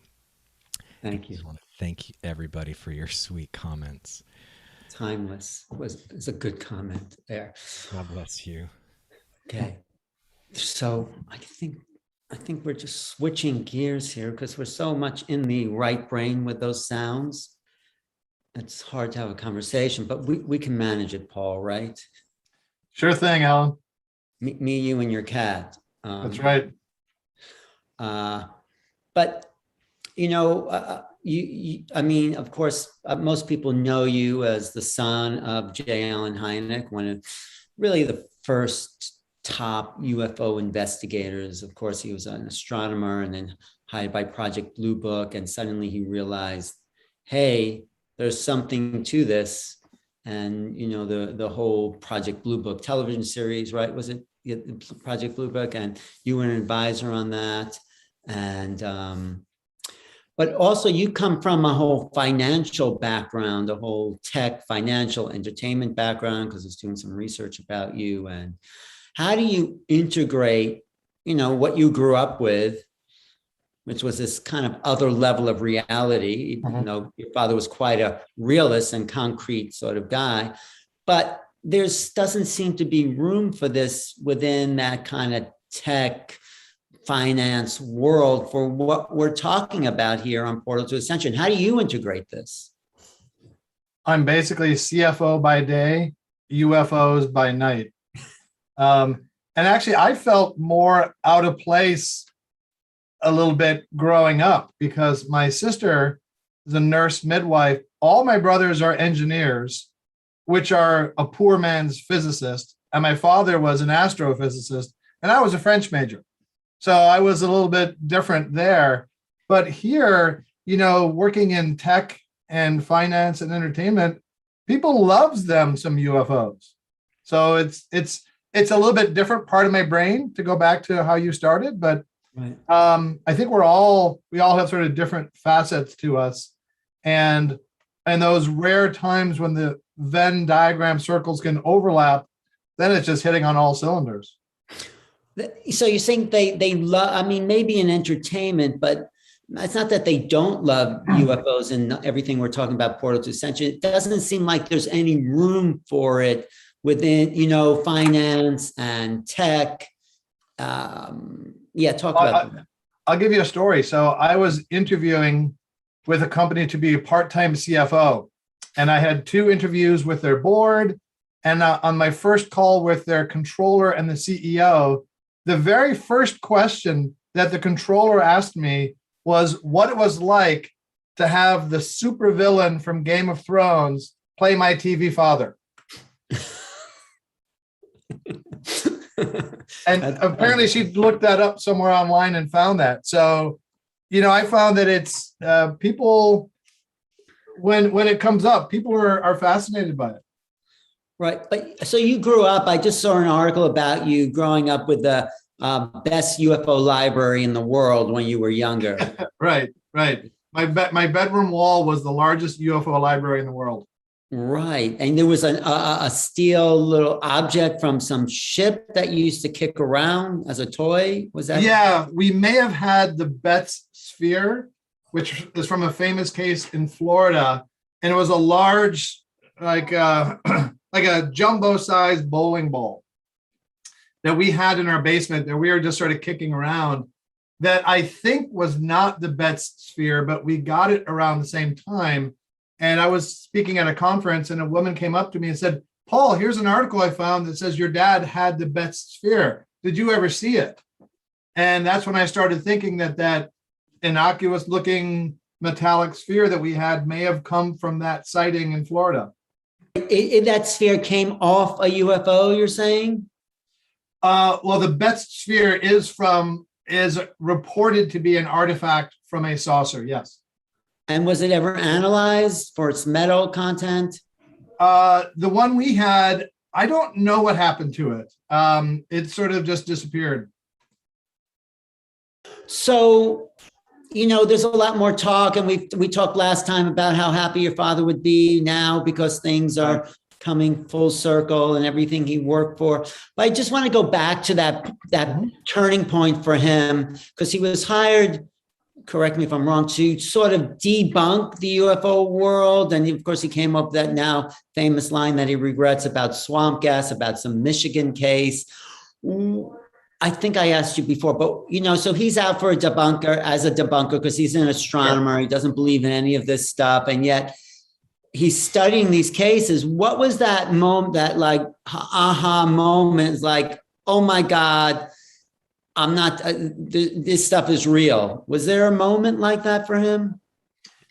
I have two answers. One, I think in large part, it was kind of the frog in hot water, where it just gets gradually hotter and harder for you to maintain that crusty debunker facade.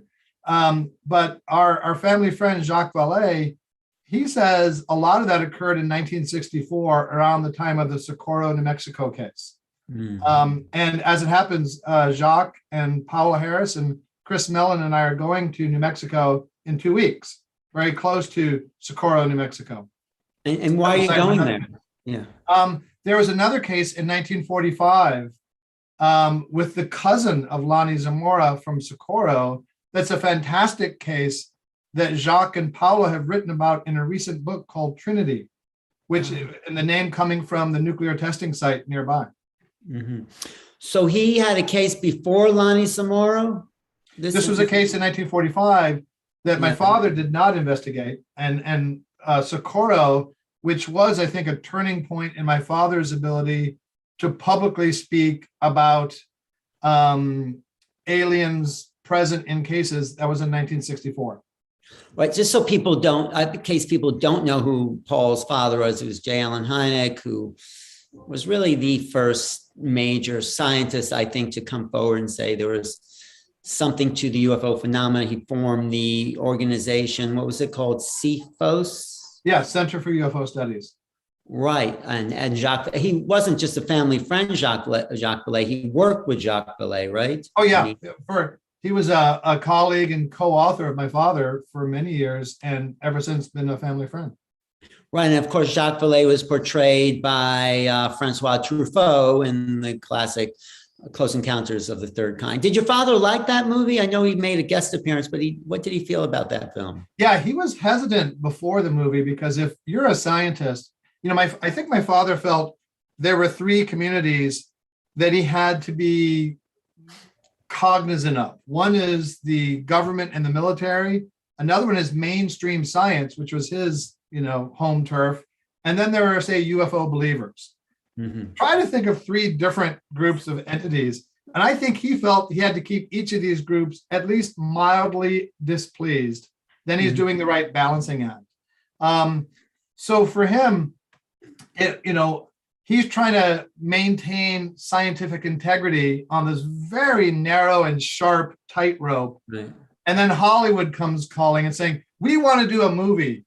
As a scientist, your first reaction isn't, oh boy, it's, oh no. So he was very hesitant at first, but in talking with Steven Spielberg, he became much more comfortable because he had sort of a respectful take on the subject matter.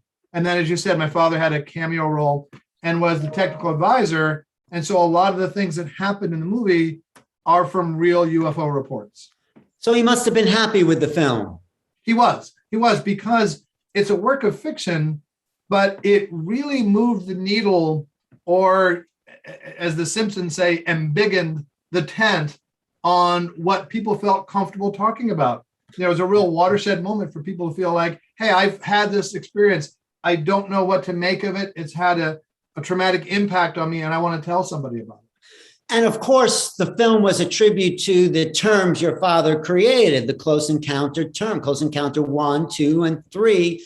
Now, of course, people have taken that further, 4, 5, 6. Yeah, right. But he created that way of categorizing sightings that is now part of the common English language. I mean, yeah.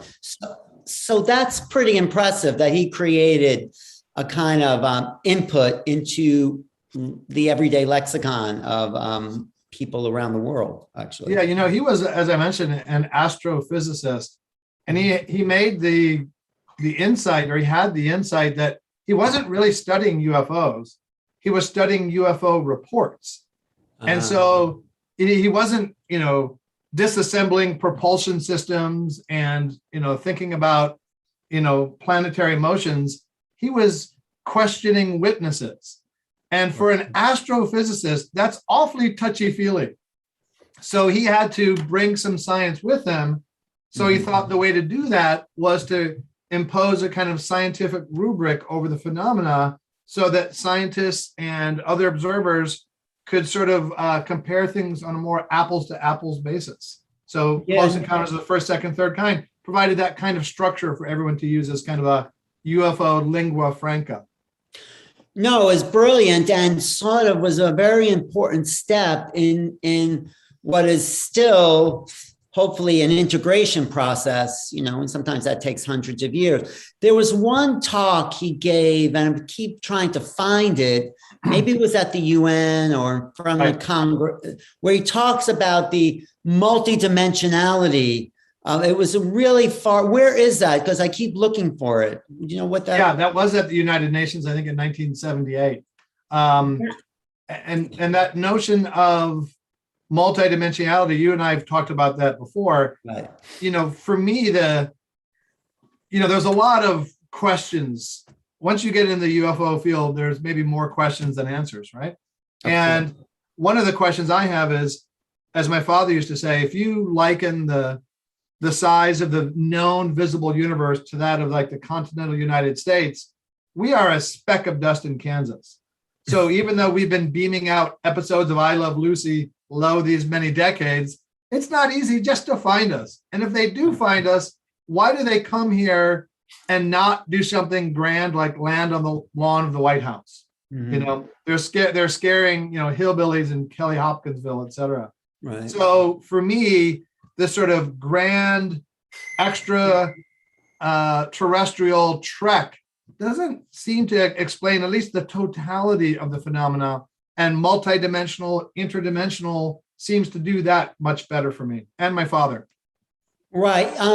We may be a speck, but supposedly when we detonated those atomic blasts, we really alerted the rest of the local universe, because something happens that is more than just I Love Lucy episodes. We kind of break the continuity of time, space. And do you find that to be true, or is that just sort of another modern myth?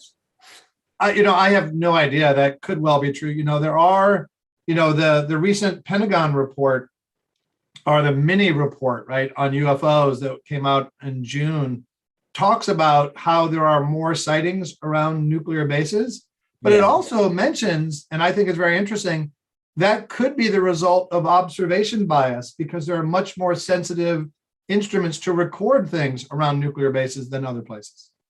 I don't, I mean, my guess is no, they are sort of more concerned with our nuclear. That's my guess. And, you know, because they do turn off according to, I think, Michael Salas, they turned off the nuclear codes.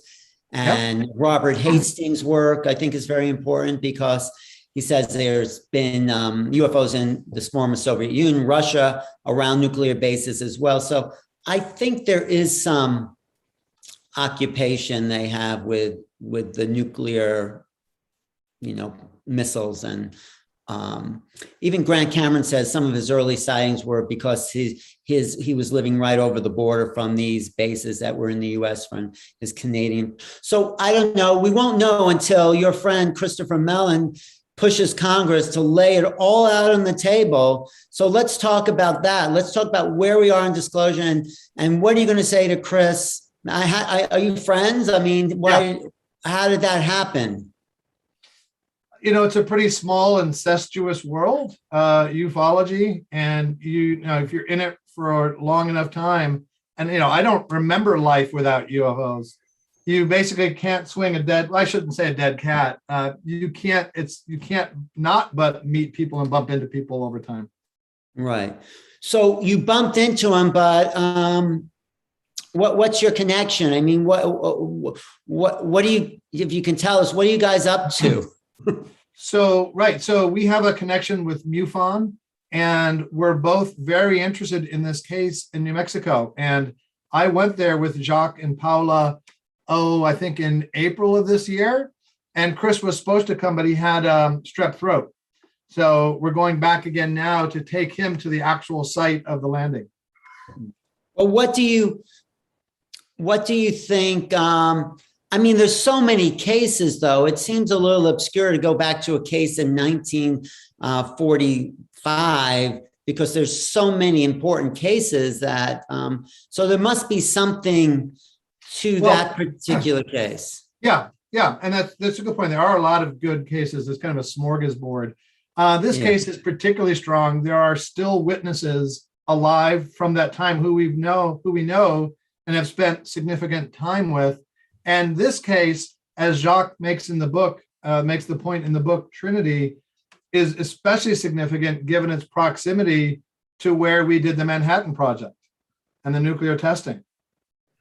Was that so? That case happened before the nuclear testing or after the nuclear test bomb? After the nuclear testing in 1945.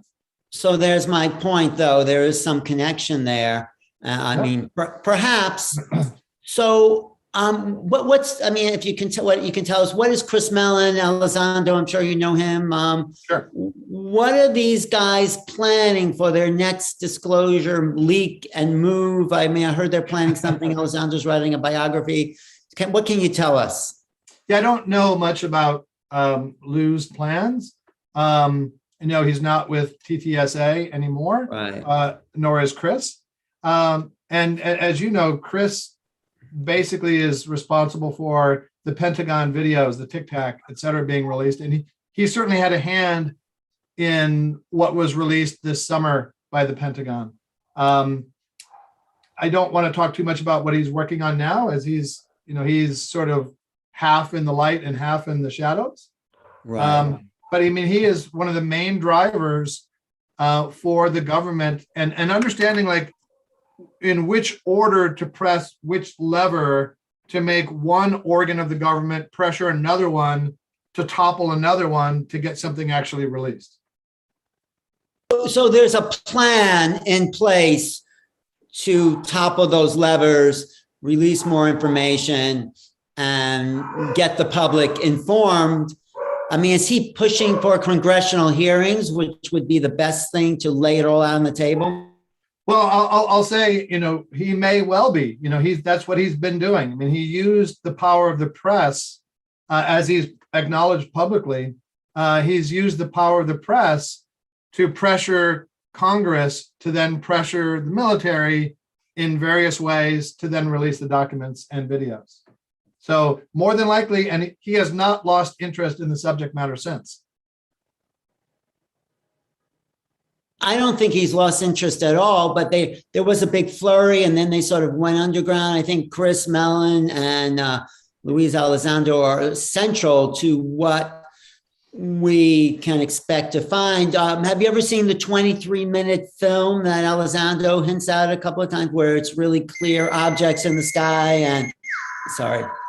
And I hear that noise in my head all the time. I'm sorry. That's my phone. It won't shut off, but go ahead.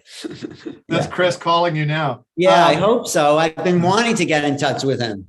Yeah. I don't know if I've seen that particular video or not. I've seen a bunch. Do you know which one I mean? It's very clear, up close views of these craft. And I think not. I don't know that I have. Okay, so Chris Mellon, he's in the film Phenomena. James Fox kind of corners him a little bit. He gets right to a point of saying, well, then we know more, and then he doesn't say anything else. You know that what are they not telling us? Come on, Paul. Sure. Yeah, that's right. Exactly.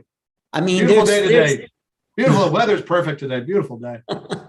No, but it's so frustrating because. Well, but look at it this way. I mean, Chris operates in the realm of government quite comfortably. He had a very high rank in the government. Right. And he is an advocate for sunlight and disclosure.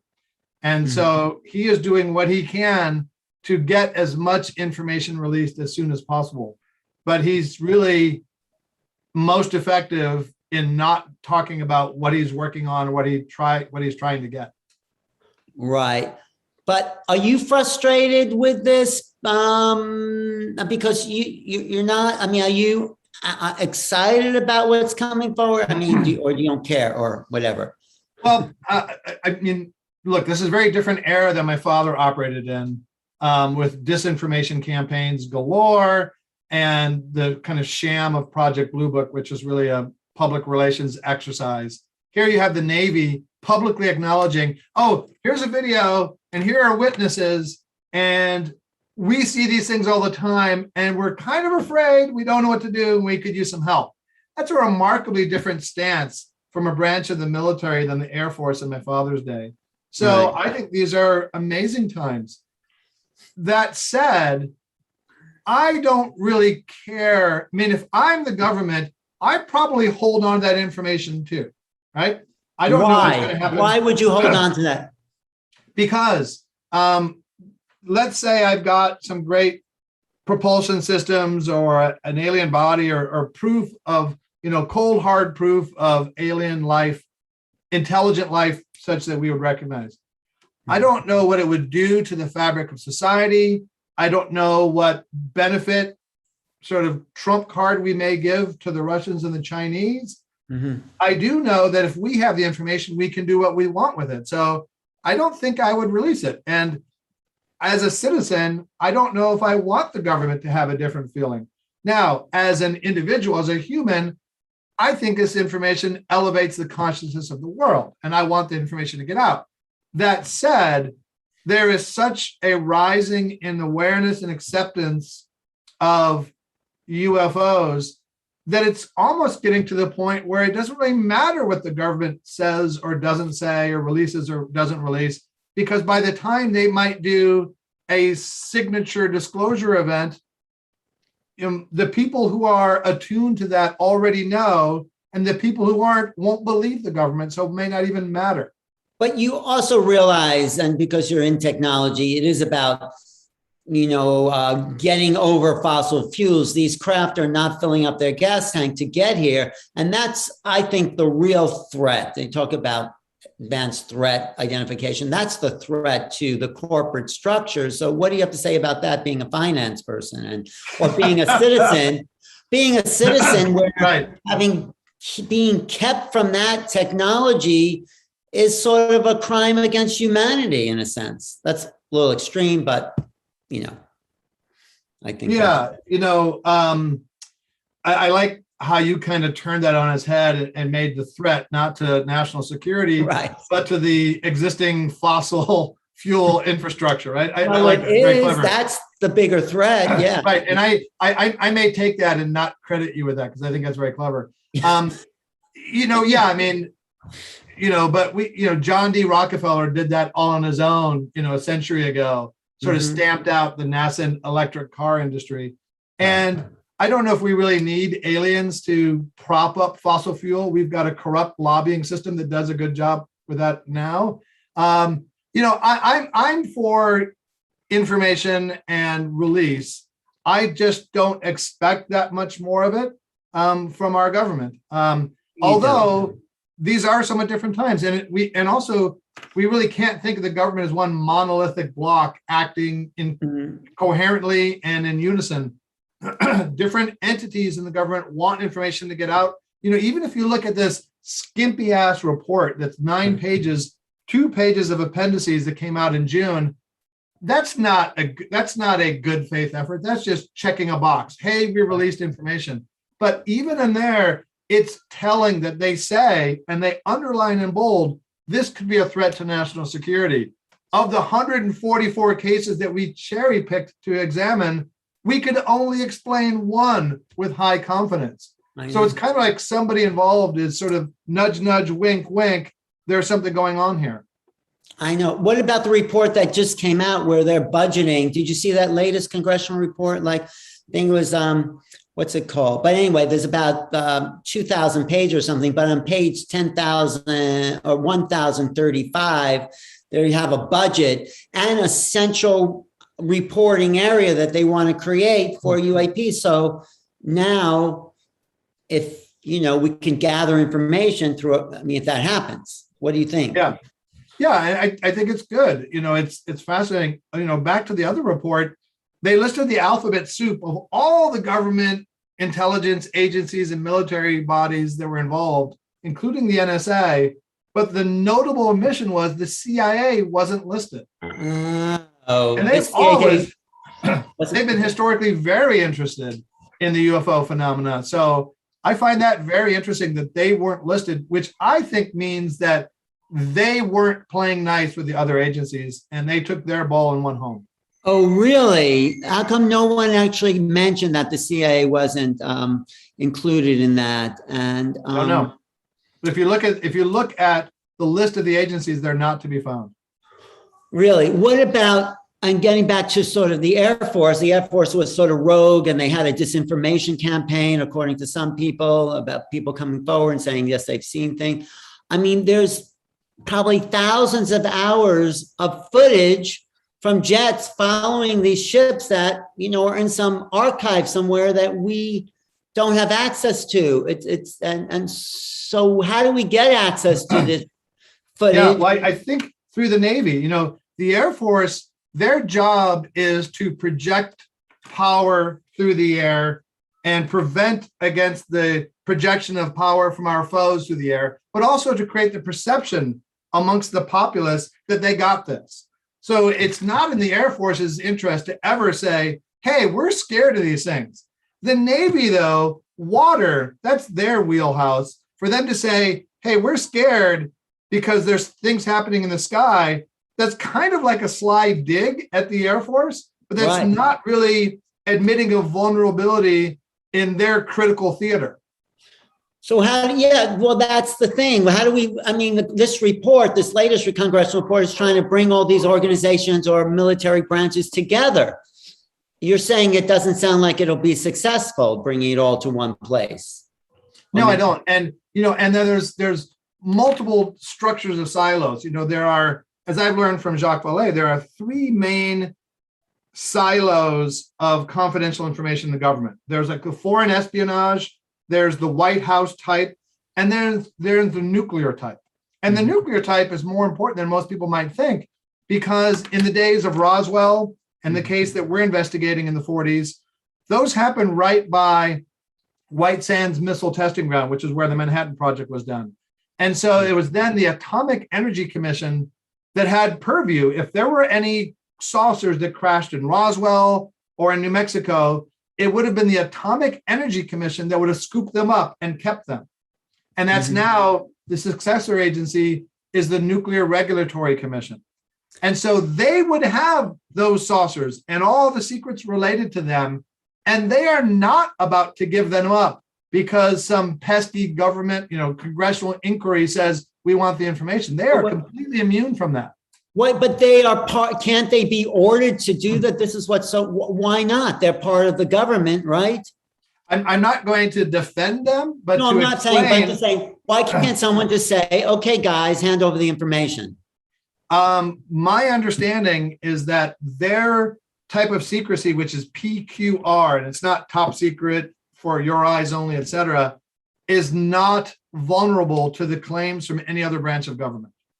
Even the executive branch, even if the president. Especially the executive branch. So these guys run their own sort of internal, how are they allowed to do that? It seems like under what constitutional basis? Under the nuclear boogeyman. Okay, I didn't know that was in the Constitution, that clause of the nuclear boogeyman. But really, it's in the operating manual. Right? But it seems that part's very frustrating because you look at this report from June. They only go back to 2004. It's like all of a sudden there are UFOs there from 2004 on. Right. And we know, and even your father would probably be very upset about. And sure. And Alan, in that report, they do not list the Nuclear Regulatory Commission as a participating agency. Well, do you think that if we could get to whoever's behind that, we'd get more? What does Christopher Mellon say about that? I haven't talked with Chris about that particular question, but I imagine that will be a lively topic when we're in New Mexico in 2 weeks. Well, could we get Chris on the program? I'd love to interview him, or on Portal to Ascension. Would he do that, or is that too? I'm happy to ask him. Okay. Also, mention my book to him. I'll get you. Did I get you a copy of the book? No. Oh, sorry. I'm going to get you, but I'll get your email and. We'll do that. How long is this conversation going for? I was wondering. I think until 3:10, about 15 minutes. Okay, good. Because there's a lot more I want to talk to you about, Paul. Okay, bring it on. Are you still doing finance and tech and entertainment and crypto, baby, crypto. Oh, crypto. So what's your vision? Because they're not quite separate, all these aspects of your life. I think because you sort of seem to be an integrated person. What's your vision of the future with UFOs and CFOs and cryptos and everything that's coming down? And of course, where we've been for the last 2 years in a lockdown. How do you see us working through this to integrate the technology and create a better society?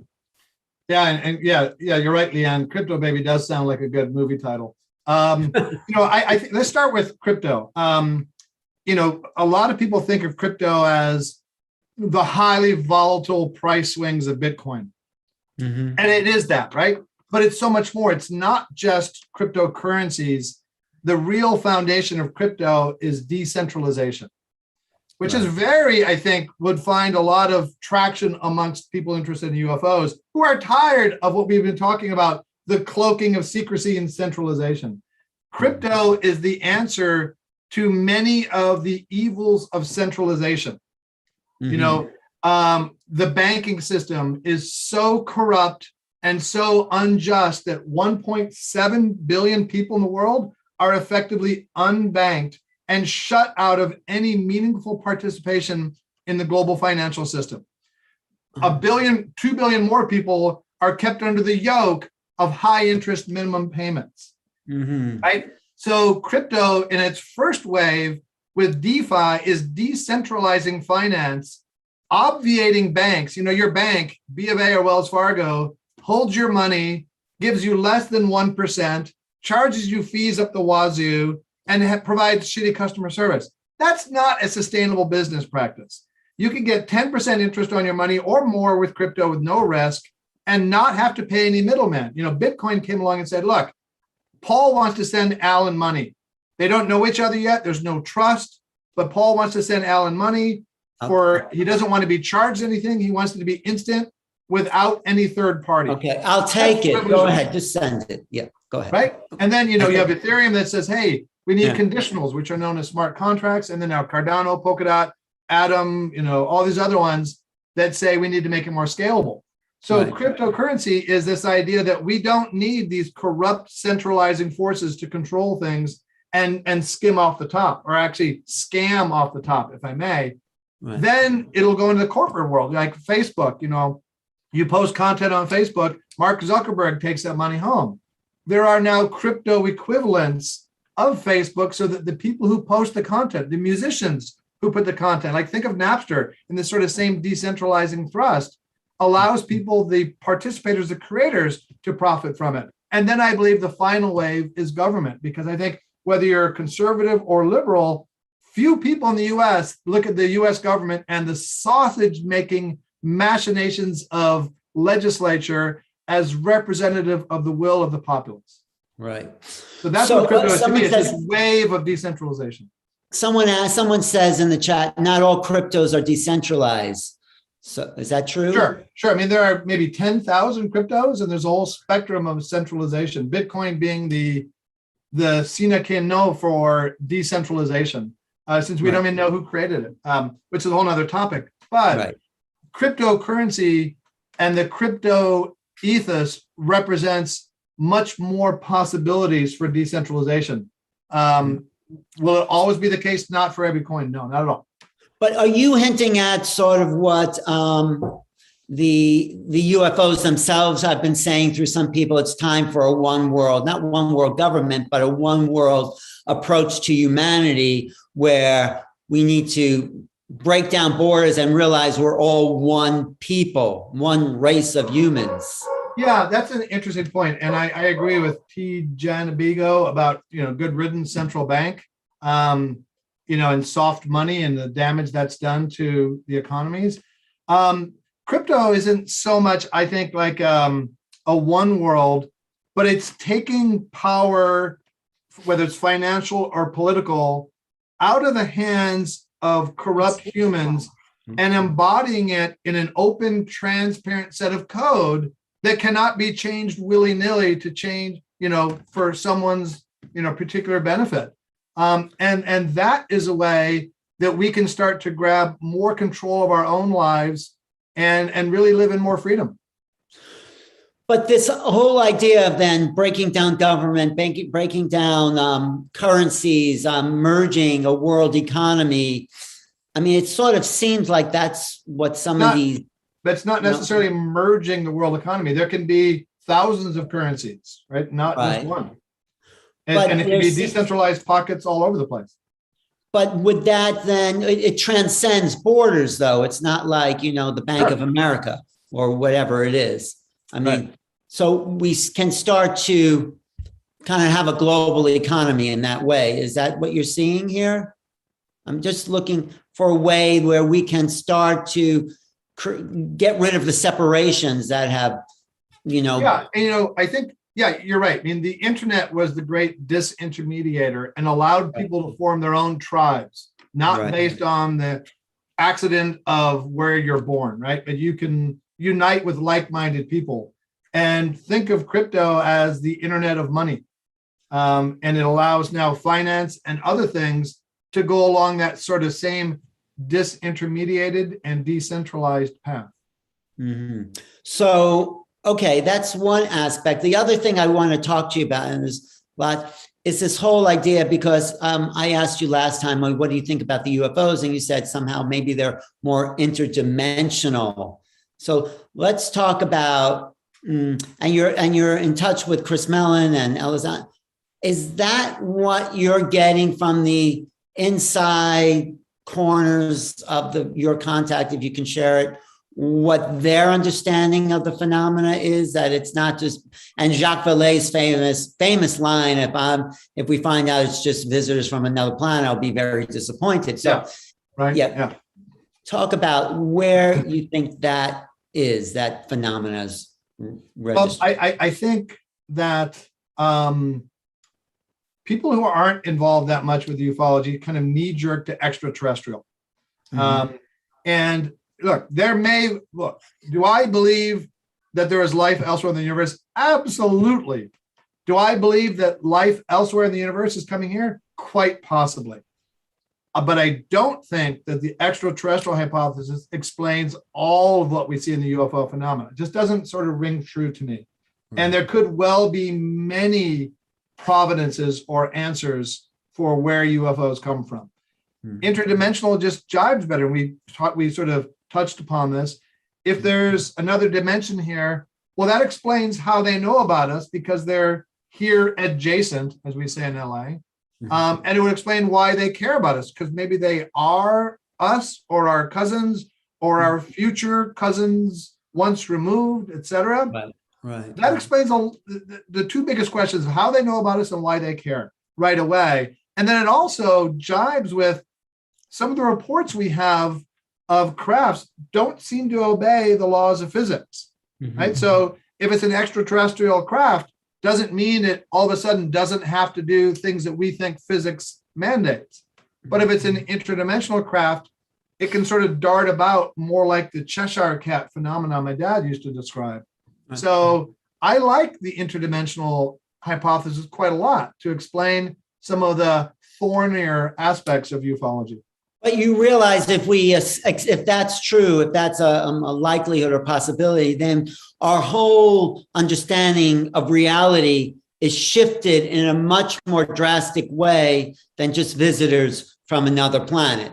And right. It's fun, Alan. Sometimes at a UFO conference, people will get disappointed because they say, "Have you seen a UFO or had a contact experience?" And in the strict extraterrestrial sense of the world, I say no.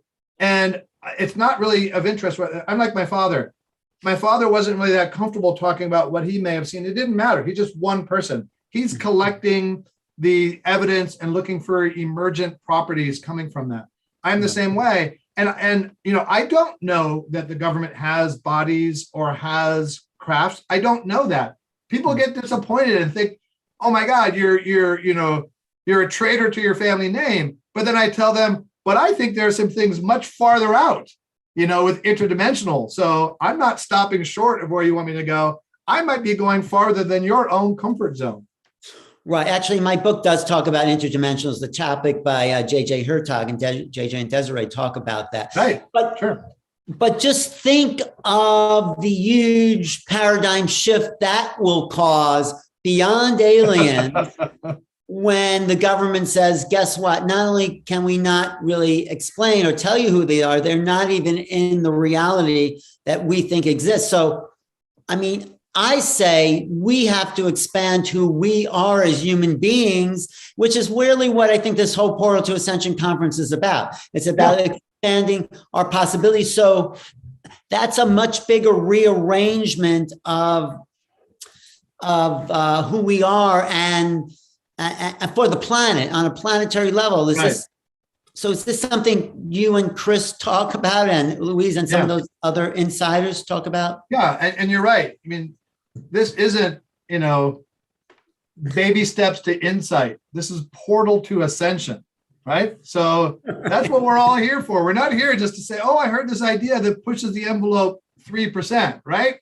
We're here to overturn the apple cart. In the UFO field, that's what interdimensional does. In my day job, that's what crypto does. Oh, really? It's a whole new dimension. And exactly.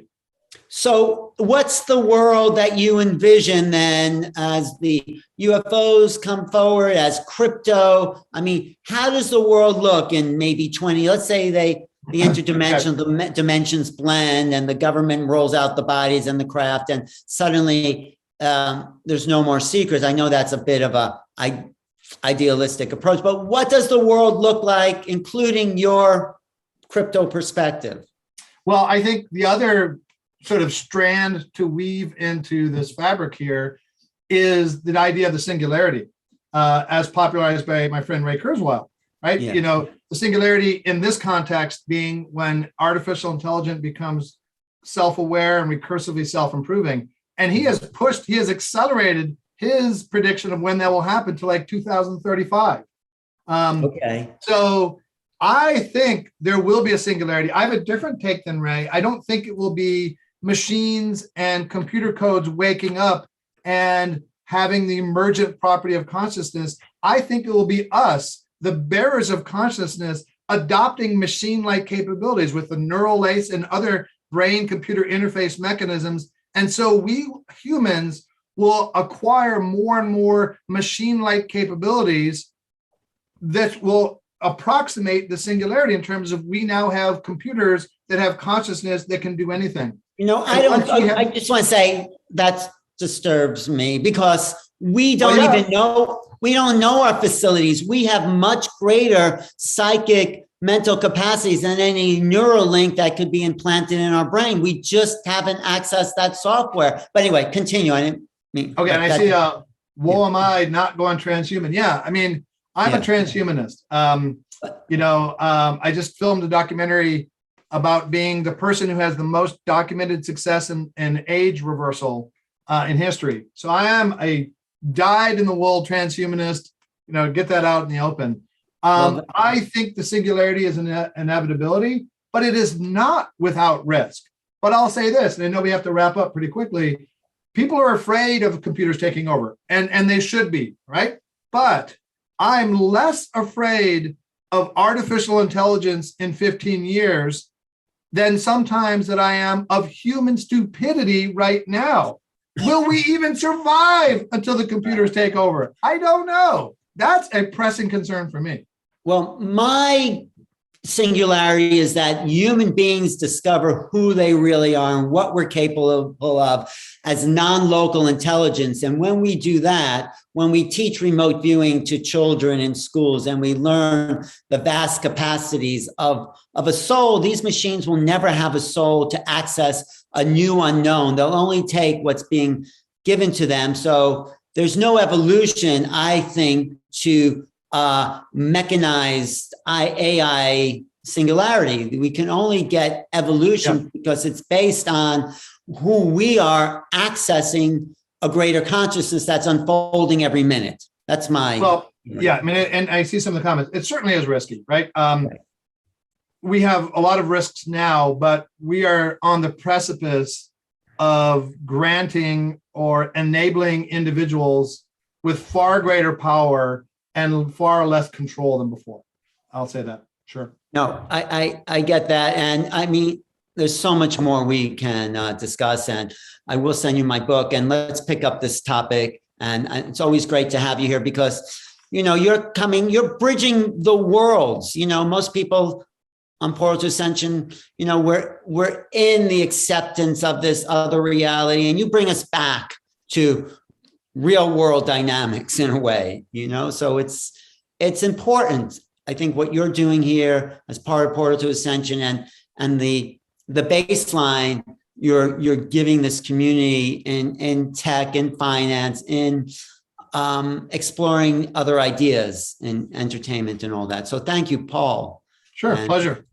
And I look forward to seeing what else we can create here on these seminars, especially about some of these, how some of these new finance, whoever invented Bitcoin maybe got a download from an ET or something saying this is the way. So there could be new possibilities of integrating human society that we have yet to think of. And that could be, I'm sure there is. And let's discuss those the next time. So how can people find you and get in touch with you? And well, I have a truly anemic social media footprint, I guess, LinkedIn. All right, great. And are you developing any more entertainment projects? Yeah, a couple are in the works, yeah. Okay, I got some ideas for you. All right. Well, a couple more then. All right, I always enjoy talking to you, and thanks for being on Portal Ascension. Neil, you have any comments for Paul? And in regards to your family and Neil? No last comments. No, just thank you, Paul. And you're going to be on the extraterrestrial panel, right. So we'll see you then. Okay, yeah. Cool. Thanks a lot, Paul. And ask Chris Mellon if he does want to show up on these kind of platforms. Will do. Okay, thanks. It's Paul Hynek, son of Jay Allen, And who is up next, Omar? Wonderful. Thank you very much, Alan. That was a great interview. And thank you, Paul, for that great information. Really appreciate it. So our next guest is Nicole Richmond. So let me quickly read her biography, and then we will begin our presentation with Nicole. So Nicole Richmond is a Canadian lawyer and wellness consultant, specializes in building healthy work environments and strong, transparent, and supportive governments. She graduated from the University of Toronto Faculty of Law in 2006, where she was awarded the President's Award for Student Leadership, a consistently high academic performer and respected leader with a knack for efficiency. Nicole brings a new approach to the practice of law, focusing on personal well-being, good governance, and consciousness in action. She is an Ojibwe member of the Bigitong Nishnabeg First Nation and lives in her traditional territory on the north shore of Lake Superior. She is a proficient beadworker, artist, and seamstress, and is well known for creating powwow attire for dancers across Turtle Island. Her artwork is showcased at Instagram. Presently, Nicole carries on a blend of legal practice and a wellness facilitation practice. She is a speaker, workshop facilitator, and is called on to share her nuances, legal knowledge in Indigenous legal traditions, as well as meditation, emotional well-being, and consciousness. She is a Reiki master, healer, a past life regressionist, and an intuitive meditation coach. Nicole is a soul infusion walk-in that resonates with Arcturian energy. Welcome, Nicole. And before we begin this show, guys, I just wanted to say that yesterday across Canada was the first year for Reconciliation and Truth Day. And this is in response to, thousands of bodies being found across Canada of children in the residential school institutions. So before we begin this broadcast with you guys, let's take a moment of silence and observe the children that were lost and that never came home, that were removed from their families.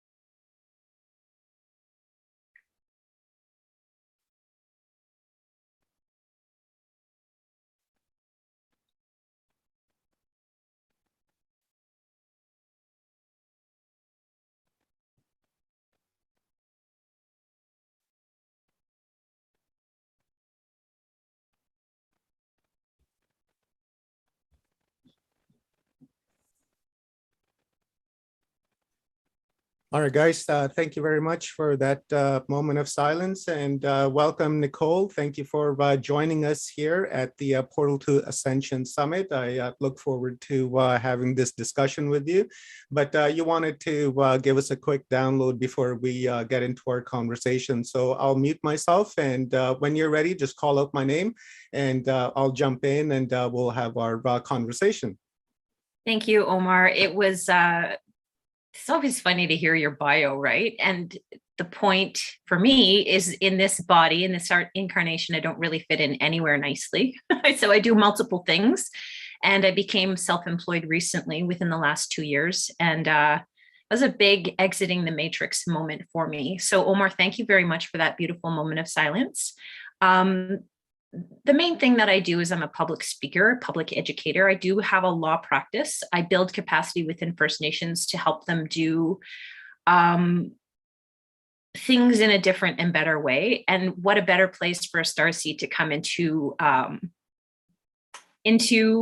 this place, into this earth reality as a builder, as a constructor of other ways of doing and knowing and being and seeing. And I didn't understand my calling as a lawyer for quite a long time, because the practice of law, at least in Canada and in everywhere, continues to be very conservative. And, coming out of the closet, so to speak, we all have this moment where we have to come out of the closet. And as spiritual people, as people talk to beings, as meditators or astral projectors, or whatever this experience looks like for you at this time, it can be overwhelming. So I was blessed and very lucky to have went to the University of Toronto, which is it's like the top place to go to law school. If you don't go to U of T, then if you turn down your offer there, it's because you're going to Harvard or Yale or Princeton. So it's a big lucky place to come from. So a lot of my colleagues now are judges, and we have a lot of clout in the legal community. So that's exciting. I want to just talk a little bit about where I'm at now. And in our teachings, we say, you know, where I'm at right now is my current truth. And I want you to just understand that where I'm at now, I might give the same presentation in 2 years and say completely different things, because my understanding of where I'm at would have been totally evolved. And I just want to have a very short presentation. I want to just share some pictures with you guys. Just hold on one second. You think that if I give presentations for a living, I would have this set up easily and nicely. I just want to show you some pictures about where I'm at and what it looks like here, because as Anishinaabe, as Indigenous people, we're very connected to the land. And I want to just talk to you a little bit about where I'm at, where I locate. So participants can now see your screen. Okay, very good. I just want to give you a slideshow. So if anyone's interested, I do have a website, NicoleRichmond.com. So I constructed this business where I'm now wearing ribbon skirts out in public. I am, you know, promoting my beadwork, talking about being a meditation teacher. And you need to understand that a conservative law profession, I'm also a law professor. So for me to be doing these things publicly, I'm supported and held by my community, but it is also a bit of a leap of faith to be able to do this. And I think the main thing I want to say to all of you out there is that if you're having these experiences, or if you're getting this information, or you are identifying strongly as a starseed, or however the experiences are happening for you, you have to trust that it's on purpose and you have to follow that. So I have a website, and I also have Instagram where I showcase my beadwork and my sewing and, you know, thousands of selfies on a regular basis. I come from the Anishinaabe people, which are on the north shore of Lake Superior, and in fact, all across many parts of Ontario, into Manitoba, down into South Dakota, into Minnesota. Anishinaabe is the translation, or it's the original man. It's the word from whence original man was lowered. And I love to share this slide because we say to ourselves, well, where were we lowered from? And because it's implicit within our own self-definition that we come from somewhere else. And there's the hole in the sky. It's called the Pleiades. Bagone Gishig is what we call the hole in the sky, the Pleiades. And there's a story about the people coming through this constellation, the darkest part of the sky, and that's the way that we come into this incarnation, into this planet. We call this area, North America, we call it Turtle Island. In our creation story, people were lowered, Sky Woman was lowered and held on the turtle's back. And then the breath of life was blown out and the earth was spread across the turtle's back. And that became North America. So where Anishinaabe people are originally. This is the area that I live in. So this big blue lake at the bottom is Lake Superior, which is the biggest of the Great Lakes. And I just want to show you, I've done some work for a school board, and this map originally only had like 9 communities on it. And I redid the map while I was working there just to say that there are at least 16 First Nation communities that are within this territory. This is our traditional territory, and the Indigenous resurgence that I'm involved with is amazing and cool, and I'm really excited about it. We have more than 600 First Nations in Canada, and that's my work, is to support that. And as Omar said, we are in the process of unearthing unmarked graves. And I've been a very busy speaker this week talking about this. It is very sad. It has been a very traumatic experience for us in Canada, and I think for Indigenous people everywhere, and for allies and settlers, to think about the terrible injustice that happened, that was legislated. The colonial process was supported by laws and processes and constitutions. And it was interesting because these graves started to become apparent at the same time as this UFO disclosure stuff was being ordered by the Senate.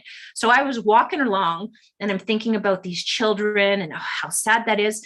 And so as we disclose below, so we disclose above. And I feel like a lot of our work to make ourselves more available to, to physical contact experiences and for disclosure to happen, I feel like we have to heal our own trauma. And we have to, as a planetary consciousness, deal with the fact that humans are very violent and have committed a lot of violence against one another. So that's kind of where I'm at. We have to heal the great traumas that have been done to one another. So today I was powwowing all day. I'm a powwow dancer, a jingle dress dancer. I just want to say where I live here in Thunder Bay, Animkey Waju, this is a portal that we have Benasiak that fly through. So we have Thunderbirds that travel in and out of this mountain. It's called Thunder Mountain. We also have the final resting spot of Nanabuju, who's in our culture, the half spirit, half man being who walked around and, it's part of our oral history. This is his final resting spot. So you can actually see views of this giant being sleeping, resting. And also we have the Hekabeka Falls, which are one of the Canadian wonders of the world, Canadian wonders of our place, of our country. And we have a legend about a young woman who takes care of these falls. And I just want to say how beautiful this territory is, how important it is, and how sacred the relationship is with the land. This is a picture that I took. There was writing within the morning light out in the forest one time, God home. And my work is primarily with connecting to the land and understanding how are we, my primary understanding right now is that we're humans that are downloaded to this earth place to support the Earth's ascension.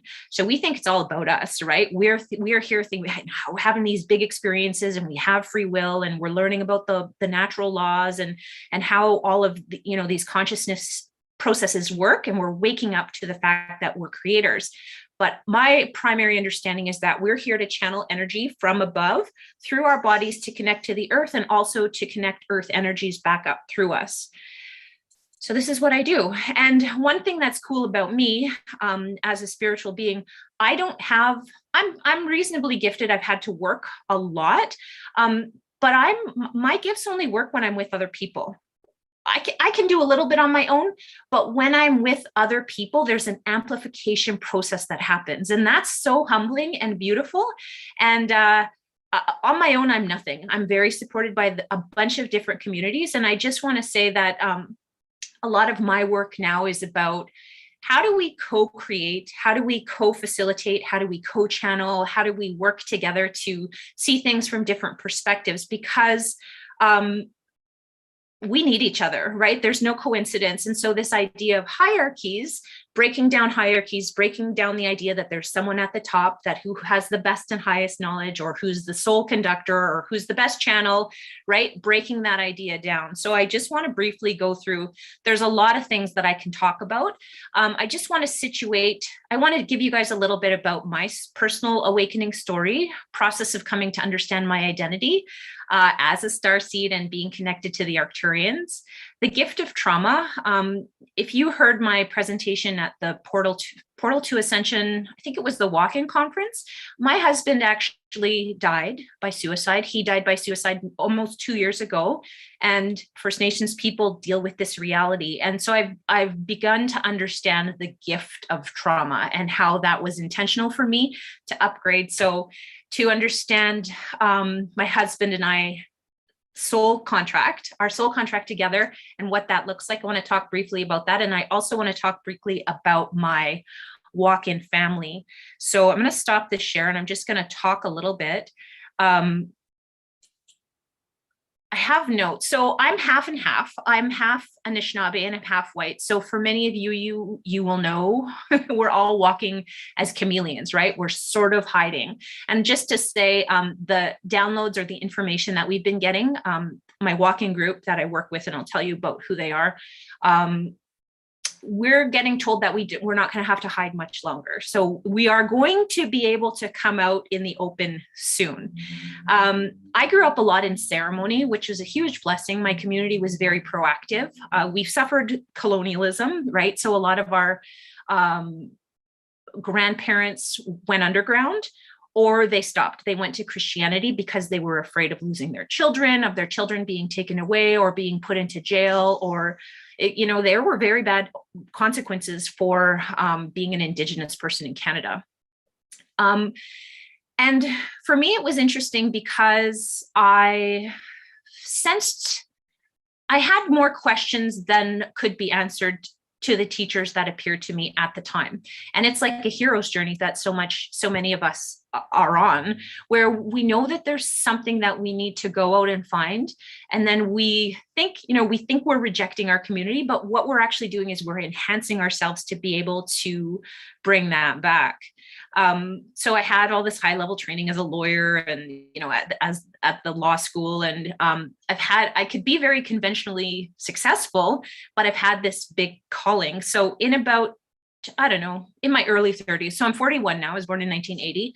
In my early 30s, and I just give you that date because you can situate that within, I've learned a lot. One of my original teachers was Dolores Cannon, who talks about the second wave, first wave, second wave, third wave. My heart goes always out to the first wavers. They had it so tough.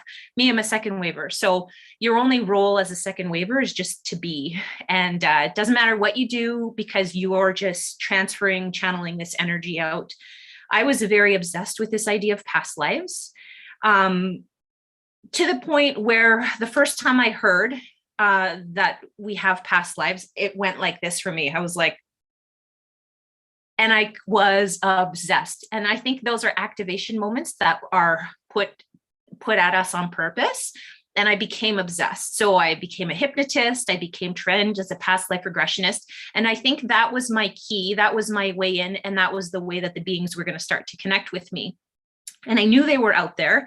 And Alan Steinfeld has this wonderful interview with Tom Kenyon. Tom Kenyon channels the Hathors and the Arcturians. And probably, maybe this is in, 2016. I started listening to this interview and I started working with the Hathors. Tom Kenyon has all of these wonderful activation meditations. And I started listening to this one called Immunity. And I still listen to it on a regular basis. It's just a 20-minute cycle. And the Arcturians through Tom Kenyon will sing to you. And I think it's designed to activate different parts of your brain. So you begin to think with different parts of your brain. So stick with it. If you guys are at the beginning and you're like, there's no way I can do that. There's no way I can talk to the beings. There's no way I can have a multidimensional experience. You need to stick with it because it's practice. I've been hanging out with the Hathors since then. They show themselves to me in Earth reality as tall, white, very, very tall, white beings, almost like statues. And they hang out with me. They stood, after my husband died, they stood in my backyard, two at the back and two at the front. And they were like protecting me as this was my lodge, and they were taking care of me. They hang out with me when I travel. There's one that sits in the front seat with me. I'm very conscious of the fact also of being monitored on a regular basis. I feel like they're watching me on the screens at all time. And sometimes we travel there, and it doesn't really bother me. I think it's funny. Like when people are worried about, my cell phone's tracking me, I'm like, heck, I've been tracked my whole way through. And I just think that's, it's part of being a starseed, right? There's a great experiment that's happening. So I was very obsessed with the past life thing because I knew there was something else. And I thought we could find it. And so my good friend, Jackie, she's another Anishinaabe lady, and she's kind of out there. And she died suddenly of an aneurysm, maybe, 4 or 5 years ago. But just before she died, she channeled all of this information from the Arcturians. And so Jackie and I are sitting together, and my husband was still alive at the time. He's in the basement. I have two golden doodles, my little Syrians. we're there, and she moves into this, meditative state, and I'm her hypnotist, and I'm working with her, and I know she can do it, right? And then all of a sudden she says, and now there is a tall blue being standing with us in your living room. And like, your heart drops when you make the first like real contact, your heart just drops. And I'm like, okay, what is going on here? And they were spelling the name out, Arcturian, but she couldn't get it out. She's just going, and we didn't know any of this. We didn't know it. We didn't know we didn't know who the Arcturians were, but she just started channeling all of this information and then died spontaneously. And I was like, oh my God, Jackie, like, way to go out with a bang, right? But she opened up that portal and showed me who the Arcturians were. And that is my primary soul family. I also, my primary motivation, in addition to just being curious, was that I suffered with a lot of back pain. And I would watch these videos of these women, and mostly women, who would be able to heal themselves. And I would just roll my eyes and be like, I know it's possible. I know this is possible, but I didn't really know how it was going to happen. And so it took me probably from 2014 to last year, so 2020.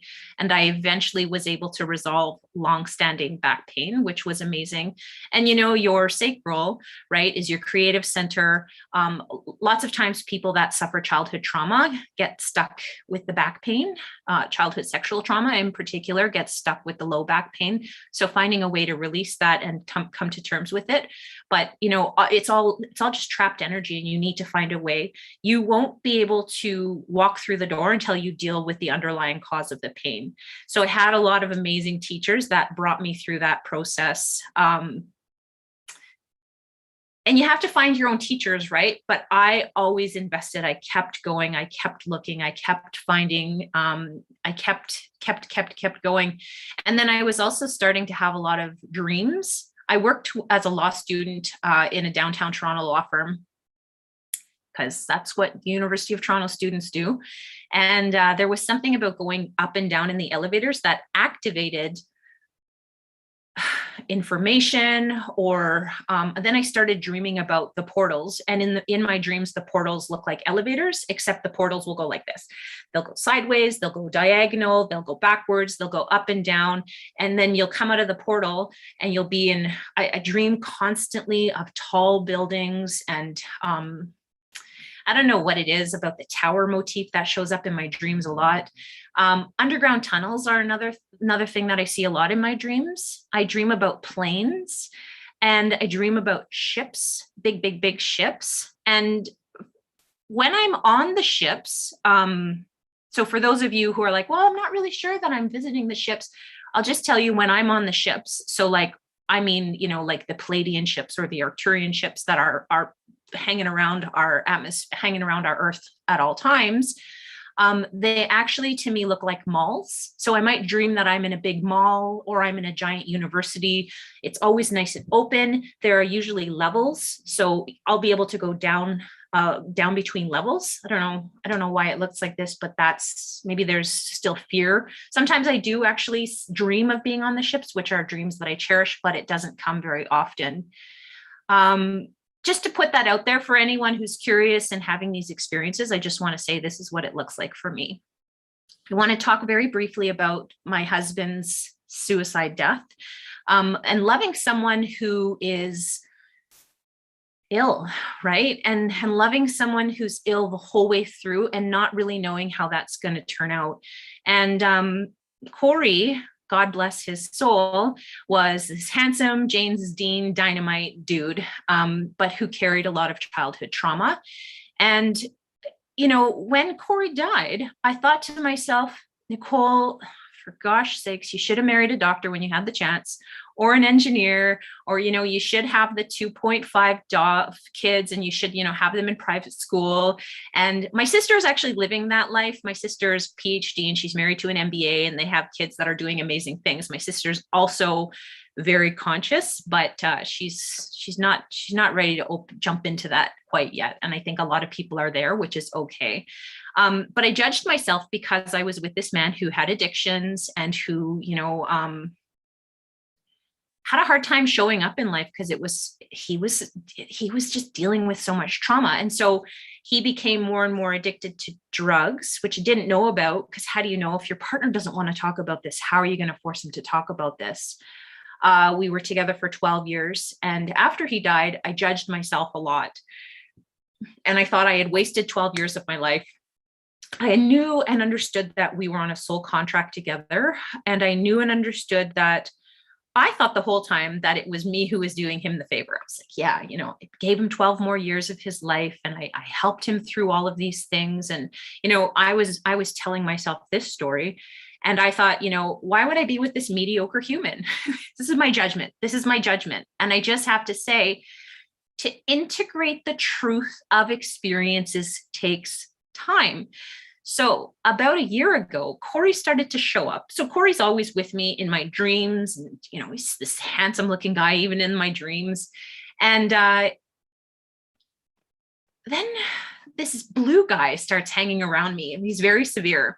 He looks at me like with his deep, I can't even tell you what he looks like unless you've seen these, very severe beings. And I could just tell he's someone else. He's from someplace else. And he's just looking into me. And I somehow knew this is my husband's new reality. And it blew my mind. And then I was kind of relieved. I'm like, of course, Corey was a starseed also. And what I've actually begun to learn is Corey is, so I'm an Arcturian. My primary relationship is with the Arcturians. So the way that I'm understanding kind of like information is right now through the Arcturians. Corey, I think, is from the Hathors. And Corey and I actually have a daughter together who is some kind of special. There's a community of beings that take care of her and that support her. She knows that mom is gone. Mom, blue lady. I have a beautiful beadwork piece that I forgot to bring to show you, but my daughter is a hybrid between the Arcturians, and I think Corey is either a Hathor or a Palladian, and so our daughter is some kind of special person that the community takes care of. So my daughter knows that mom is gone. Mom's body is in some kind of pod. That sounds weird, but it's what I see. My mother, I've met my galactic mother a few times.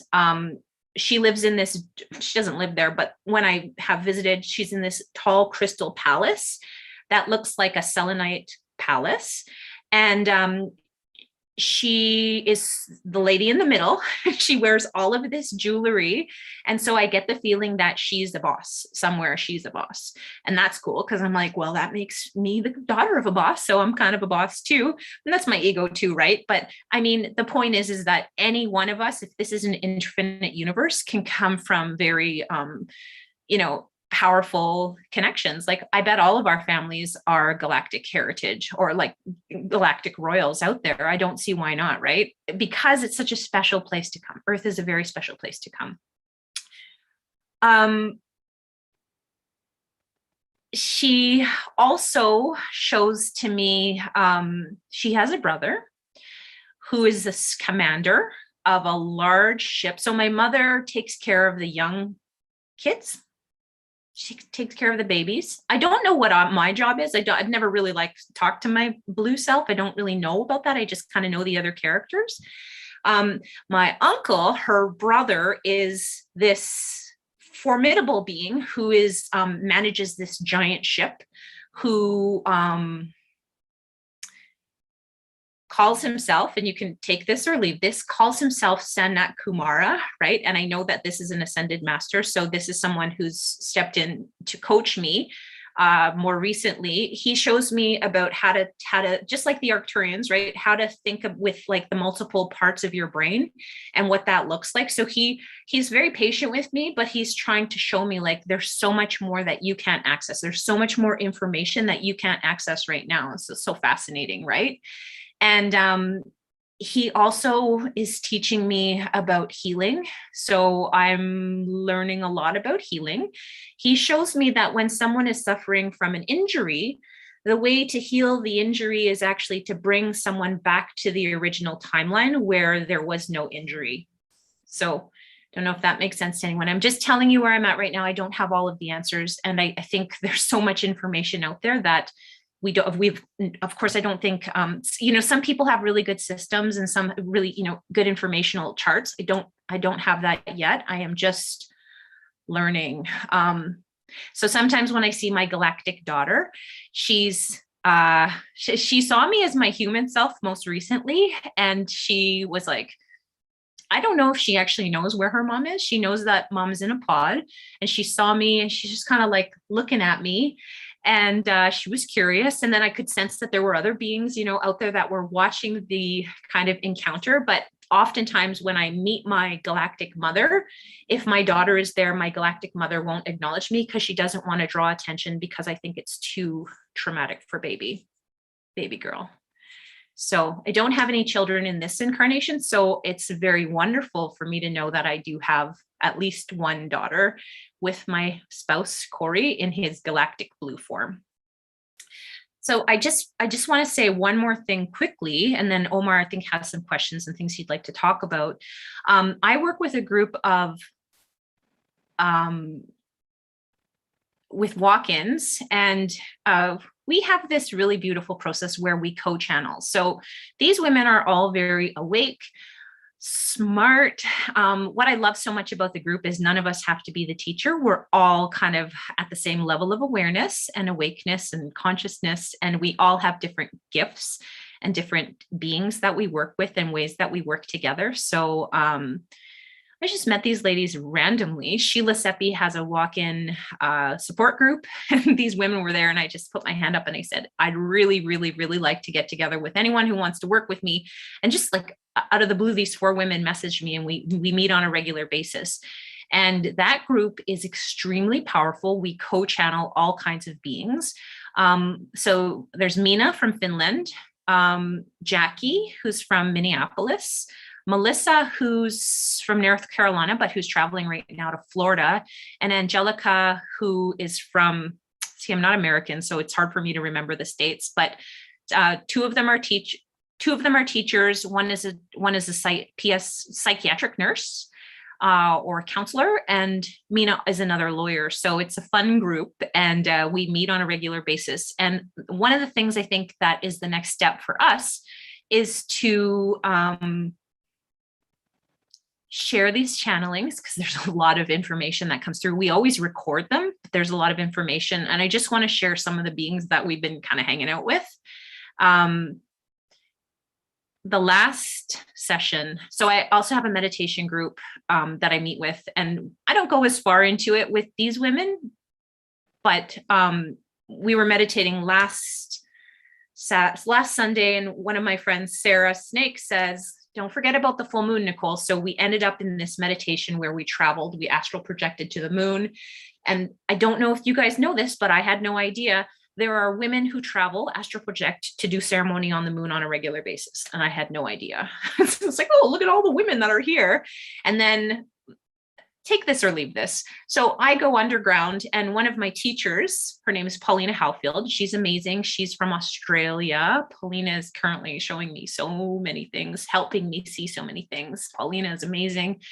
Paulina's there, and there are 3 cat women, blue cat women with like beautiful cat faces, and they're all blue, and they have like tiger stripes, black tiger stripes. And the cat women are talking to me, and they're like, we want to teach you something. We need you to do something for us. And they're showing me this, this moonstone. They tell me to buy a moonstone to have resonance between my throat chakra and my heart chakra, and to wear it. So to be able to have resonance between your heart and your throat. So I wear it now. If 3 cat ladies tell you to buy a moonstone, for God's sakes, go buy a moonstone.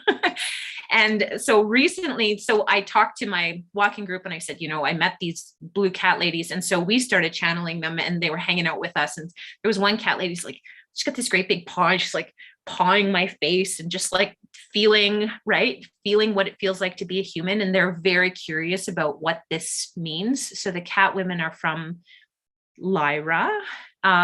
So that's a group that we've been hanging out with and meeting. Also, I've met this being, you guys will know him maybe. His name is Horus.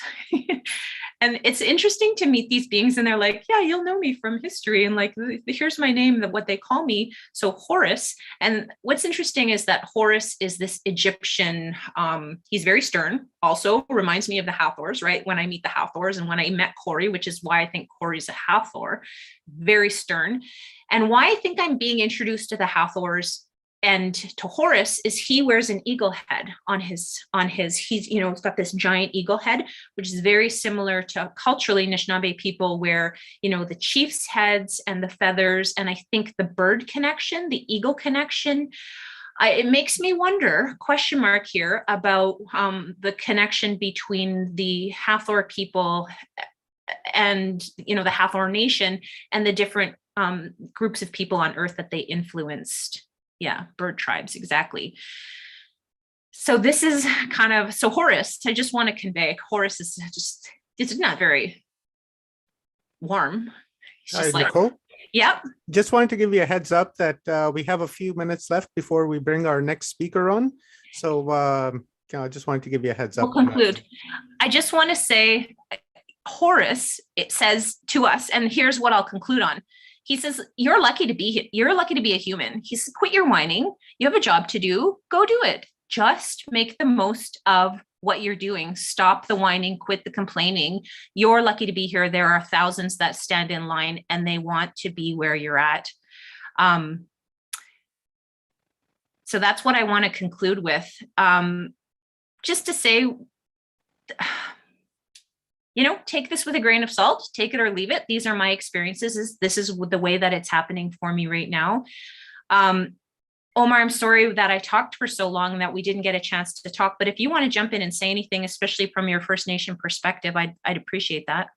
No, all good here, Nicole. I was just fascinated with what you were saying, and I've got a whole 2 pages of notes that I wanted to go through with you, but that's going to take hours and hours and hours. But I'm really grateful for you sharing your experience with us. There's each experience and each transformation within each person is uniquely tailored to them, right? So it's not going to be the same for every single person. So my experience is going to be different than yours, and from the next person to the next person, right? So that to me is the fundamental thing, that we shouldn't really look at an individual and say, okay, well, this is an experience they're going through, so that must be what I'm going to go through, right? Exactly. It's not like that, right? You can take footnotes from that person and and then say, okay, my experience correlates something with that, and how can I fully appreciate what's happening to me, instead of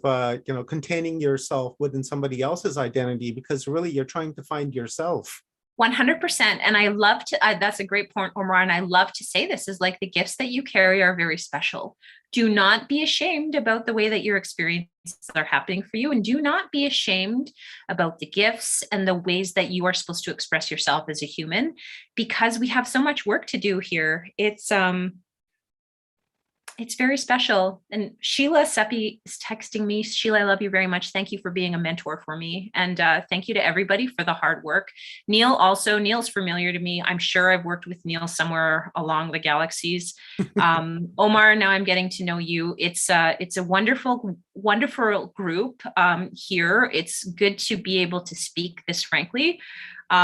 One of my law friends said that if anything ever happened to me for speaking this frankly, that she would defend me on the basis of religious freedom, if anyone of the Law Society or if anyone's watching this. But this is who we are meant to be, right? You have these gifts on purpose, so don't be afraid of them. And your experiences are very important. Yeah, everyone, where can people find you, Nicole?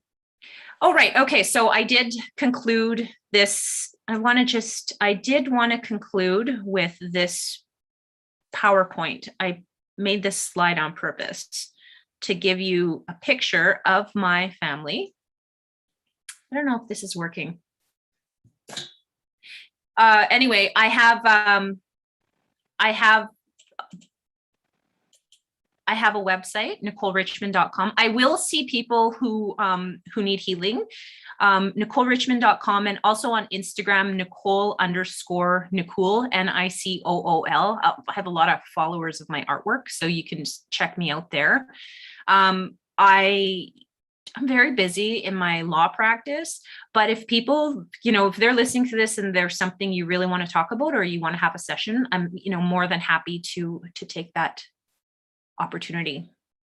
Wonderful. Thank you very much, Nicole. Really appreciate you, just frankly sharing, your knowledge and your experiences with us. A lot of people in the comments across all the chat rooms are really resonating with what you said and are showing you tons of love. So you guys check out Nicole's website and, hook up with her, follow her on her Instagram. And with that being said, thank you very much, my sister. And with that, let's bring on Dr. Joan Of Angels, and she will introduce our next guest. Well, let's see. Hello, Omar. What a great job. Hello, my beautiful friend. And I loved all the speakers. Nicole, thank you for sharing your story. To go on after her is great. So I'm just honored to introduce our next speaker. You all know him. He's the founder of Portal to Ascension. He is one of my dear friends, him and Soul. But I think the thing about Neil that I really want to say the most is that he is a natural speaker, visionary, master being soul who knows his destiny. And we are just so fortunate to have his expanded consciousness. And I know, Neil, that you do these workshops and seminars. You're such a student yourself, but it's your wisdom and compassion and kindness. You share everyone's gifts just so lovingly and with kindness, and you yourself with your sound healing, your teachings, your history, all of your sharings. So to introduce you is just an honor. Like Portal to Ascension, you are the ringleader. So I want everyone to meet Neil. We're really happy to have you on here. Thank you, Joan. Love you. Yeah, love you too. And I'm looking forward to the next time we get together so we can surprise everyone. Exactly. What we're doing. Yep. All right. So I'm going to get right into it, everybody. And what Joan's talking about is we're going to go ahead and start looking for the venue for next year for Desert Hot Springs. So hopefully we'll have news for you within a couple of weeks on that. Before I get started, I want to just do a couple of announcements and show you a couple of websites. Firstly, the Ascension panel is taking place right after this. So in about an hour from now, we're going to go into the Ascension panel. It's going to be a separate link, everybody. So all the 100+ people on YouTube, go to youtube.com/portal to ascension, and it's already there. The link for the Ascension panel is there. You can go there, open it up in a new window, get it ready to go. So as soon as we go live on that, you can go ahead and just click over. I also put it in the comment section. And I'll put it again right after this presentation and let you know again. So one more time, we're going to be on a separate broadcast stream because we're going to even more platforms. We're on 6 different social media platforms and YouTube platforms right now. We're going to go to 8 different ones for the panel. And then after hours, we're going to have Laura Eisenhower. Also, people on YouTube, if you want to support us, please go ahead and click the subscribe button. Our YouTube's growing at a rapid rate. We're putting content out there all the time. So subscribe, get notifications. We're going live for the next 3 days, 10 hours plus a day. Okay, so my presentation for today, everybody, is going to be, this is very synchronistic. And, this is the way it gets planned. Well, firstly, let me show you this website. I forgot to tell you this. So Nicole had touched on this a few times. Sheila Seppi also, Sheila Seppi basically runs this website, this organization. I'm on the board of directors for this organization with Barbara Lamb and with Mary Rodwell, I believe, as well. And this is a resource for all these individuals waking up, an archive of information and information and individuals that are doing multiple things, sound practitioners, Reiki masters. It's becoming an archive of basically a yellow pages online for conscious people, unconscious presenters and speakers and practitioners. And they also do a weekly support group that Nicole also spoke about for walk-ins, and which WISH stands for walk-ins, indigos, starseeds, hybrids, right? So that is what the support group is for. People share and connect with others. Go to wishalliance.org if you want to sign up there. And if any of my team is in the chat, if you could maybe share this in the chats, that'd be really awesome. If Tanya, if you're there as well. All right, so let's get into my presentation for today. Now, this is so synchronistic because this is the way it works. I not only do I create the schedule with as much intention and direction as possible, and I choose certain people in certain areas, but for the most part, everything 90% of the schedule of these conferences just fit together just intuitively. And then they always end up being like the perfect setup for what's next. And that's just what happened, because I didn't even realize until I opened my presentation to review it just now that my presentation here is predominantly going into indigenous civilizations. Well, is entirely going into indigenous civilizations around the world, but a good percentage of this presentation actually focuses on the indigenous tribes of the Americas. And just the fact that we had Nicole on and Omar, who are both, very much into this topic and support increasing awareness of indigenous wisdom in the people, then this presentation is the perfect follow-up to that. It's called Creation Stories of Ancient Civilizations. And this whole presentation is about 3 hours in length. This is the short version of it. And your tour guides for this presentation, myself, Neil, and my wife, Sol. Before we get into speaking about, origin stories and creation stories, let's create some foundational information here. What is alternative archaeology, and why did I create this presentation? Well, alternative archaeology, many of you probably already know, are historical records and discoveries that go against the conventional timeline that we've been taught, right? Simple as that. Things that go against, the linear timeline that are basically in the history books. There's forbidden archaeology. Forbidden archaeology would include things like the existence of giants, the fact that modern Homo sapiens have existed on Earth beyond the 200,000 years that we have been told that Homo sapiens, you and I, have been on Earth. Multiple humanoids, and another one, multiple humanoids coexisting with our species on Earth. This has already been proven. Some of you may not know that conventionally accepted, when I say conventionally, I mean like the mainstream, already says that there's been at least 7 different periods in our human history of the Homo sapiens that we've coexisted with other hominoids on the planet, right? From Neanderthals to many more, but there's been 7 that have been verified.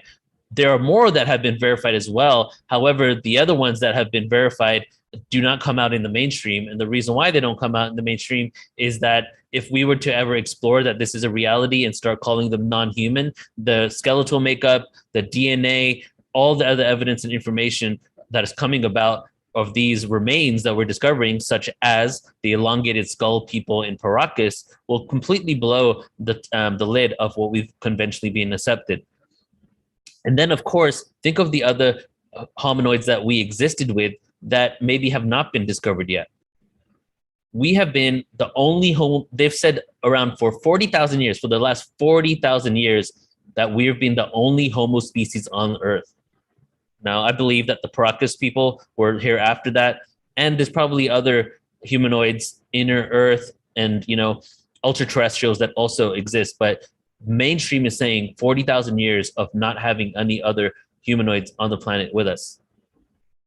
So what is told on the mainstream, right? Just on the mainstream, 160,000 years minimum of coexisting with other humanoids. Imagine the exchange of culture, information, and when it comes to humans, we're able to cross species interbreed. So there was the Denisovans, the Neanderthals, the Homo florensis, the Homo naledi, and the other one right here that I can't pronounce. So there have been other humanoids that we have actually mated with and now have created us that have, some people have more Neanderthal DNA, some people have more Denisovan's DNA. So just by the mainstream, they've already accepted that for 160,000 years, that was occurring. I would say has happened way beyond that for sure. The reason why I chose creation stories is because all cultures and sentient civilizations from the dawn of time basically had some sort of creation stories. Even our ancestors that did not even have written or spoken word that we know of drew images that symbolize their origin. The central sun, how the animals were created. We see these on ancient cave art. So there's been this fascination of humanity from the beginning of wherever we stemmed from that was looking back at our origins of how we all came about. There are two types of origin stories. There's the origin stories that we see that go beyond Earth and are the origin of how the universe was created or the galaxy was created. And then there's origin stories of how humans and animals and plant life came about. And then there's origin stories that combine the both. So there have been so many cultures that have been completely wiped from existence that not only are they cultures that we know about and we have documented, but think of all the countless civilizations there are out there that have been completely wiped off the face of the planet without any evidence of who they are, right? History is written and rewritten by the victors. We already know so many book burnings occurred, scriptures were destroyed when it comes to the Maya, to what Alexander the Great did, and even beyond that. There's been so many complete resets and wipe out of history. So my curiosity was piqued.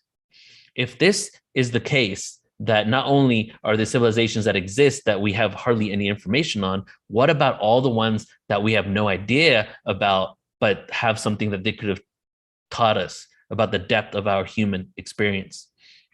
So who were they? What information did they hold? And how are we connected to them? And just some vanished civilizations, so to speak, would be civilizations like Atlantis, Lemuria, Göbekli Tepe, right? They're finding a lot of information there, but they're speculating on what it was used for. And one of the speculations is that it was right at the beginning of civilization, not like civilization had been going on. And it was one of the first places ever that people started to gather together in groups from different tribes, right? That's what they're saying on the mainstream. And then other ancient sites older than we've been told. We've been told Egypt and the Sphinx is around 2,500, 3,000 BC. But through individuals like Robert Schoch and geological studies, we're realizing it's probably at least 11,000 years old, right? But we thought that because we're such an advanced race right now with so much information and education and science and technologies and machine, that when we're told this by scientists, right, all of a sudden it's gold, right? Even though that's even a loose term in itself. Have you, to call yourself a scientist of what profession? And they are basically saying that this is what the timeline is. Whereas when it comes to stone and rock structures, they have no actual organic material in there. So they're not able to carbon date it. All they can do is speculate on the time that it existed. Another great civilizations that we have little information about would be the Indus civilization, which we will be doing a conference on in a couple of months in January, the whole day conference on. Easter Island, whoever put those structures up there, the Cahokia tribe as well. And below this is an image here of what the Cahokia tribe might have looked like, in their time. There are native tribes from all over the world, and most notable in the Americas, have been eradicated from existence and some completely forgotten. What happened in the US is pretty crazy. It's pretty insane. It wasn't like it was one group or one civilization. There were hundreds, if not thousands, of tribes and independent chiefdoms, right, that completely wiped away. So this made me think, who are these individuals? Can we look into some of this and find their information? We don't even call them by their tribe. We call them by an umbrella statement of their entire area that they lived within, Native American. There are 562 federally recognized indigenous tribes, but there may have been many more, right? Scholarly estimates of the pre-Columbian population of Northern America have differed by millions of individuals. The lowest credible approximation proposed that around 900,000 people lived north of the Rio Grande in 1492, but the highest point is believed it could have been around 18 million people. That's a lot of people. Way more than how many people are in the US. Oh, actually, no, that's 300 million. But yeah, that's a lot of people right there. Minimum of 590 unrecognized native tribes in North America. And here are just some, I'm just throwing out there for us to look at, some lost North American tribes that really have little to no information about their scriptures and their beliefs. They still passed down, there's still some information out there, but a lot of it has been lost to time, and it's definitely not circulated in the mainstream at all when it comes to these individuals. And some of them was still around up until like 100 years ago, right? So not to go through any of these names, but just to kind of show you them. And look at this. This is lost native languages of North America. And this is only a few of them too. We have the Canadian ones. We have United States right here. So much diversity. My question has been, ever since the beginning of Portal to Ascension, is what is the shared human story? Is there an origin story that connects us all? And by doing this, I read 300 different creation stories of ancient civilizations to create this presentation. And I wanted to see what were the connections and similarities, and if we could maybe categorize them to see where they got this information from and how they're connected to one another. So now we're going to go into a few stories of creation stories across different civilizations that are very similar or the exact same. Everything from the flood myth to sound and vibration in origin stories to extraterrestrials in origin stories. So let's start here with one that is the most common story that you see in almost every ancient culture. And even in some, when you can't find a reference to it, that all of a sudden there is just this one thing that kind of refers to it. Plus, a lot of civilizations and religions that occurred after the Great Flood that a lot of people believe happened around 13,000 years ago at the end of the last major ice age, that there was a great flood that wiped the planet, and many ancient civilizations spoke about it. However, a lot of religions that stemmed after that did not actually always refer to the flood, because their world began after the flood, and it was kind of an origin that started at that point and doesn't always refer to a flood myth. This story here, the Epic of Gilgamesh, is a story that I came across very early, actually the first year that I really woke up, right, in 2001. And it was the story in the Sumerian text of basically Noah, a story about this individual called Gilgamesh. And it's a story that has been utilized by many cultures all over the world. And now we're getting into kind of story time. So take this as not only kind of connecting the dots presentation, but also story time in regards to just hearing these stories of these ancient civilizations. So the Epic of Gilgamesh. The gods are sending a flood to destroy mankind. Enki, god of the underworld, sea of fresh water, and equivalent of Babylon, Ea, warns Zarathustra to build a large boat. Zarathustra is Gilgamesh. Through the directions for the boat, but the directions for the boat are lost. When the tablet resumes, because in this tablet, there's a whole section missing, it describes the flood. A terrible storm rages for 7 days and nights. The huge boat had been tossed about on the great waters. So what does that sound like? Just like I said, the story of Noah's Ark. God warned that Noah, he was going to send a flood and instructed him to build a ship, a boat. He saved 2 of each type of animal. Other flood stories. There's the Mesopotamian flood stories that, of course, the Sumerians are part of, but other ones that stemmed from after that in Babylon and beyond. We have the Pralaya in Hinduism that has the same flood story. We have the Ganyu in Chinese mythology. We have the Deucalion and the Pyrrha in Greek mythology. Bergelmir in Norse mythology. The arrival of the first inhabitants of Ireland with Cessair in Irish mythology. The lore of Quiche and the Maya people in Mesoamerica and more beyond that, all over the Americas, we have that same story. Even Aboriginal tribes in Australia. So it seems like it was a worldwide experience or a collective trauma that the world experienced that were documented in our ancient scriptures.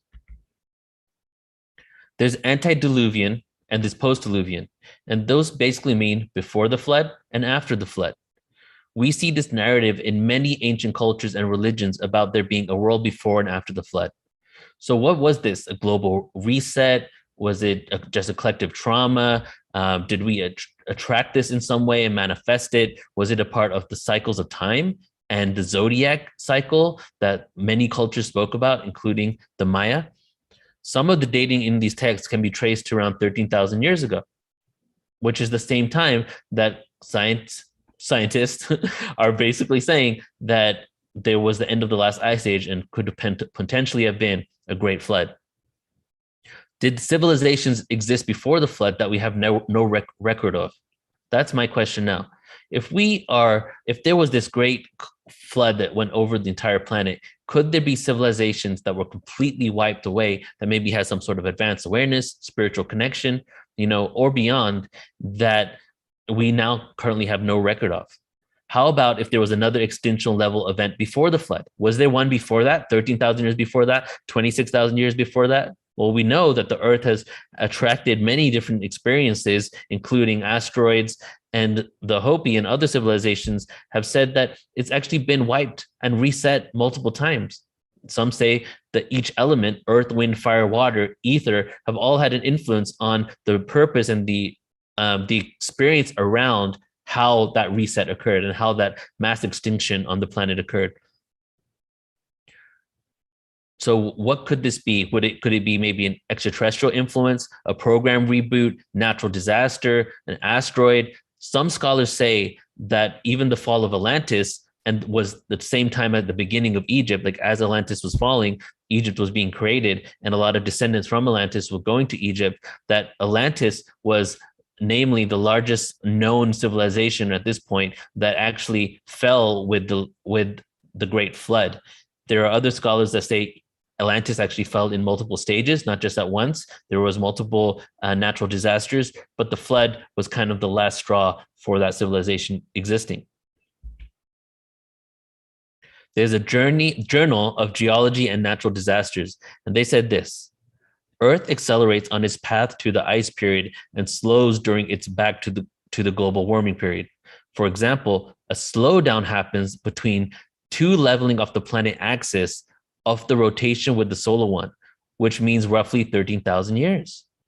So even here, they're realizing in the Journal of Geology that the Earth actually, its axis and the way it spins slows down during these times, and it seems to happen every 13,000 years and could potentially cause a cataclysm on the planet. So there's some sort of rhythm that the Earth is basically adhering to.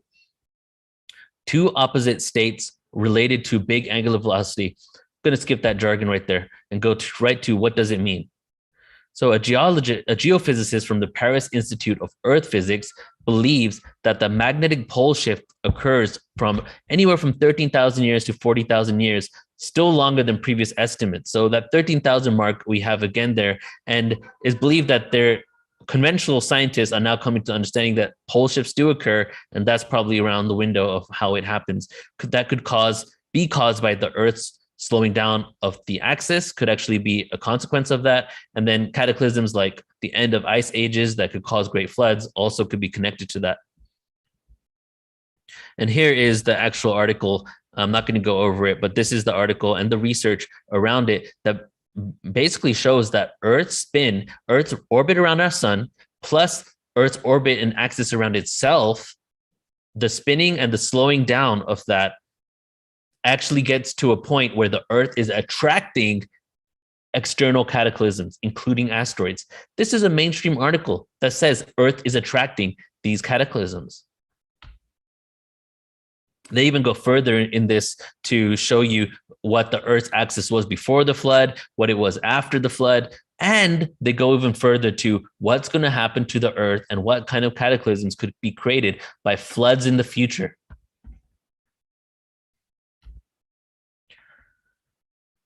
This article here is, could an industrial pre-human civilization have existed on Earth before ours? And I'm showing this because this is Scientific American to show that these thoughts aren't just hidden in the alternative world, that they're becoming really predominant. A lot of alternative archaeologists have been shunned, or a lot of individuals that make discoveries that would change the conventional timeline need to sweep it under the rug, whether it's a nefarious agenda or just the simple fact that you will be ridiculed out of your own profession and maybe not get any work probably leads to the reason why that they throw this under the rug. However, so many alternative archaeologists are now making discoveries that there are so many of them that you can no longer deny that this is the case, which is why I'm hopeful, which is why we're seeing so many articles coming out basically saying, is our whole understanding of human timeline and human history going to change soon? And yes, it is. We're in the process of that right now. And an event like this is one of the events that is the grassroots events in us getting to that understanding of what our true history is. So let me just move this out of the way. Give me a moment here. In many creation stories, we see the concept of gods being reborn or resurrected. Many stories feature a god who dies and often returns to life, a resurrection. And a great example of this would be the story of Jesus, right? The resurrection of Christ. The anthropologist Sir James Frazer compared these dying god myths in his multi-volume work, The Golden Bough. The Egyptian god Osiris and Mesopotamian god Tammuz are examples of the dying god, and the Greek myths of Adonis have often been compared to Osiris, and the myth of Dionysus also features death and rebirth. And then again, the Christian story of Jesus. It's a story that keeps playing over and over and over again. Jumping here to another aspect of origin stories, there is something that we see quite often, so often that even mainstream science uses this term, the cosmic egg. The cosmic egg is probably one of the largest smoking guns that really connect ancient cultures to an origin story, to an original source. When it comes to the cosmic egg, it's also combined usually with some sort of understanding of emptiness or voidness. There are several mythologies, including one in China, that begin with splitting in two of a cosmic egg. In the Chinese version, this is followed by a growth of a giant whose limbs eventually form the observable world. A dismembered giant features also in the Germanic or Norse account of creation. In the Germanic version, it begins with a magic emptiness, one of the most characteristic features of creation stories. Say that again. One of the most characteristic features of creation stories, emptiness. Well, yeah, that makes sense, right? Before everything, there was emptiness, which everything was still within. What a paradox that is. The Hebrews imagine a first moment when all is void, with darkness on the face of the deep. In Greece, the story begins with chaos, meaning a gaping emptiness. In Egypt and Mesopotamia, we have a boundless ocean that sets the primal scene. And it goes on. The cosmic egg runs deep. Ancient Egyptians saw the cosmic egg as the soul of the primeval waters out of which creation arose. In one story, the sun god emerged from the primeval mound, itself a version of the cosmic egg resting in the original sea. In the Chinese myth, it describes a huge primordial egg containing the primal being, the giant Pangu. The egg broke, and the Pangu separated chaos into the many opposites of yin and yang, and that we get into creation itself. The splitting of an egg, creating chaos, the splitting of an egg that existed within emptiness, creating chaos that then manifested duality. Bottom line of all these creation stories. The Satapatha Brahma of India contains the story of the desire of the original maternal waters, female energy, to reproduce. Through a series of prolonged rituals, the waters became so hot that they gave birth to what? A golden egg. Eventually, after about that time, it takes for a woman or a cow to give birth. So they projected, or maybe for some other reason, the 9-month time for birth onto this manifestation. And the creator, Prajapati, emerged from the egg, and then all of creation began to take place.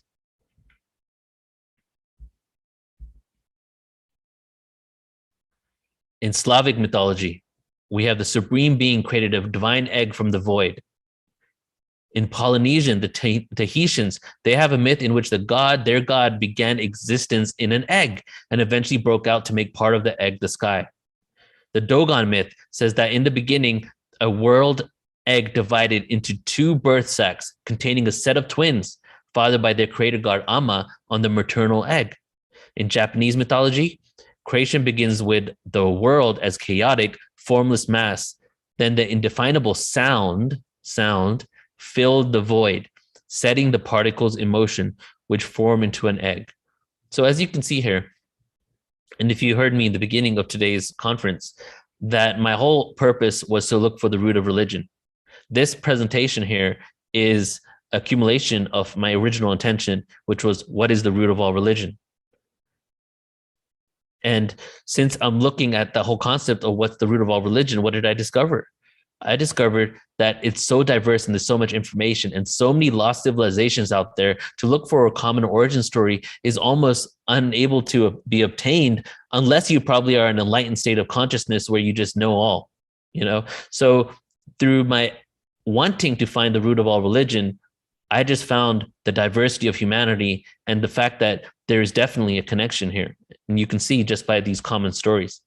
All the way in different areas of the world, right? Places that have been seemingly independent from each other for thousands and thousands of years. In the Hindu scripture, there is a story of primordial maternal waters of the pre-creation, which desired to reproduce. The desire to reproduce. That is also an aspect of the original cosmic egg. Through a series of prolonged rituals, the waters became so hot, they gave birth to the egg. Now let's talk about the mainstream scientific mythology, right, or theory. The reason why a lot of times things are theories, the theory of gravity, the theory of whatever, is because they haven't actually been verifiably proven. So even within science, even though we say it's science, therefore it is, a lot of these are different theories, including the Big Bang theory, right? It's called the Big Bang theory. It's not just called the Big Bang. And within the Big Bang theory, there are some terms that we realize that are very interesting and connect us to the origin stories of other cultures. So here we go.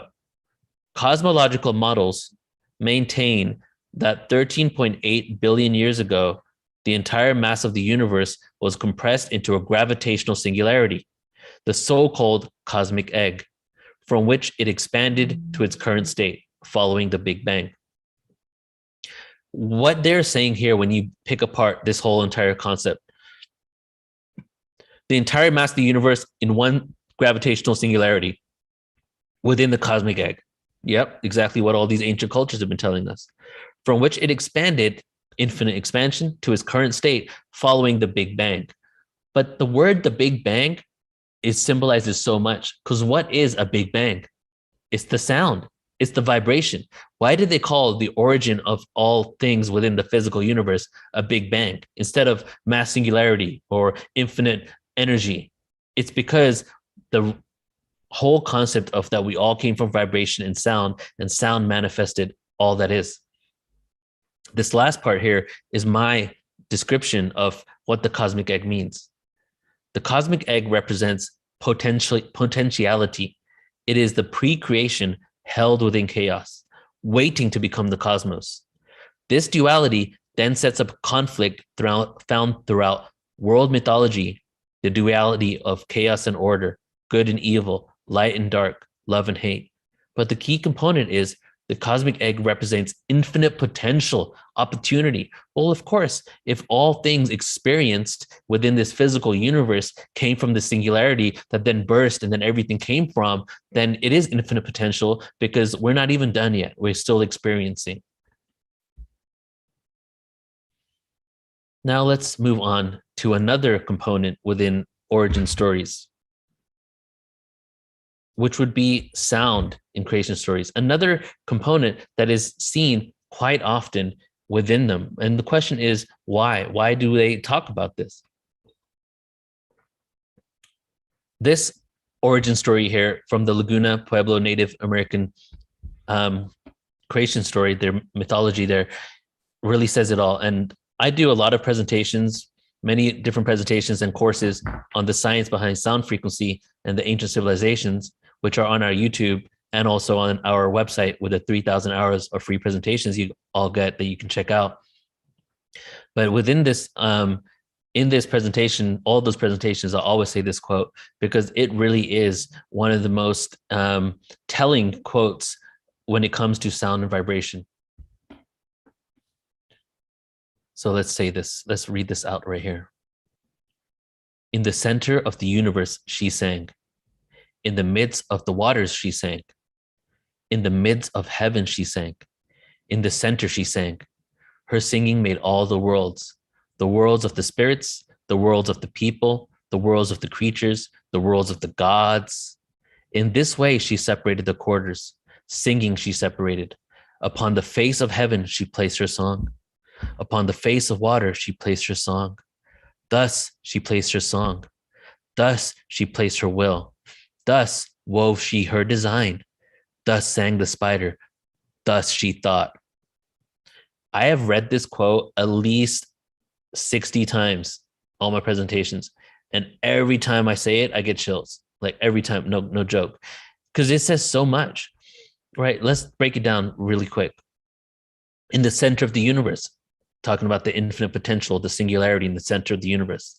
In the midst of the waters, well, yes, space is known as the second ocean. You know who has precedence in space? The Navy. Why? It's the second ocean, and they have precedence in space. In the midst of the heavens, she sang, somewhere in the heavens. She, the maternal energy of birthing and creation, sang this vibrational song. In the center, she sang. Her singing made all of the worlds of the spirits, people, creatures, gods. Without that vibration, nothing that was physical could be created. Upon the face, she placed her song. Upon the water, she placed her song. Everything is a reflection of the vibration, the original intention, original thought. Thus she thought. Thus wove her design. Thus sang the spider. Oh, spider. Now we're talking about sacred geometry. All of that about the vibration. And how did they end this? The spider. What does a spider create? A spider web. What kind of shapes do the spider webs create? Infinite fractal geometries. The spider went out into fractal creation, utilizing sound, manifesting all of these elements here. This is the most beautiful metaphoric statement of actual science that occurred in the cosmos. And to further this with sound and creation stories, the Australian Aborigines speak of 3 sacred songs. The song past sung by the primordial ancestor spirits who walked across the landscape, singing its landforms into being. We have the 6 days of creation, the 6 aspects of Om, the 6 solfeggio tones, the 6 aspects of the all-seeing eye of Horus. And then we even have these quotes here, one's from the Krishna Yajurveda. And this might seem very familiar to you, even though I'm sure you haven't heard this exact one from the Krishna Yajurveda. In the beginning was Brahman, with whom was the Word, and the Word is Brahman. What does that sound like? Well, it sounds like John 1:1 in the Old Testament that says, in the beginning, there was the Word and the Word was God. Well, how interesting is it that almost the exact same quote is from an ancient text that became Hinduism that we're told is so different from Christianity, but it has the exact same words almost entirely there, just the name Brahman instead of God. Let's break this down. So we have this whole verse here in regards to the origin and what happened in the beginning. John 1:1. In the beginning was the Word, and the Word was with God, and the Word was God. Well, what is the Word? The Word, of course, is a sound. It's a vibration. He was with God in the beginning.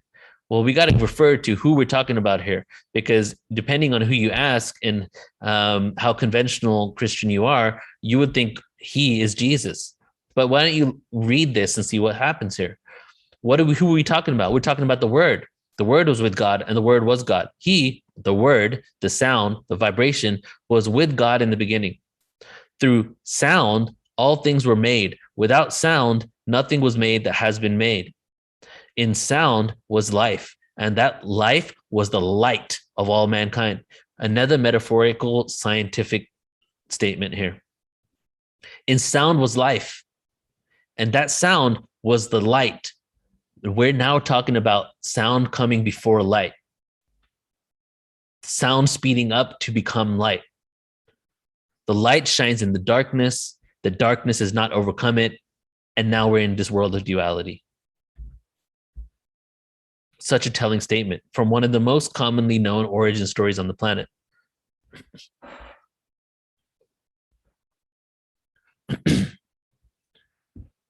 In ancient Indian text, of course, it's in Hinduism, but also Buddhism, Jainism, even within Sikhism. But going back beyond that into the Vedic awareness, we have this idea of Om. And within the spiritual community, that term is used quite a lot. So I'm sure a lot of you have heard it before. Om, or Om, is a sacred sound and a spiritual symbol in Indian religions. It signifies the essence of the ultimate reality, consciousness, or the Atman. Just like the word spoken in John 1:1, Om is the primordial sound. Om is actually the sound technically that occurred after the Big Bang. Infinite singularity, cosmic egg cracks open, vibration and frequency comes out of it. The sound, Om, permeating all of existence, manifesting everything that is. And then we have here, through sound, all things were made. Without sound, that's from the last slide, so skip that. So just like the word spoken in John 1:1, we have the Om sound. Now let's do a little Hinduism 101 for everybody who might not know this information. And as I told a lot of people, I was raised Hindu, but I called myself an atheist Hindu. But then after I found out about vibration and frequency, I became spiritual, where I accepted all paths as destinations and really moved away from dogma into what I call non-dogmatic spiritualism. That's what, if anybody asks me what do I believe, I'm a non-dogmatic spiritualist. So when I started realizing this, I realized there's a lot of truths in Hindu text. For example, in Hinduism, they incorporate many religious ideas and philosophies. For this reason, it's sometimes referred to as a way of life or a family of religions. Most forms of Hinduism worship a single deity known as the Brahman, but they still recognize other gods and goddesses. And a lot of times those are reflections of the original source, or depending who you ask, those are extraterrestrials. Followers believe there are multiple paths to reaching God consciousness, many pathways to the same destination. Living creatures have a soul and Atman, and they're all part of the Supreme Soul. The goal is to achieve moksha, or salvation, which ends the cycle of rebirths to become part of the Absolute Soul. Hinduism is closely related to these religions: Buddhism, Sikhism, Christianity, believe it or not, Zoroastrianism, and Greek mythology. I have a whole presentation I'm releasing in 2 months, specifically on the Greek and the Indian connection and how the gods became similar gods, if not almost all the same gods in both of those cultures. So what I realized within Hinduism and my issues with it, and my issues with religion in general that made me move away from it, organized religion, is blind faith. I was like linearly minded and mathematically minded. Believing something blindly, right, wasn't a thing for me. And there wasn't a disconnection I saw within my own people from the ancient principles that Hinduism now, from the Vedic times to now, for the most part, people that worship it are doing it through rituals and rites and rituals, right? Ceremonies. And it's a contractual nature. Hinduism and Vedic awareness has existed for multiple devolutions and evolutions of consciousness, to the point that it was expressed differently at different stages of beings in different ages. Kali Yuga, Dwapara Yuga, Satya Yuga, it was experienced differently. When we got into the Dwapara age and then started going down into the Kali Yuga, all of a sudden, we started becoming very ritualistic, which is almost like every religion on the planet. Do this, say this, do this any Hail Marys, right? Not for Hinduism, but other religions. Then all of a sudden, you're now forgiven, rather than intention and a connection to ancient philosophies. Many opposing and conflicting philosophies, though, within Hinduism have merged over time. a lot of components that were completely the opposite have now become this one thing when it comes to spirituality. For an example, when you hear Tantra and Moksha, you think that maybe they're connected or have some sort of similarities or stem from the same Vedic awareness. But the ancient history of this information is Tantra actually was for the worker class and, you know, what they would be considered as peasants back in those days and peons. And it was a way for the people working the land and not the elite to express their spirituality through physical pleasures of being a human. Whereas moksha, even though now they're kind of connected, a moksha was almost left for the elite, the ruling class, the kings, the queens, and the priests. Moksha was an escape from reality. Basically, you're so well off, everything is taken care of, there's nothing else they need to focus on. Let me meditate and find a way to get to an enlightened state, because we're able to do that now because all our needs are met. Whereas Tantra was actually in direct opposition to that awareness when it originally came out. The primary sacred texts known in the Vedas were composed around 1500 BC, but the information went back thousands of years, passed down vocally, verbally. And these are the Rig Veda, the Sama Veda, the Yayu Veda, and the Atava Veda. Yeah, I think I'm going to skip the migrations routes here and go into these origin stories. Yeah, here we go. So let's get into the Greek and Hindu connection. And just a little side note for everybody tuning in. In about 15 minutes, we're going to be closing out this conference for today on YouTube and going into the Ascension panel. So again, I've posted the link. We're going to be going to the Ascension panel really soon. Get that on standby, get it ready to go. All right, so Greek and Hindu connection. As I was doing my research, I started realizing that the Greek gods, many of the Greek gods, were the exact same as the Hindu gods. And that made me wonder, how can these civilizations have been connected in some way? And from attempting to explore right here, which are the migration routes, I came up with a lot of information on how that could happen. And again, that's going to be released at a presentation in about a couple of months. So let's talk about some of these connections. Zeus and Indra. Well, in Greek and Hindu connection, they're both kings of gods. They're both king of the gods. They're both king of sky storms, thunder, lightning, rain.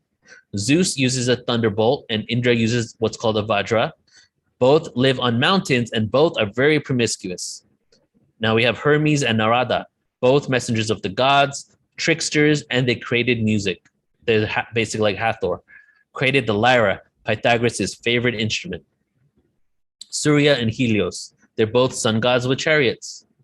Athena and Saraswati. Athena was known for the arts and industry. Saraswati, wisdom, music, art. Athena born fully grown in armor. Saraswati born fully grown from a mouth, someone's mouth. Here's some images of them. Athena, Saraswati, Apollo and Surya. Rhea and Aditi. Other ones that are connected, Zeus and Indra. Spoiler alert for the presentation, though, is that there were migrations from an even ancient culture that either stemmed out of India or from somewhere in the Caucasus Valley that went in both directions, that took their pantheon of gods, and that is why they have a connection. That's going to be the premise of a whole hour talk right there. And then here's some other connections. We see Egyptian gods here as well, Ra and Brahma, and even the names and the connections to the names. The Maya dialect, the ancient Egyptian dialect, and Sanskrit have a lot of similarities and very similar words. We have Ma'at and we have Ma Durga. Look, you see, even both have a tiger. We have Nu and we have Vishnu, same exact deity.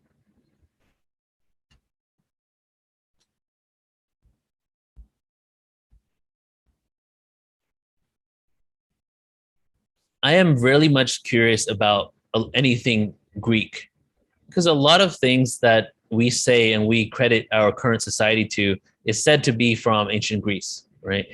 But then if you even look into Pythagoras, Plato, Aristotle, Socrates, and beyond, you start realizing that they say that they got their information from elsewhere. Even Pythagoras claims to have got a lot of information from the ancient Egyptian mystery schools.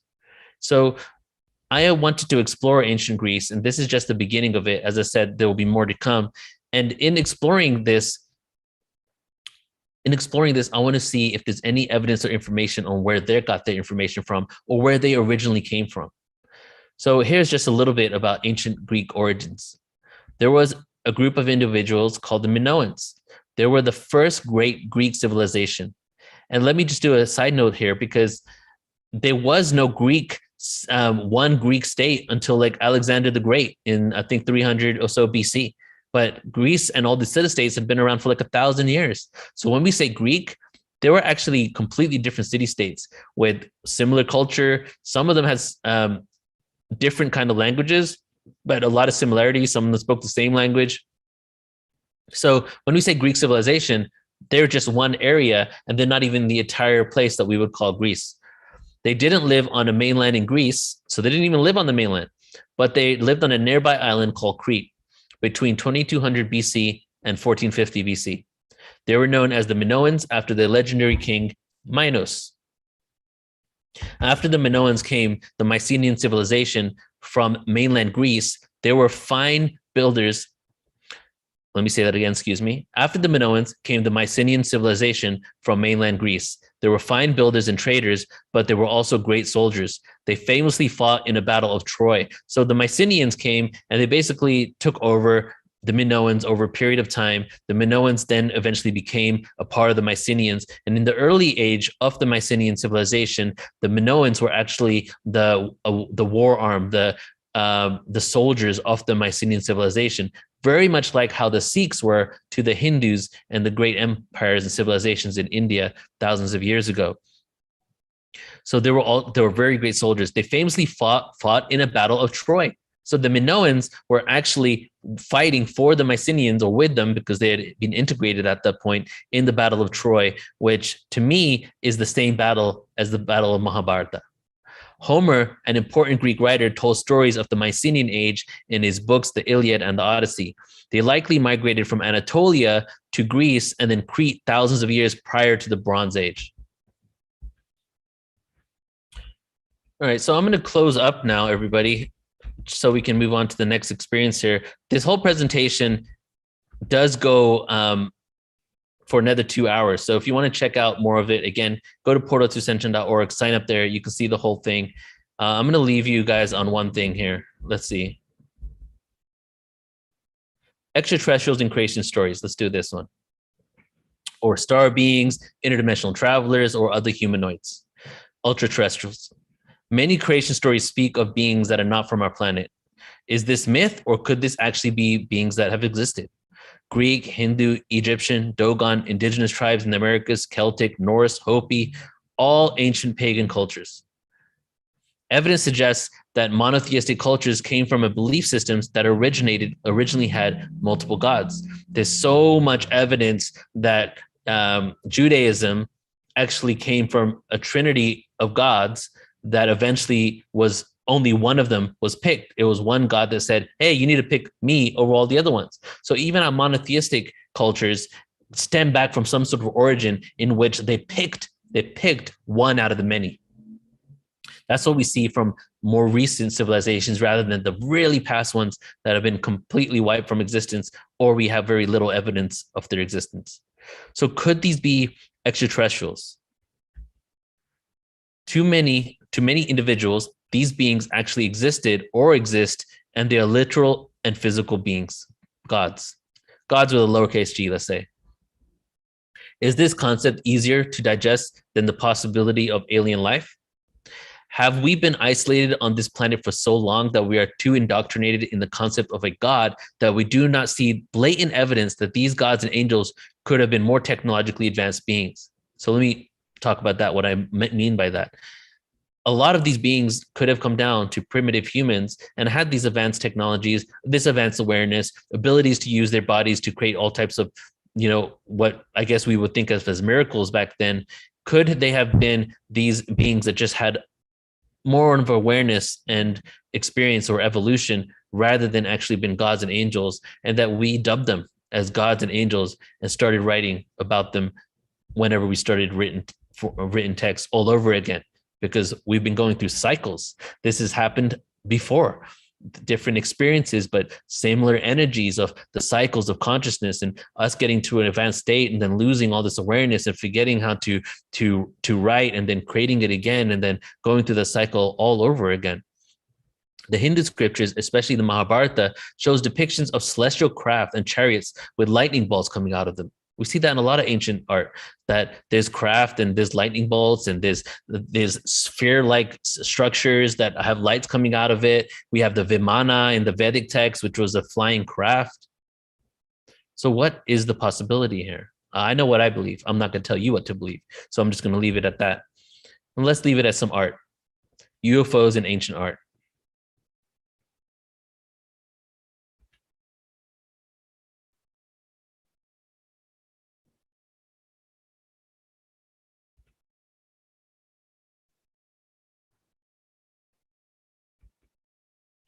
Mayan art.